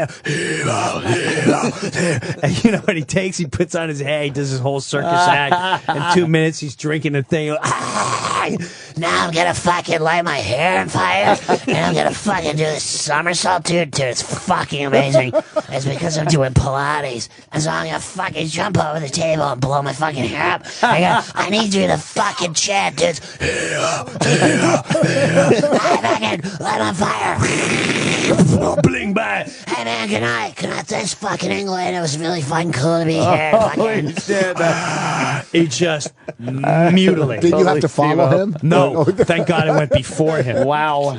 And part of me, the comic, I'm crushing so hard. I look on the side and he's on the stairs looking at me, laughing, admiring what I'm doing. And part of me was like, hope you can follow this. Oh, shit. I'm just saying, and follow it was not the word that he did. Wow. It was like he was Metallica. Well, when you eat light bulbs... Yeah, dude, I'm gonna fucking take this glass and I'm gonna stick it through my nipple. I know it sounds gross. I have a fucking beard, but dude, I don't even fucking drink anymore. Man, that's a fucking crazy thing. He's You got that down. he was pretty heavy. He was funny and he was good. That's great. All right, Fucking listen. cold, man. A lot of people have to piss, so. All right, man. Take a fucking piss. Berkeley Carteret tomorrow night. Me and Bonnie. She's working with me. That's I'm Rich working with Voss, her. obviously, Asbury Park, and then Motley's in Motley's Boston in Boston next weekend. That place pack out. Get some. I don't fail. You know that I don't fail. No, you really don't, Voss. You were great today too, by the way. Thank you. Yeah. Thank you, man. You helped You me were out, great Richie. as well. Thank you, brother. Brewer More Than Me. This documentary is terrific. Pre-order the DVD on Facebook or jimbrewer.com. Oh, I can't wait to read the comments today. And then maybe come back maybe next week or something. With an update. Yes. With an update after the court date. But I want to hear about the summer vacation thing. We'll talk about the summer vacation. All right, we'll figure it out. Brewer will be back soon. Enjoy your weekend. We got our 9/11 show, I guess, Sunday. I don't know. From 10 years ago, we're replaying what went down on that fateful day. Well, you guys are coming in on Sunday? No. It's a show from 10 years ago. Oh, I thought Just maybe- repackaged or something. I've never heard it before, so whatever. All right, guys. The Virus. Sirius XM. And now, the Opie and Anthony Show continues. This is After O&A Live. Here's your host, Sam Roberts. Yeah, what a show. What a way to cap off an amazing return week from vacation. I'm Sam Roberts. This is After Opie and Anthony Live. A lot of shows, radio shows that is, the hosts go on vacation, and they're a little groggy when they get back. And the first few shows back are a little rough. Keep in mind, Opie was gone for 2 full weeks. Anthony was gone for a full week. Usually when radio show hosts take that kind of time off, it takes a little while to start rolling back. It takes at least a week to start rolling back. But let me tell you something. From start of Tuesday to end of Friday, an amazing week of shows, capped off by, Brewer coming in and just he tears the house down every time he comes in here. There's so much stuff going on with that guy. And the way he just pulls up, like we've all heard stories about Brewer's mother and father before, but never like that. None of us knew that type of psychotic trauma was going on in Brewer's life. And then when he got his mom on the phone, I mean, we started the show with Voss's story about the fire and everything, and that was great. But then Brewer came in, and no offense to Voss, Brewer took it to a whole nother level. And I mean, the only thing I could think of, because we've all heard Opie's mom stories before, Brewer coming up with this, I mean, amazing. If you missed any of today's show, I would highly recommend the replay. I mean, I recommend the replay almost every day, but I would definitely recommend it today. I mean, we have to do a special about moms on the show. Eric, what do you think? I mean, I know you're kind of the worst of guy. Yeah, I definitely think we should do because you got, Opie has got countless mom stories. Ant's got some good mom stories, too. Ant's got good mom stories, and you mix in, if it's his mom and his dad, that counts, too. And the spaghetti incident, whatever you want to play. I think the same thing falls for Jim, because he doesn't have specific parent stories. No, he has them, they're all together. Yeah, and he's got great mom stories. Travis has a legendary mom story. You have some great mom segments. My mom is psychotically overprotective, thinks I'm still a child, and at 28 is, still figuring that I'm 12, the way she keeps everything. My mom still has my schoolwork from 1st and 2nd grade in the house. Like, that's where she's at. And I know it's not the same as watching your mother box your elderly father's ears when he complains about not being able to hear. It's just psychotic in a different way. And I mean, that's why. And Danny had a great mom story. Remember the voicemail? Oh, right. Didn't Danny's mom call him a cunt or something like that? He played some. Yeah, I gotta look back. It was something about she played some voicemail that she was. Danny had a disappointed great that mom she had him story or something. It was something really, really bad. So I mean, obviously, we got enough for a whole show here. I don't know when the next long weekend or something, because this is going to be an epic show. This is something we got to hype up. This is something we got to promote. Sorry, go ahead. We got to have a celebrity host, obviously. We do? Yeah, I mean, of course. Get some press releases out. I don't know. How about your mom hosts the show? She'll come in here. Your mom and your dad. That's actually a great idea. And maybe not even put any clips of my mom on since she's hosting. No. She can. Your mom and your dad could come in and host. Maybe Ope can sit in there with them, do a little interview Ope with gets them. weird when my mom's around. But she'll bring baked goods. Ope does a weird thing where, like, when he's around my mother, and it's weird in general that Opie should be talking to my mother at all. Like, Mars, has Opie ever met your mother? Of course not. Yeah, but he's talked to, and he gets like, especially now that he's more comfortable with my mother, I'm picking up kind of like a flirtation thing going on between the two of them. Even better. Yeah, it's a very strange. That even more reason we should have them all together. And it's not just Opie that I'm blaming, saying Opie's hitting on my mom, because my mom is very reciprocal with it. And it's like, what's going on here? Well, maybe not even your dad now. We'll just have your mom. Well, no, I think my dad your mom should be and Opie included, will too. be in the 'Cause studio no, hosting this. My dad. You don't need to be there. My dad's done a lot for this show. He should be included too. No, we'll play some of his bits, but he doesn't need to be here to host it. He would like to. No, you two can go off and do something. We'll just have Opie and your mom in here, and they'll host the special. No, he would like to. I think it'd be good. Maybe Thanksgiving. That's a great time. Families getting together for Thanksgiving. You see, E-Rock, you know what this is called?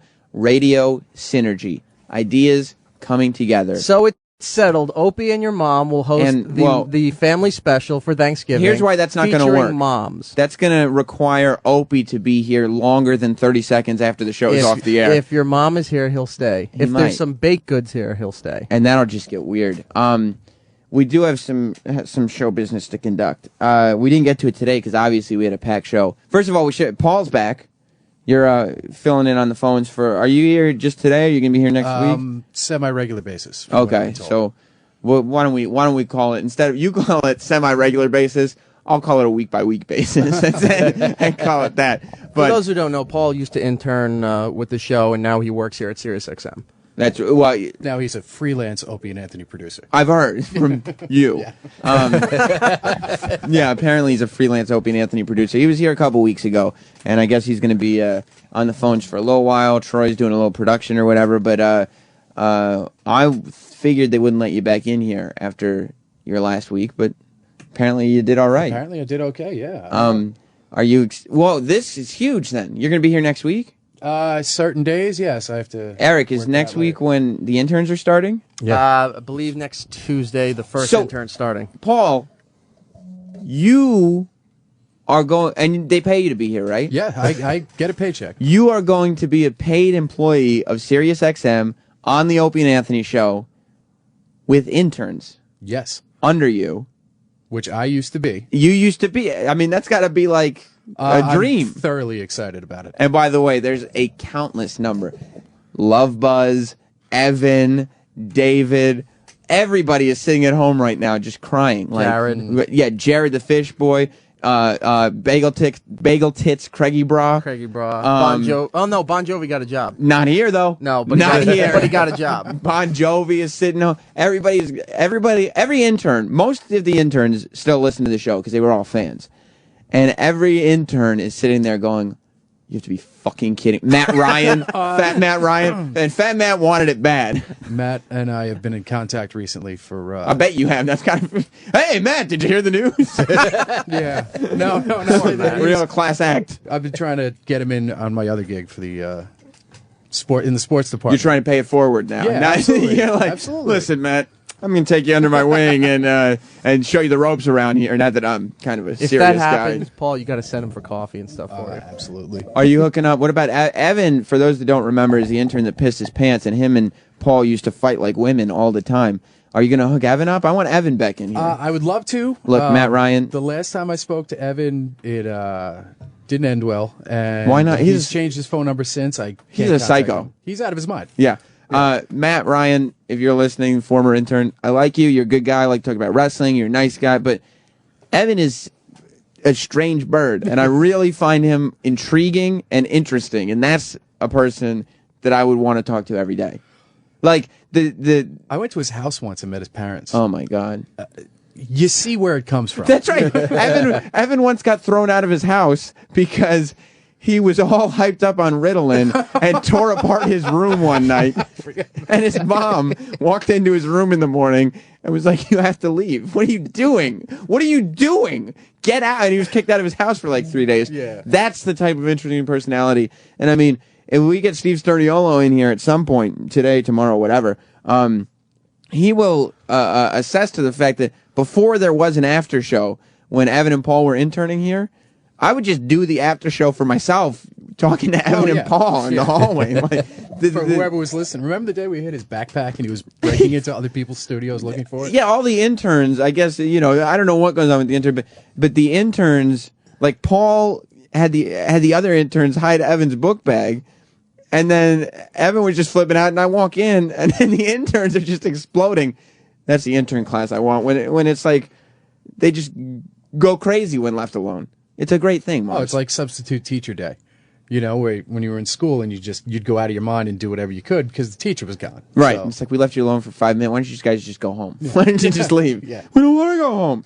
We do have, though, show business to conduct because the Win a Date with Bobo contest is happening. Bobo, if you're listening, which I don't know. I don't know if anybody's looking at his Twitter, but Bobo's getting really weird.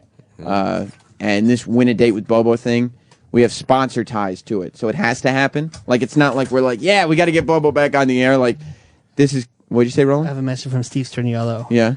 He had to go home because he shit his pants. Oh, my God, that's embarrassing. He got so excited, he just said, I just shit my pants, I gotta go home. That's embarrassing. So, people, he just shit his pants. But the Win a Date with Bobo thing is happening, and like I said, we have to do it. It's going to be a great segment. It's going to be a great contest and everything. Free lunch for you.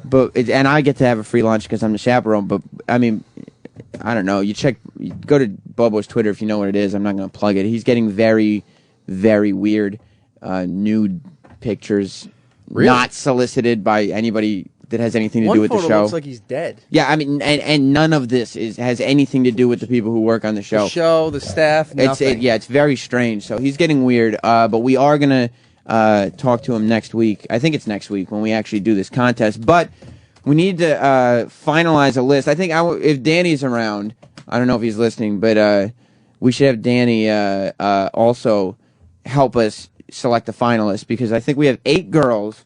And we have to narrow it down to 3.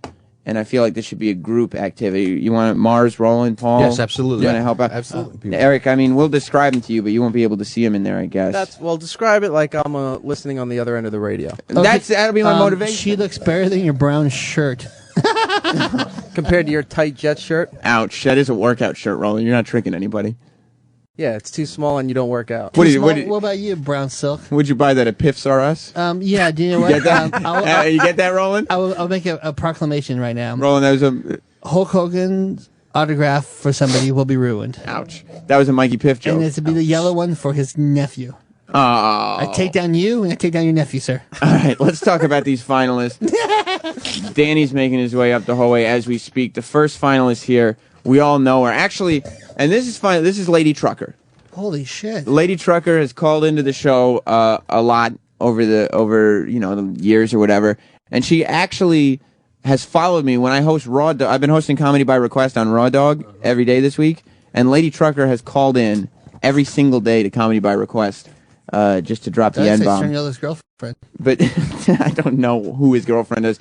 Danny, what do you think? The first ball up is Lady Trucker. Yay or nay? Well, she's definitely round like a ball. That's right. Big woman. You think, I mean, she's going to take up a lot more couch room than some of the other. Or maybe. You could say maybe for now until we see the other. I don't think she deserves a chance, to be honest, just because she's so obnoxious. I gotcha. Okay, so it's a nay. Yeah, I'm going to say nay on the Lady Trucker. Roland? Sorry, Steve Sterniolo. Stop with the Sterniolo. What do you think of Lady God. Trucker? Nobody knows who Steve Sterniolo is. What do you think? Nah. No. Another no. Mars? I say yeah. 'cause Okay. I want to see Anthony Basher. Okay. There's constantly some conflict going on there. Paul? I'd say no, just based on the fact that she is so obsessed with the show, she should be able to contact Bobo on her own. Think about radio. What's going to make for the best radio? And is it going to be Lady Trucker? Lady is it going to Trucker. be the big Lady Trucker Bobo date? Well, Eric, Lady Trucker? No, I'd say no. Okay, I know you hate her, so Lady Trucker's out. I mean, I don't even have to vote on that one. Lauren submitted this picture. Everybody can see this is a picture of Lauren. She's got dark hair. She's got a whoopee cushion in the picture. Very cute girl. Not a heavy girl like Lady Trucker, but looks like good looking. I guess in her early 20s, it would appear. She looks fun. She's got a whoopee cushion in her mouth. That says it all. And she would love to have lunch with Bobo. She listens every day. She loves stories about small malfunctioning dicks. And she's super duper smart and graduated from college with a degree in psychology. So, Danny, I guess we'll go with you. Where are you going to vote? Lauren? I don't know. I guess I'll just have to leave this up to the rest of the panel and vote no. You're going to vote no. But okay, you're going to say no. Roland. I don't know. She looks familiar. Whatever. Roland. I can't see that far though. What do you think? Maybe, I guess. You're going to say maybe. Paul? Sure. You say yes. Mars? No. You say no. No. Why is that? I don't know. Her description, the end, is psychologist, all that bullshit. You don't like the psychology. Yeah, fuck smart people. Is Eric in there? Maybe if she was an MMA fan, right? Yeah. Whoa. That shit was loud. That was you, Roland? Well, for Yes. right now, Lauren is a no then. I mean, what can we do? Sorry, Lauren. What can you say, you know?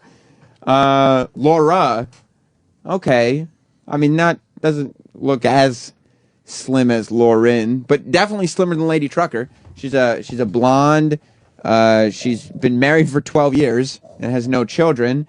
But she's been listening to O&A since 98. She's a private chef. Roland, you're the Yes. foodie here. You say yes. Danny? I don't think so.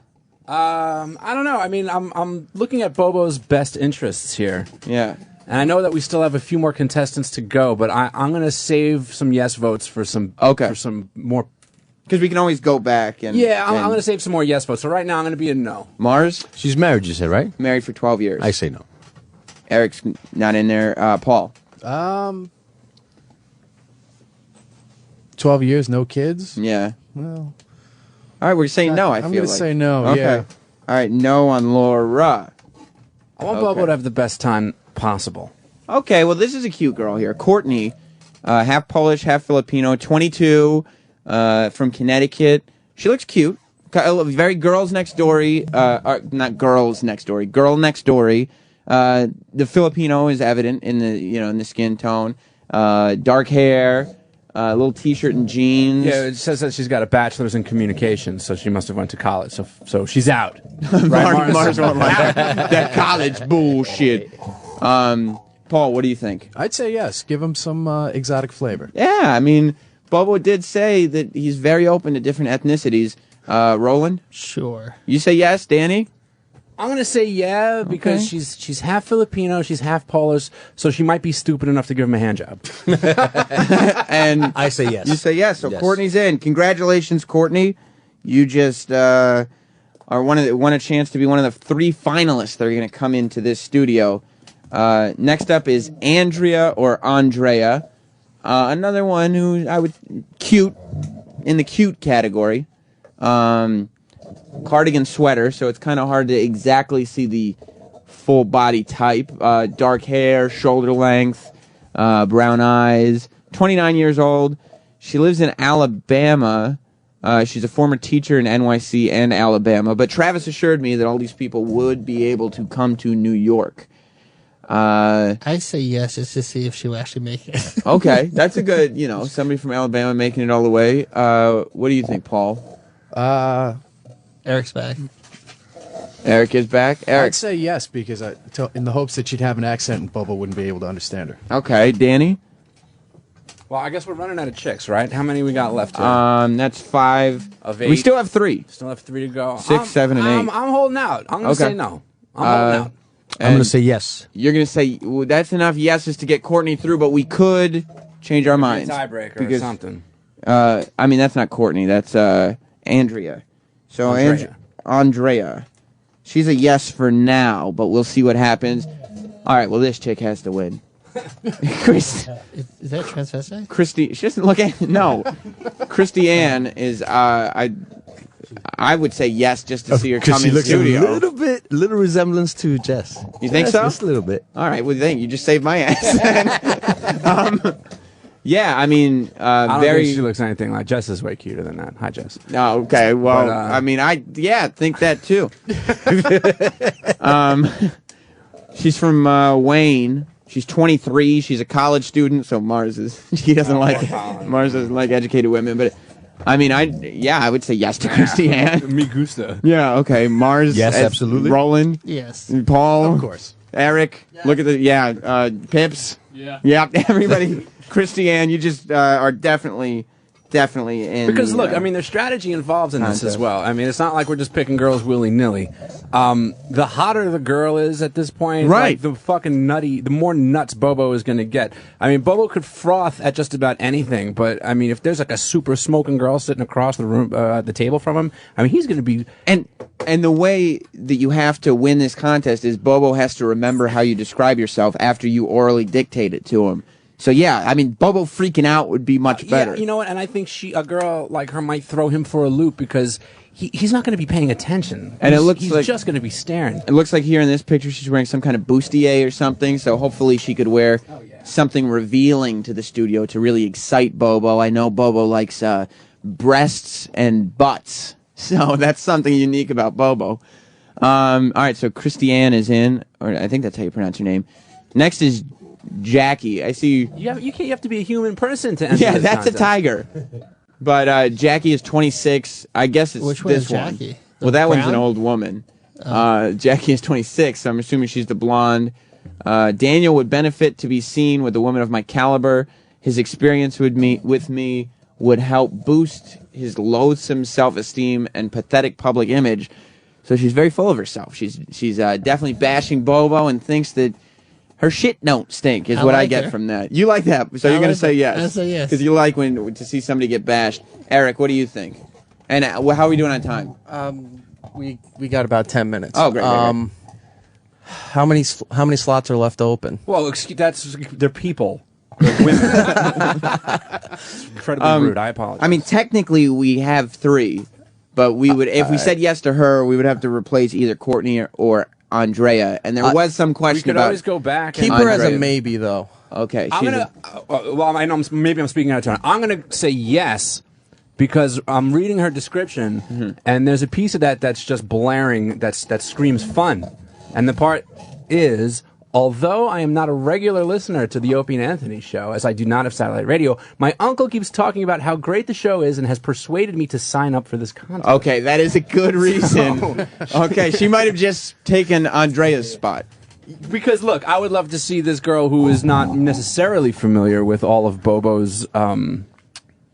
The up and down game. She doesn't know the up and down game, for God's sake. So I think introducing somebody new on this kind of a level could be fun for everybody involved. Okay, so what do you guys think? I say a sweater girl. Yeah, the Andrea with the blue sweater. Replace. You remember her, Mars? Yeah. Replace. Yeah, I know you don't like to be mean, but replace her. Yeah. Paul. Yeah, based on what Danny said. Eric. I didn't see her, but go ahead. Okay, Jackie is in. I'm sorry, Andrea. You had a moment of glory. But you are out, and Jackie is in. Jackie, who's not listening to the show right now because she's never heard it before. Fantastic. So stupid. And I guess this is the last one. Well, her picture looks fantastic. Yeah, this is Leah, and the reason I say that is because the picture she submitted She's got an afro. is a picture she took with me. I thought that was a girl. I was going to say who's the gay guy. Yeah, well, I beat you all, didn't I? Although Paul got one in real quick. You got to be quick in this game, Mars. Paul's learned that, and he's so young. She's 22. You're older than me, right? Yes. Yep. She's 22. She's from Connecticut, and she's a huge O&A fan. She'd show Bobo a good time, drink, play some... I know Bobo likes to get his drink on. Drink, play some arcade games, get some good food, and who knows, maybe go to a nice strip club where some lucky gal will have the pleasure of dancing on that little abomination of a cock.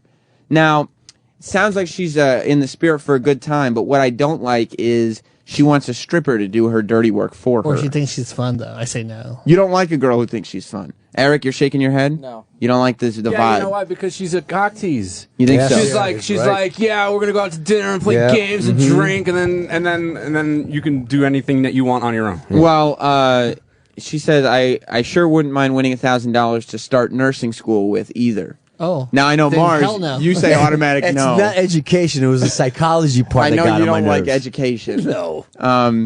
He's like the Pink Floyd song, we don't need no education. That doesn't sway you guys, though? No. The nursing school thing? All right, well, let me, then we have our final three, it looks like, let me get the confirmation. Jackie, who is a 26-year-old blonde, resident of Manhattan, who's never heard the show before, but her uncle told her to, definitely, yes. Yes. Christiane, who's just the hottest chick on the list.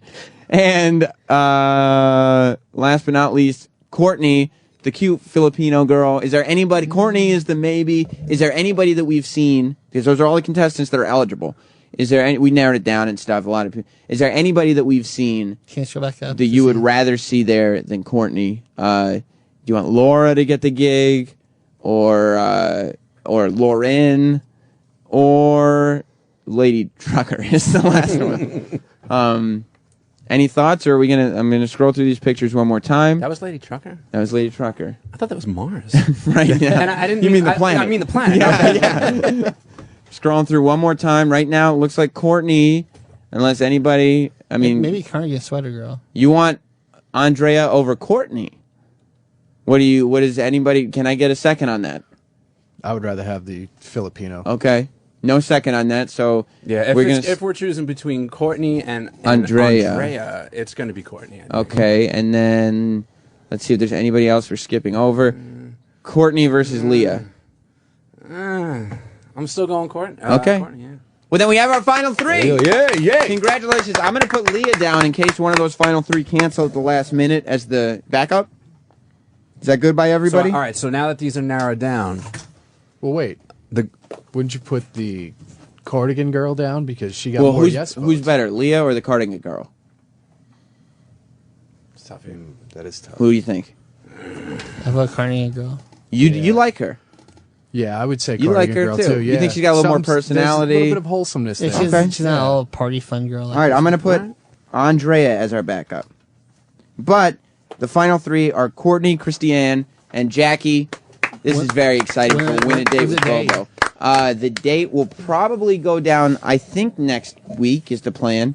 I would assume on a Thursday, so we could talk about it on Friday. Obviously, I have no idea what I'm talking about, but these are all assumptions. But what will happen is those three girls, Courtney, Christiane, and Jackie. Congratulations to all three of you again. Jackie, congratulations to your uncle. He'll tell you about this. Will come into the studio. They'll all describe themselves to Bobo. Bobo will then, after all three are done, have to remember. He's not allowed pen and paper, and there may be some distractions thrown in his way. But Bobo will then have to dictate back what all three girls said about themselves. Whoever Bobo can remember the most about will be the woman who wins the $1,000 and who goes on a date with Bobo. So, I mean, you're gonna, you're gonna want to. We're gonna have to have some criteria. We're gonna talk to you beforehand. Maybe like, I don't know, a paragraph of information. So you all are gonna have the same amount of information for Bobo to remember.